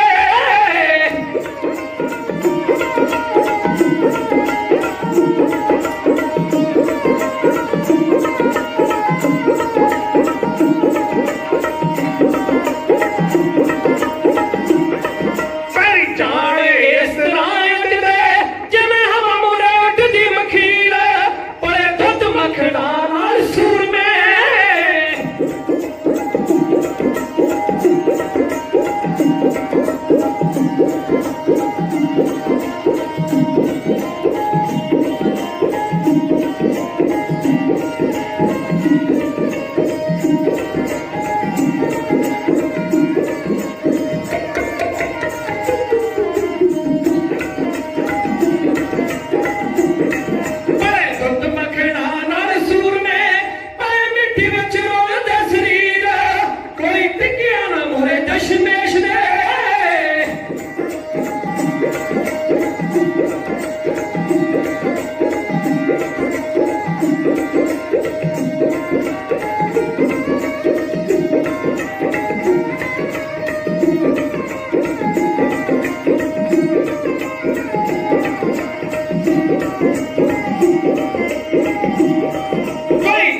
ਦੀਆਂ ਚਿੜੀਆਂ ਬਾਜਾਂ ਤੇ ਹੋਣ ਭਾਰੂ, ਉਹਦੇ ਸਿੰਘਾਂ ਵਿੱਚ ਕਿੱਡੀ ਕੁ ਜਾਨ ਹੋ ਸੀ, 1.25 ਲੱਖ ਨਾਲ ਇੱਕ ਲੜਾਉਣ ਵਾਲਾ ਕਲਗੀਧਰ ਖੁਦ ਕਿੱਡਾ ਬਲਵਾਨ ਸੀ।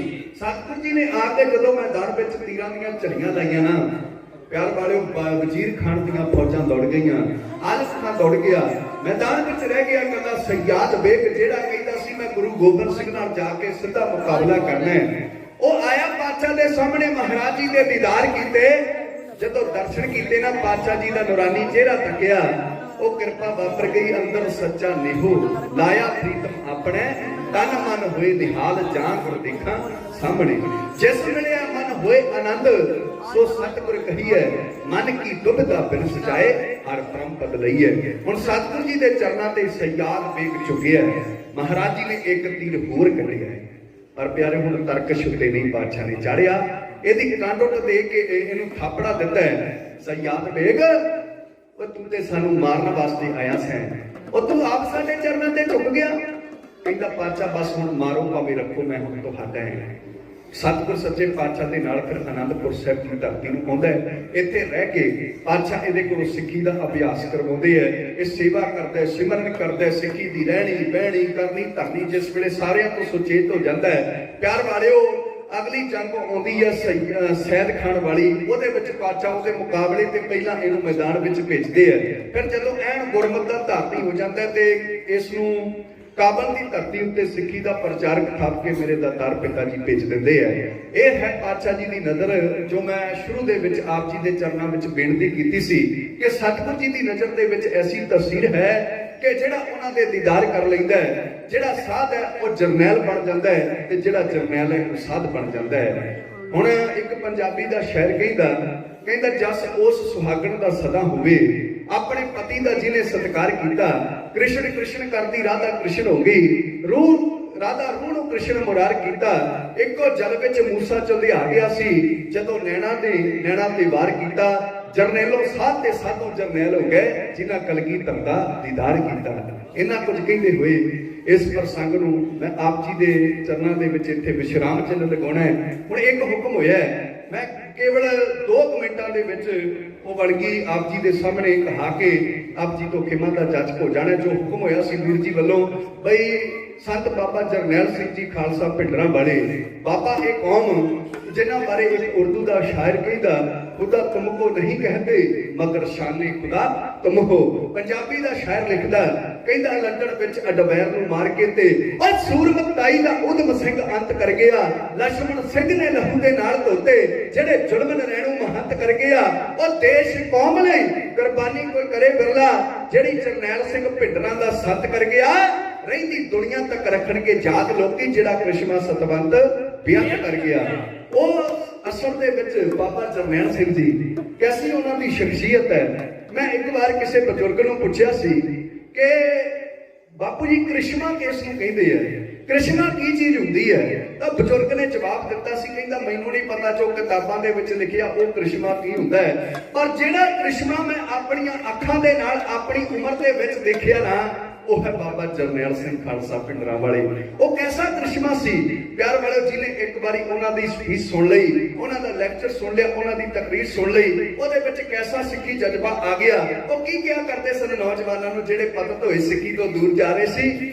ਅੱਜ ਜਦੋਂ ਕਿਸੇ ਨੇ ਆਉਣਾ ਨਾ ਬਾਬਾ ਜੀ ਦੇ ਕੋਲ, ਤਾਂ ਸੰਤਾਂ ਨੇ ਹੱਸ ਕੇ ਨਾਲੇ ਉਹਨੂੰ ਤੀਰ ਦੀ ਚੋਪ ਦੇਣੀ ਤੇ ਨਾਲੇ ਕਹਿਣਾ ਸੱਜਣਾ ਉਹ ਬੜੇ ਸੋਹਣੇ ਡੀਲ ਡੌਲੇ ਬਣਾਏ ਆ ਨੌਜਵਾਨਾਂ, ਉਹ ਕਿੰਨਾ ਕੁ ਭਾਰ ਬਾਹਾਂ ਦੇ ਨਾਲ ਤੋਲ ਦਿੰਦਾ, ਕਿੰਨਾ ਕੁ ਭਾਰ ਚੱਕ ਲੈਂਦਾ। ਤੇ ਪਿਆਰੋ, ਕਿਸੇ ਨੇ ਕਹਿਣਾ ਕੁਆਂਟਲ ਚੱਕ ਲਈਦਾ, ਕਿਸੇ ਨੇ ਕਹਿਣਾ 80 ਕਿਲੋ ਚੱਕ ਲਈਦਾ, ਕਿਸੇ ਨੇ ਕਹਿਣਾ ਬਈ 1.25 ਕੁਆਂਟਲ ਚੱਕ ਲਈਦਾ, ਤੇ ਬਾਬਾ ਜੀ ਨੇ ਕਹਿਣਾ ਵੀ ਭਲਿਆ ਬਾਹਾਂ ਦੇ ਨਾਲ ਤੇ ਇੰਨਾ ਭਾਰ ਤੋਲ ਦਿੰਦਾ। ਪਰ ਗੁਰੂ ਕੀ ਮੋਹਰ ਜਿਹੜਾ ਤੇਰੇ ਸਿਰ ਦੇ ਉੱਤੇ ਜੁੜਾ, ਇਹਦਾ ਕਿੰਨਾ ਕੁ ਭਾਰ ਸੀ ਜਿਹੜਾ ਤੇਰੇ ਕੋਲ ਚੱਕਿਆ ਨਹੀਂ ਜਾਂਦਾ, ਜਿਹਨੂੰ ਤੂੰ ਨਾਈਆਂ ਦੀ ਦੁਕਾਨਾਂ ਉੱਤੇ ਰੋਲ ਆਇਆ। ਇਸ ਤਰ੍ਹਾਂ ਮਿੱਠੀਆਂ ਮਿੱਠੀਆਂ ਗੱਲਾਂ ਕਰਕੇ ਉਹ ਨੌਜਵਾਨਾਂ ਨੂੰ ਸਿੱਖੀ ਵੱਲ ਪ੍ਰੇਰਿਤ ਕਰਦੇ ਸਨ। ਕੀ ਕਿਹਾ ਕਰਦੇ ਸੀ ਉਹ ਆਪਣੀਆਂ ਤਕਰੀਰਾਂ ਦੇ ਵਿੱਚ ਕਿ ਸਿੰਘੋ, ਸਾਨੂੰ ਇੱਕ ਅਕਾਲ ਦਾ ਆਸਰਾ ਹੈ, ਸਮਾਂ ਜਿਸ ਤਰ੍ਹਾਂ ਆਵੇ ਤੇ ਆਉਣ ਦੇਣਾ। ਉਹ ਮਾਲਕ ਭਾਗੋ ਦੇ ਮਹਿਲ ਬਣਾਉਣ ਲਈ ਨਹੀਂ, ਝੁੱਗਾ ਲਾਲੋ ਗਰੀਬ ਦਾ ਢਾਉਣ ਦੇਣਾ। ਕੋਈ ਮਸੀਤ ਜਾਵੇ, ਕੋਈ ਪੁੱਤ ਪ੍ਰਸਤੀ ਕਰੇ, ਆਪੋ ਆਪਣਾ ਰੱਬ ਮਨਾਉਣ ਦੇਣਾ। ਐ ਪਰ ਨਹੀਂ ਸ਼ਹੀਦਾਂ ਦੀ ਮੜੀ ਉੱਤੇ ਔਰ ਰਾਜ ਫਿਰਕਾ ਪ੍ਰਸਤੀ ਦਾ ਆਉਣ ਦੇਣਾ। ਸ਼ਾਇਦ ਨਾਲੋਂ ਇਹ ਸਾਡੀ ਜ਼ਬਾਨ ਮਿੱਠੀ, ਇਹਦੇ ਵਿੱਚ ਨਹੀਂ ਜ਼ਹਿਰ ਮਿਲਾਉਣ ਦੇਣਾ। ਦਾ ਸਾਰੇ ਜ਼ਮਾਨੇ ਨੂੰ ਭਾਵੇਂ ਲਾਵੇ ਕੋਈ, ਐ ਪਰ ਗੁਰੂ ਗ੍ਰੰਥ ਤੇ ਗੁਰੂ ਪੰਥ ਨੂੰ ਦਾ ਨਹੀਂ ਲਾਉਣ ਦੇਣਾ। ਦਸਮ ਪਿਤਾ ਨੇ ਪੰਥ ਦੇ ਨਾਲ ਕਿਧਰੇ ਕੀਤਾ ਵੱਧ ਪਿਆਰ ਸੰਤਾਨ ਨਾਲੋਂ, ਬਲੀ ਦਾਨ ਜਹਾਨ ਤੇ ਹੋਰ ਕਿਹੜਾ, ਉਹ ਚੌਹਾਂ ਪੁੱਤਰਾਂ ਦੇ ਬਲੀ ਦਾਨ ਨਾਲੋਂ। ਇੱਕੋ ਬਾਣ ਵੰਗਾਰ ਕੇ ਆਖਦੇ ਆ ਘੜੀ ਮੁੜੀ ਦੇ ਕਹਿਣ ਕਹਾਣ ਨਾਲੋਂ, ਸਾਨੂੰ ਪੰਥ ਪਿਆਰਾ ਜਿੱਦ ਨਾਲੋਂ, ਸਾਨੂੰ ਪੰਥ ਪਿਆਰਾ ਜਾਣ ਨਾਲੋਂ। ਦੁਖੀ ਪੰਥ ਨੂੰ ਦੇਖਣਾ ਚਾਹੇ ਜਿਹੜਾ, ਨਾ ਸੌਣਾ ਨਾ ਉਸ ਨੂੰ ਸੌਣ ਦੇਣਾ। ਉਹ ਦਾ ਸਾਰੇ ਜ਼ਮਾਨੇ ਨੂੰ ਲਾਵੇ ਕੋਈ, ਪਰ ਗੁਰੂ ਗ੍ਰੰਥ ਤੇ ਗੁਰੂ ਪੰਥ ਨੂੰ ਦਾ ਨਹੀਂ ਲਾਉਣ ਦੇਣਾ। ਇਸ ਮਰਦ ਦੀ ਇਹ ਤਕਰੀਰ ਸੁਣ ਕੇ ਪਿਆਰ ਵਾਲਿਓ ਫਿਰ ਅਨੇਕਾਂ ਨੌਜਵਾਨ ਜਿਹੜੇ ਸਿੱਖੀ ਤੋਂ ਪਤਤ ਹੋ ਚੁੱਕੇ ਸਨ, ਨਸ਼ੇ ਪੱਤੇ ਨੂੰ ਛੱਡ ਕੇ ਉਹ ਗੁਰੂ ਕੇ ਸਿੰਘ ਸਜਦੇ ਤੇ ਆਪਣੇ ਧਰਮ ਵਿਰੋਧੀ, ਆਪਣੀ ਹੋਂਦ ਵਿਰੋਧੀ ਤਾਕਤਾਂ ਦੇ ਨਾਲ ਲੜਨ ਵਾਸਤੇ ਵਿਚਾਰਾਂ ਦੇ ਨਾਲ ਵੀ ਤੇ ਹਥਿਆਰਾਂ ਦੇ ਨਾਲ ਵੀ ਤਿਆਰ ਹੋ ਜਾਂਦੇ ਸਨ। ਉਹ ਬਾਬੇ ਨੇ ਇੱਕ ਮਤਾ ਰੱਖਿਆ ਸੀ ਸਰਕਾਰ ਦੇ ਸਾਹਮਣੇ, ਜਿਹੜੀਆਂ ਬੰਦਾ ਆਪਾਂ ਅੱਜ ਮੰਗਣ ਵਾਸਤੇ ਬੈਠੇ ਆ ਨਾ, ਉਹਨੇ ਇੱਕ ਮਤਾ ਰੱਖਿਆ ਸੀ ਜਿਸ ਨੂੰ ਆਨੰਦਪੁਰ ਦਾ ਮਤਾ ਕਿਹਾ ਜਾਂਦਾ ਹੈ। ਉਹਦੇ ਵਿੱਚ ਪਿਆਰ ਵਾਲਿਓ 17-18 ਮੰਗਾਂ ਸੀਗੀਆਂ। ਉਹਨਾਂ ਦੇ ਵਿੱਚ ਇਹ ਵੀ ਸੀ ਵੀ ਜਿਹੜਾ ਪੰਜਾਬ ਦਾ ਕਿਸਾਨ ਹੈ ਉਹ ਆਪਣੀਆਂ ਮੰਗਾਂ, ਜਿਹੜੀਆਂ ਆਪਣੀਆਂ ਫਸਲਾਂ ਦਾ ਜਿਸ ਨੂੰ ਆਪਣੇ ਪੁੱਤਾਂ ਦੇ ਵਾਂਗੂ ਉਹ ਪਾਲਦਾ ਹੈ, ਉਹਦਾ ਰੇਟ ਉਹ ਆਪਣੀ ਮਰਜ਼ੀ ਦੇ ਨਾਲ ਤੈਅ ਕਰੇਗਾ। ਪਿਆਰਿਓ ਇਹਦੇ ਵਿੱਚ ਕੀ ਗਲਤ ਸੀ ਜੇ ਉਹਨਾਂ ਨੇ ਇਹ ਸਰਕਾਰ ਦੇ ਕੋਲੋਂ ਮੰਗਿਆ? ਕੀ ਗਲਤ ਸੀ ਇਹਦੇ ਵਿੱਚ? ਜਿਹੜੀਆਂ ਮੰਗਾਂ ਆਪਾਂ ਅੱਜ ਮੰਗ ਰਹੇ ਹਾਂ ਉਹੀ ਕੁਝ ਮੰਗਿਆ ਸੀ। ਇਹ ਤੋਂ ਬਾਅਦ ਉਹਨਾਂ ਨੇ ਇਹ ਗੱਲ ਕਹੀ ਸੀ ਵੀ ਜਿਹੜਾ ਛੋਟਾ ਦੁਕਾਨਦਾਰ ਹੈ ਉਹਦੇ ਕੋਲੋਂ ਸਰਕਾਰ ਕੋਈ ਟੈਕਸ ਨਾ ਲਵੇ। ਹੋਰ ਕੀ ਮੰਗਿਆ ਸੀ ਕਿ ਦਰਬਾਰ ਸਾਹਿਬ, ਹਰਮੰਦਰ ਸਾਹਿਬ ਜਿਸ ਧਰਤੀ ਦੇ ਉੱਤੇ, ਅੰਮ੍ਰਿਤਸਰ ਦੀ ਪਾਵਨ ਧਰਤੀ, ਇਸ ਨੂੰ ਪਵਿੱਤਰ ਸ਼ਹਿਰ ਦਾ ਦਰਜਾ ਦਿੱਤਾ ਜਾਵੇ। ਭਾਵ ਇੱਥੇ ਜਿੰਨੀਆਂ ਵੀ ਤੰਬਾਕੂ ਤੇ ਸ਼ਰਾਬ ਦੀਆਂ, ਮਾਸ ਦੀਆਂ ਦੁਕਾਨਾਂ ਉਹ ਇੱਥੋਂ ਕੱਢ ਦਿੱਤੀਆਂ ਜਾਣ। ਤੇ ਕੀ ਮੰਗਿਆ ਸੀ ਵੀ ਦਰਬਾਰ ਸਾਹਿਬ ਤੋਂ ਜਿਹੜਾ ਸਿੱਧਾ ਗੁਰਬਾਣੀ ਦਾ ਪ੍ਰਸਾਰਣ ਹੈ ਉਹਦੇ ਵਾਸਤੇ ਇੱਕ ਟਰਾਂਸਮੀਟਰ ਲਗਾਇਆ ਜਾਵੇ। ਇਸ ਤਰ੍ਹਾਂ ਦੀਆਂ ਅਨੇਕਾਂ ਮੰਗਾਂ ਸਨ ਜਿਹੜੀਆਂ ਪਿਆਰ ਵਾਲਿਓ ਪੰਜਾਬ ਦੀ ਭਲਾਈ ਵਾਸਤੇ ਸਨ, ਪੰਜਾਬ ਦੇ ਭਲੇ ਵਾਸਤੇ ਸਨ, ਜੋ ਉਹਨਾਂ ਨੇ ਸਰਕਾਰ ਦੇ ਸਾਹਮਣੇ ਰੱਖੀਆਂ। ਜੇ ਇਹ ਮਤਾ ਉਸ ਵੇਲੇ ਸਰਕਾਰ ਮੰਨ ਲੈਂਦੀ, ਇਹ ਸਾਡੀਆਂ ਆਪਣਿਆਂ ਦੀਆਂ ਗਰਦਾਰੀਆਂ ਕਰਕੇ ਉਸ ਵੇਲੇ ਤੇ ਨਹੀਂ ਮੰਨਿਆ ਕਿ ਅੱਜ ਸਾਰਾ ਕੁਝ ਸਾਨੂੰ ਉਹਦਾ ਜਿਹੜਾ ਉਹਦੇ ਇਵਜ ਵਜੋਂ ਅੱਜ ਸਾਰਾ ਕੁਝ ਸਾਨੂੰ ਇਹ ਭੁਗਤਣਾ ਪੈ ਰਿਹਾ ਹੈ। ਗੁਰੂ ਦਾਤਾ ਸਮਤ ਬਖਸ਼ਿਸ਼ ਕਰੇ। ਉਹ ਬਾਬਾ ਜਰਨੈਲ ਸਿੰਘ ਉਹੋ ਜਿਹਾ ਪਿਆਰ ਵਾਲਿਓ ਨਾ ਤੇ ਇਸ ਦੁਨੀਆ ਦੇ ਵਿੱਚ ਕੋਈ ਸੰਤ ਹੈ ਤੇ ਨਾ ਅਜੇ ਤੱਕ ਕੋਈ ਹੋਰ ਆਉਣ ਵਾਲੀ ਦੁਨੀਆ ਦੇ ਵਿੱਚ ਆਵੇਗਾ। ਉਹਨਾਂ ਦੇ ਪਰਥਾਏ ਇੱਕ ਬਣ ਗਈ ਢਾਡੀ ਸਿੰਘ ਆਪ ਜੀ ਦੀ ਸੇਵਾ ਦੇ ਵਿੱਚ ਇਉਂ ਪੇਸ਼ ਕਰਦੇ ਹਾਂ।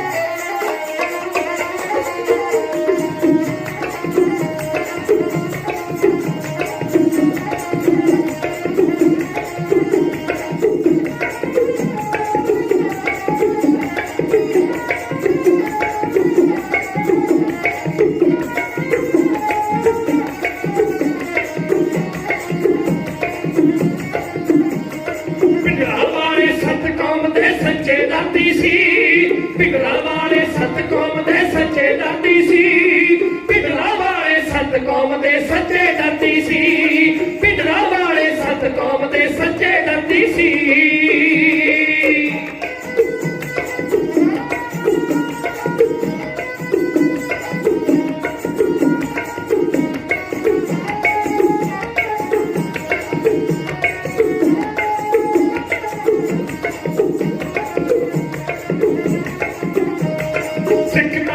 ਜਦੋਂ ਜ਼ੁਲਮ ਦਾ ਬੱਦਲ ਛਾਇਆ ਸੀ, ਸਿੱਖ ਪੰਥ ਤੇ ਜਦੋਂ ਜ਼ੁਲਮ ਦਾ ਬੱਦਲ ਛਾਇਆ ਸੀ, ਪੜ ਕੇ ਸੱਚਦਾ ਰਾਖਾ ਜੋਦਾ ਅੱਗੇ ਆਇਆ ਸੀ, ਪੜ ਕੇ ਸੱਚਦਾ ਰਾਖਾ ਜੋਦਾ ਅੱਗੇ ਆਇਆ ਸੀ। ਨਿਤਰੇ ਵਿੱਚ ਮੈਦਾਨ ਦੇ ਪੈਨ ਸ਼ਹੀਦੀ ਵਰਦੀ ਸੀ, ਨਿਤਰੇ ਵਿੱਚ ਮੈਦਾਨ ਦੇ ਪੈਨ ਸ਼ਹੀਦੀ ਵਰਦੀ ਸੀ, ਪਿੰਡਰਾਂ ਵਾਲੇ ਸੱਤ ਕੌਮ ਦੇ ਸੱਚੇ ਦਾਤੀ ਸੀ, ਪਿੰਡਰਾਂ ਵਾਲੇ ਸੱਤ ਕੌਮ ਦੇ ਸੱਚੇ ਦਾਤੀ ਸੀ।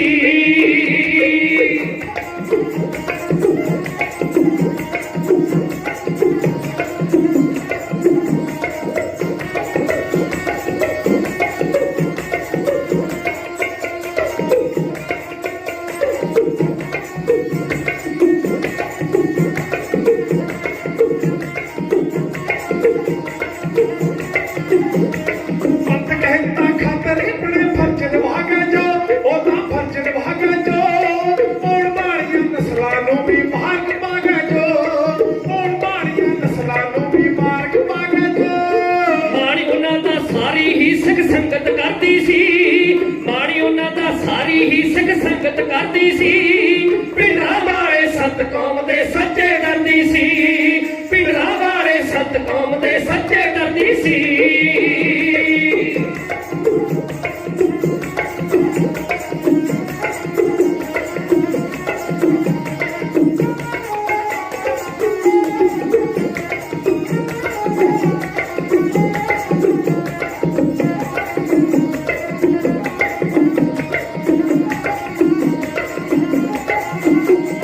ਵੇਚਿਆ ਨਹੀਂ ਇਹ ਮਾਤ ਤਨ ਮਨ ਘੋਲ ਘੁਮਾ ਦਿੱਤਾ, ਵੇਚਿਆ ਨਹੀਂ ਇਹ ਮਾਤ ਤਨ ਮਨ ਘੋਲ ਘੁਮਾ ਦਿੱਤਾ, ਆਪਣਾ ਸਾਰਾ ਜੀਵਨ ਕੌਮ ਦੇ ਲੇਖੇ ਲਾ ਦਿੱਤਾ, ਆਪਣਾ ਸਾਰਾ ਜੀਵਨ ਕੌਮ ਦੇ ਲੇਖੇ ਲਾ ਦਿੱਤਾ।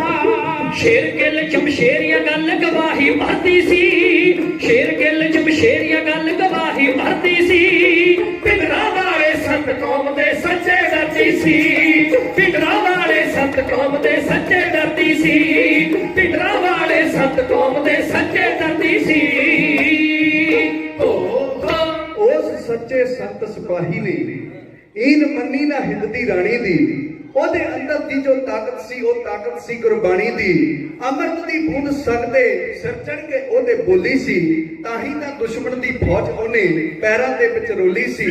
ਉਸ ਬੜੀ ਬਹਾਦਰ ਯੋਧੇ ਬਿਨ ਕਿਸੇ ਟੈਂਕਾਂ ਮੂਰੇ ਤਰਨਾ ਨਹੀਂ, ਅੱਜ ਫਿਰਦੇ ਸੰਤ ਬਥੇਰੇ ਐ ਕਿਸੇ ਭਿੰਡਰਾਂ ਵਾਲਾ ਬਣਨਾ ਨਹੀਂ। ਇਹਨਾਂ ਕੁਝ ਕਹਿੰਦੇ ਆਪ ਰੱਬ ਵਰਗੀਆਂ ਸੰਗਤਾਂ ਤੋਂ ਖਿਮਾ ਦੇ ਜਾਚਕਾਂ। ਬਹੁਤ ਬਹੁਤ ਧੰਨਵਾਦ ਸਮੁੱਚੀਆਂ ਸੰਗਤਾਂ ਦਾ ਜਿਨ੍ਹਾਂ ਨੇ ਬਹੁਤ ਅਥਾਹ ਸਾਰਾ ਮਾਣ ਸਤਿਕਾਰ ਦੇ ਕੇ ਦਾਸਰਿਆਂ ਨੂੰ ਨਵਾਜਿਆ ਹੈ। ਜਿਸ ਮਾਣ ਸਤਿਕਾਰ ਦੇ ਸਹੀ ਮਾਇਨੇ 'ਚ ਅਸੀਂ ਕਾਬਲ ਨਹੀਂ ਸਾਂ, ਗੁਰੂ ਘਰ ਵੱਲੋਂ ਸਿਰਪਾਓ ਦੀ ਬਖਸ਼ਿਸ਼ ਹੋਈ ਹੈ। ਇਹਦੇ ਵੀ ਪਿਆਰ ਬੜਿਓ, ਮੈਂ ਗੁਰੂ ਗ੍ਰੰਥ ਸਾਹਿਬ ਮਹਾਰਾਜ ਦੇ ਚਰਨਾਂ ਵਿੱਚ ਖੜ ਕੇ ਕਹਿਣਾ ਵੀ ਮੈਂ ਕਾਬਲ ਨਹੀਂ ਹੈ। ਗੁਰੂ ਸਾਹਿਬ ਦੇ ਚਰਨਾਂ ਵਿੱਚ ਜੇ ਤੁਸੀਂ ਸਿਰਪਾਓ ਦੀ ਬਖਸ਼ਿਸ਼ ਕੀਤੀ ਹੈ, ਨਾਲ ਇਹ ਅਰਦਾਸ ਵੀ ਕਰਦੇ ਹੋ ਬਈ ਜਿਨ੍ਹਾਂ ਗੁਰਸਿੱਖਾਂ ਨੂੰ ਗੁਰੂ ਘਰੋਂ ਸੱਚਮੁੱਚ ਸਿਰਪਾਓ ਦੀ ਬਖਸ਼ਿਸ਼ ਹੋਣੀ ਚਾਹੀਦੀ ਹੈ, ਉਹਨਾਂ ਵਰਗਾ ਸਾਡਾ ਜੀਵਨ ਵੀ ਬਣ ਜਾਵੇ। ਇੱਕ ਵਾਰੀ ਸਾਰੀ ਸੰਗਤ ਗੱਜ ਕੇ ਆਖੋ ਸਤਨਾਮ ਸ੍ਰੀ ਵਾਹਿਗੁਰੂ। ਆਓ ਬਹੁਤ ਬਹੁਤ ਧੰਨਵਾਦ ਸਮੁੱਚੀਆਂ ਸੰਗਤਾਂ ਦਾ, ਸਮੁੱਚੀ ਗੁਰਦੁਆਰਾ ਪ੍ਰਬੰਧਕ ਕਮੇਟੀ ਦਾ, ਔਰ ਉਚੇਚੇ ਤੌਰ ਤੇ ਮੈਂ ਧੰਨਵਾਦ ਕਰਦਾ ਸਾਡੇ ਵੱਡੇ ਭਾਜੀ ਵੀਰ ਸੁਖਜਿੰਦਰ ਸਿੰਘ ਜੀ, ਜਿਨ੍ਹਾਂ ਨੇ ਹੁਕਮ ਕਰਕੇ ਆਪ ਰੱਬ ਵਰਗੀਆਂ ਸੰਗਤਾਂ ਦੇ ਦਰਸ਼ਨ ਦੀਦਾਰ ਕਰਵਾਏ ਹੈ। ਔਰ ਇਸ ਜਥੇ ਨੂੰ ਅੱਗੇ ਵੀ ਉਹਨਾਂ ਨੇ ਇਲਾਕੇ ਦੇ ਵਿੱਚ ਬੜੀ ਵਾਰ ਸੰਗਤਾਂ ਦੇ ਦੀਦਾਰ ਕਰਨ ਦਾ ਮੌਕਾ ਬਖਸ਼ਿਸ਼ ਕੀਤਾ ਹੈ। ਉਹਨਾਂ ਦਾ ਵੀ ਧੰਨਵਾਦੀ ਹਾਂ। ਸਮੁੱਚੀ ਗੁਰਦੁਆਰਾ ਪ੍ਰਬੰਧਕ ਕਮੇਟੀ ਦਾ ਧੰਨਵਾਦ, ਔਰ ਗੁਰੂ ਘਰ ਦੇ ਵਜ਼ੀਰ ਸਾਹਿਬਾਨ, ਗ੍ਰੰਥੀ ਸਾਹਿਬਾਨ ਆਇਸ਼ਰ ਭਾਈ ਗੁਰਦੇਵ ਸਿੰਘ ਜੀ, ਦਮਦਮੀ ਟਕਸਾਲ ਦੇ ਵਿਦਿਆਰਥੀ ਨੇ ਜੋ ਕਿ ਜਿਨ੍ਹਾਂ ਨੇ ਸਾਡੇ ਤੋਂ ਪਹਿਲਾਂ ਆਪ ਜੀ ਨੂੰ ਕੀਰਤਨ ਸੁਣਾਇਆ ਸੀ, ਉਹਨਾਂ ਦਾ ਵੀ ਧੰਨਵਾਦ। ਔਰ ਵੀਰ ਜੀ ਸਾਊਂਡ ਵਾਲੇ ਭਾਜੀ Joginder sound, Sukhwinder sound system, ਬਹੁਤ ਵਧੀਆ ਭਾਜੀ ਨੇ ਸਾਊਂਡ ਚਲਾਈ ਹੈ। ਔਰ ਪਠਾਨਕੋਟ ਸ਼ੁਕਰ ਮੈਂ ਕਰਦਾ ਗੁਰੂ ਗ੍ਰੰਥ ਸਾਹਿਬ ਮਹਾਰਾਜ ਜੀ ਦਾ, ਜਿਨ੍ਹਾਂ ਨੇ ਇਹ ਇਨਸਾਨੀ ਜਾਮਾ ਦੇ ਕੇ ਆਪਣੇ ਜਸ ਗਾਉਣ ਵਾਸਤੇ ਆਪਣੇ ਢਾਡੀ ਹੋਣ ਦਾ ਮਾਣ ਬਖਸ਼ ਕੀਤਾ ਹੈ। ਔਰ ਇਸ ਦੇ ਨਾਲ ਹੀ ਹੁਣ ਸਮਾਪਤੀ ਹੈ। ਔਰ ਜਾਂਦੇ ਵਕਤ ਆਪਾਂ ਪਾਤਸ਼ਾਹ ਦੇ ਚਰਨਾਂ ਵਿੱਚ ਇਹ ਅਰਦਾਸ ਕਰਕੇ ਜਾਣੀ ਹੈ ਕਿ ਸੱਚੇ ਪਾਤਸ਼ਾਹ ਰਹਿਮਤ ਕਰਿਓ, ਕਿਰਪਾ ਕਰਿਓ। ਇਹ ਜੋ ਕਿਸਾਨੀ ਸੰਘਰਸ਼ ਦਿੱਲੀ ਦੀ ਧਰਤੀ ਤੇ ਇਸ ਵੇਲੇ ਚੱਲ ਰਿਹਾ ਹੈ ਨਾ, ਇਸ ਮੋਰਚੇ ਦੇ ਵਿੱਚ ਜਲਦੀ ਤੋਂ ਜਲਦੀ ਸਾਨੂੰ ਫਤਿਹ ਜਿਹੜੀ ਹੈ ਉਹ ਪ੍ਰਾਪਤ ਹੋ ਜਾਵੇ। ਜਿੰਨੇ ਵੀ ਇਹ ਸਰਕਾਰ ਜਿਹੜੀ ਹੈ ਇਹ ਜਲਦੀ ਤੋਂ ਜਲਦੀ ਆਪਣੇ ਜਿਹੜੇ ਕਾਨੂੰਨ ਹੈ ਉਹਨਾਂ ਨੂੰ ਵਾਪਸ ਲੈ ਲਵੇ। ਇਹ ਅਰਦਾਸ ਆਪਾਂ ਪਾਤਸ਼ਾਹ ਦੇ ਚਰਨਾਂ ਵਿੱਚ ਕਰਨੀ ਹੈ ਸਰਬੱਤ ਦਾ ਭਲਾ ਮੰਗ ਕਰਕੇ। ਜੋ ਸਾਡੇ ਧਰਮ ਦਾ ਮਿਸ਼ਨ ਹੈ, ਇੱਕ ਪੰਜਾਬੀ ਦਾ ਸ਼ਾਇਰ ਕਹਿੰਦਾ, ਜਿਹੜਾ ਕਿਸੇ ਨਿਰਦੋਸ਼ ਤੇ ਵਾਰ ਕਰੇ ਕਾਦਰ ਉਸ ਤੇ ਆਪਣਾ ਵਾਰ ਕਰਦਾ, ਖਾਤਾ ਕਿਸੇ ਲਈ ਪੱਟਣਾ ਚਾਹੇ ਜਿਹੜਾ ਰੱਬ ਉਸ ਲਈ ਖੂਹ ਤਿਆਰ ਕਰਦਾ, ਹਸਤੀ ਕਿਸੇ ਦੀ ਮਿਟਣੀ ਚਾਹੇ ਜਿਹੜਾ ਉਹਦਾ ਖਾਤਮਾ ਆਪ ਕਰਤਾਰ ਕਰਦਾ, ਕੋਮਲ ਭਲਾ ਸਰਬੱਤ ਦਾ ਲੋੜਦਾ ਜੋ ਗੁਰੂ ਨਾਨਕ ਹੈ ਭਵ ਚਲੋ ਪਾਰ ਕਰਦਾ, ਕਰ ਭਲਾ ਹੋ ਭਲਾ ਅੰਤ ਭਲੇ ਦਾ ਭਲਾ। ਤੇ ਗੱਜ ਕੇ ਕਹਿ ਦਿਓ ਨਾਨਕ ਨਾਮ ਚੜ੍ਹਦੀ ਕਲਾ, ਤੇਰੇ ਪਾਣੀ ਸਰਬੱਤ ਦਾ ਭਲਾ। ਇਸ ਦੇ ਨਾਲ ਹੀ ਖਿਮਾ ਦੇ ਜਾਚਕਾਂ ਅਗਲਾ ਪ੍ਰੋਗਰਾਮ ਆਪ ਜੀ ਨੂੰ ਦੱਸ ਦਿੱਤਾ ਜਾਵੇਗਾ। ਇਹ ਜੋ ਜਥਾ ਆਪ ਜੀ ਦੇ ਚਰਨਾਂ ਵਿੱਚ ਸੇਵਾ ਕਰ ਰਿਹਾ ਸੀ, ਸੱਜੇ ਪਾਸੇ ਢਾਡੀ ਸਾਥੀ ਭਾਈ ਸੁਰਜੀਤ ਸਿੰਘ ਜੀ ਨਗਰ ਫੋਰਟ ਖੁਰਦ ਜ਼ਿਲ੍ਹਾ ਜਲੰਧਰ, ਖੱਬੇ ਪਾਸੇ ਢਾਡੀ ਸਾਥੀ ਭਾਈ ਜਗਤਾਰ ਸਿੰਘ ਜੀ ਬਸਰਾ ਨਗਰ ਮੇਲੀ ਜ਼ਿਲ੍ਹਾ ਨਵਾਂ ਸ਼ਹਿਰ, ਔਰ ਸਰੰਗੀ ਮਾਸਟਰ ਭਾਈ ਪਰਮਜੀਤ ਸਿੰਘ ਗਿੱਲ ਨਗਰ ਸਿੱਧਵਾਂ ਸਟੇਸ਼ਨ ਤੇ ਦਾਸ ਸਾਹਿਬ ਸੰਗਤਾਂ ਦੇ ਚਰਨਾਂ ਦੀ ਧੂੜ। ਅਮਰ ਰੁਲਤੇ ਫਿਰਦੇ ਕੋਈ ਬਾਤ ਨਾ ਪੁੱਛਦਾ, ਗੁਰ ਸਤਿਗੁਰ ਸੰਗ ਕੀਰੇ ਹਮ ਤਾਪੇ। ਗੁਰਪ੍ਰੀਤ ਸਿੰਘ ਖਾਲਸਾ ਪਿੰਡ ਪ੍ਰਵੇਈ ਨਗਰ ਜ਼ਿਲ੍ਹਾ ਕਪੂਰਥਲਾ। ਐਡਰੈਸ ਕਾਰਡ ਜਥੇ ਦੇ ਛਪੇ ਕਿਸੇ ਨੂੰ ਜ਼ਰੂਰਤ ਹੋਵੇ ਮੰਗ ਕੇ ਲੈ ਸਕਦਾ ਹੈ। ਆਓ ਇੱਥੇ ਹੀ ਹੁਣ ਪਾਤਸ਼ਾਹ ਦੇ ਚਰਨਾਂ ਦੇ ਵਿੱਚ ਆਪ ਜੀ ਤੋਂ ਖਿਮਾ ਦੇ ਜਾਚਕਾਂ ਝੁਕਾਓ, ਸਤਿਗੁਰੂ ਜੀ ਨੂੰ ਸੀਸ ਦਿਓ, ਅਸੀਸ ਤੇ ਗੱਜ ਵੱਜ ਕੇ ਆਖੋ ਜੀ ਵਾਹਿਗੁਰੂ ਜੀ ਕਾ ਖਾਲਸਾ ਵਾਹਿਗੁਰੂ ਜੀ ਕੀ ਫਤਿਹ।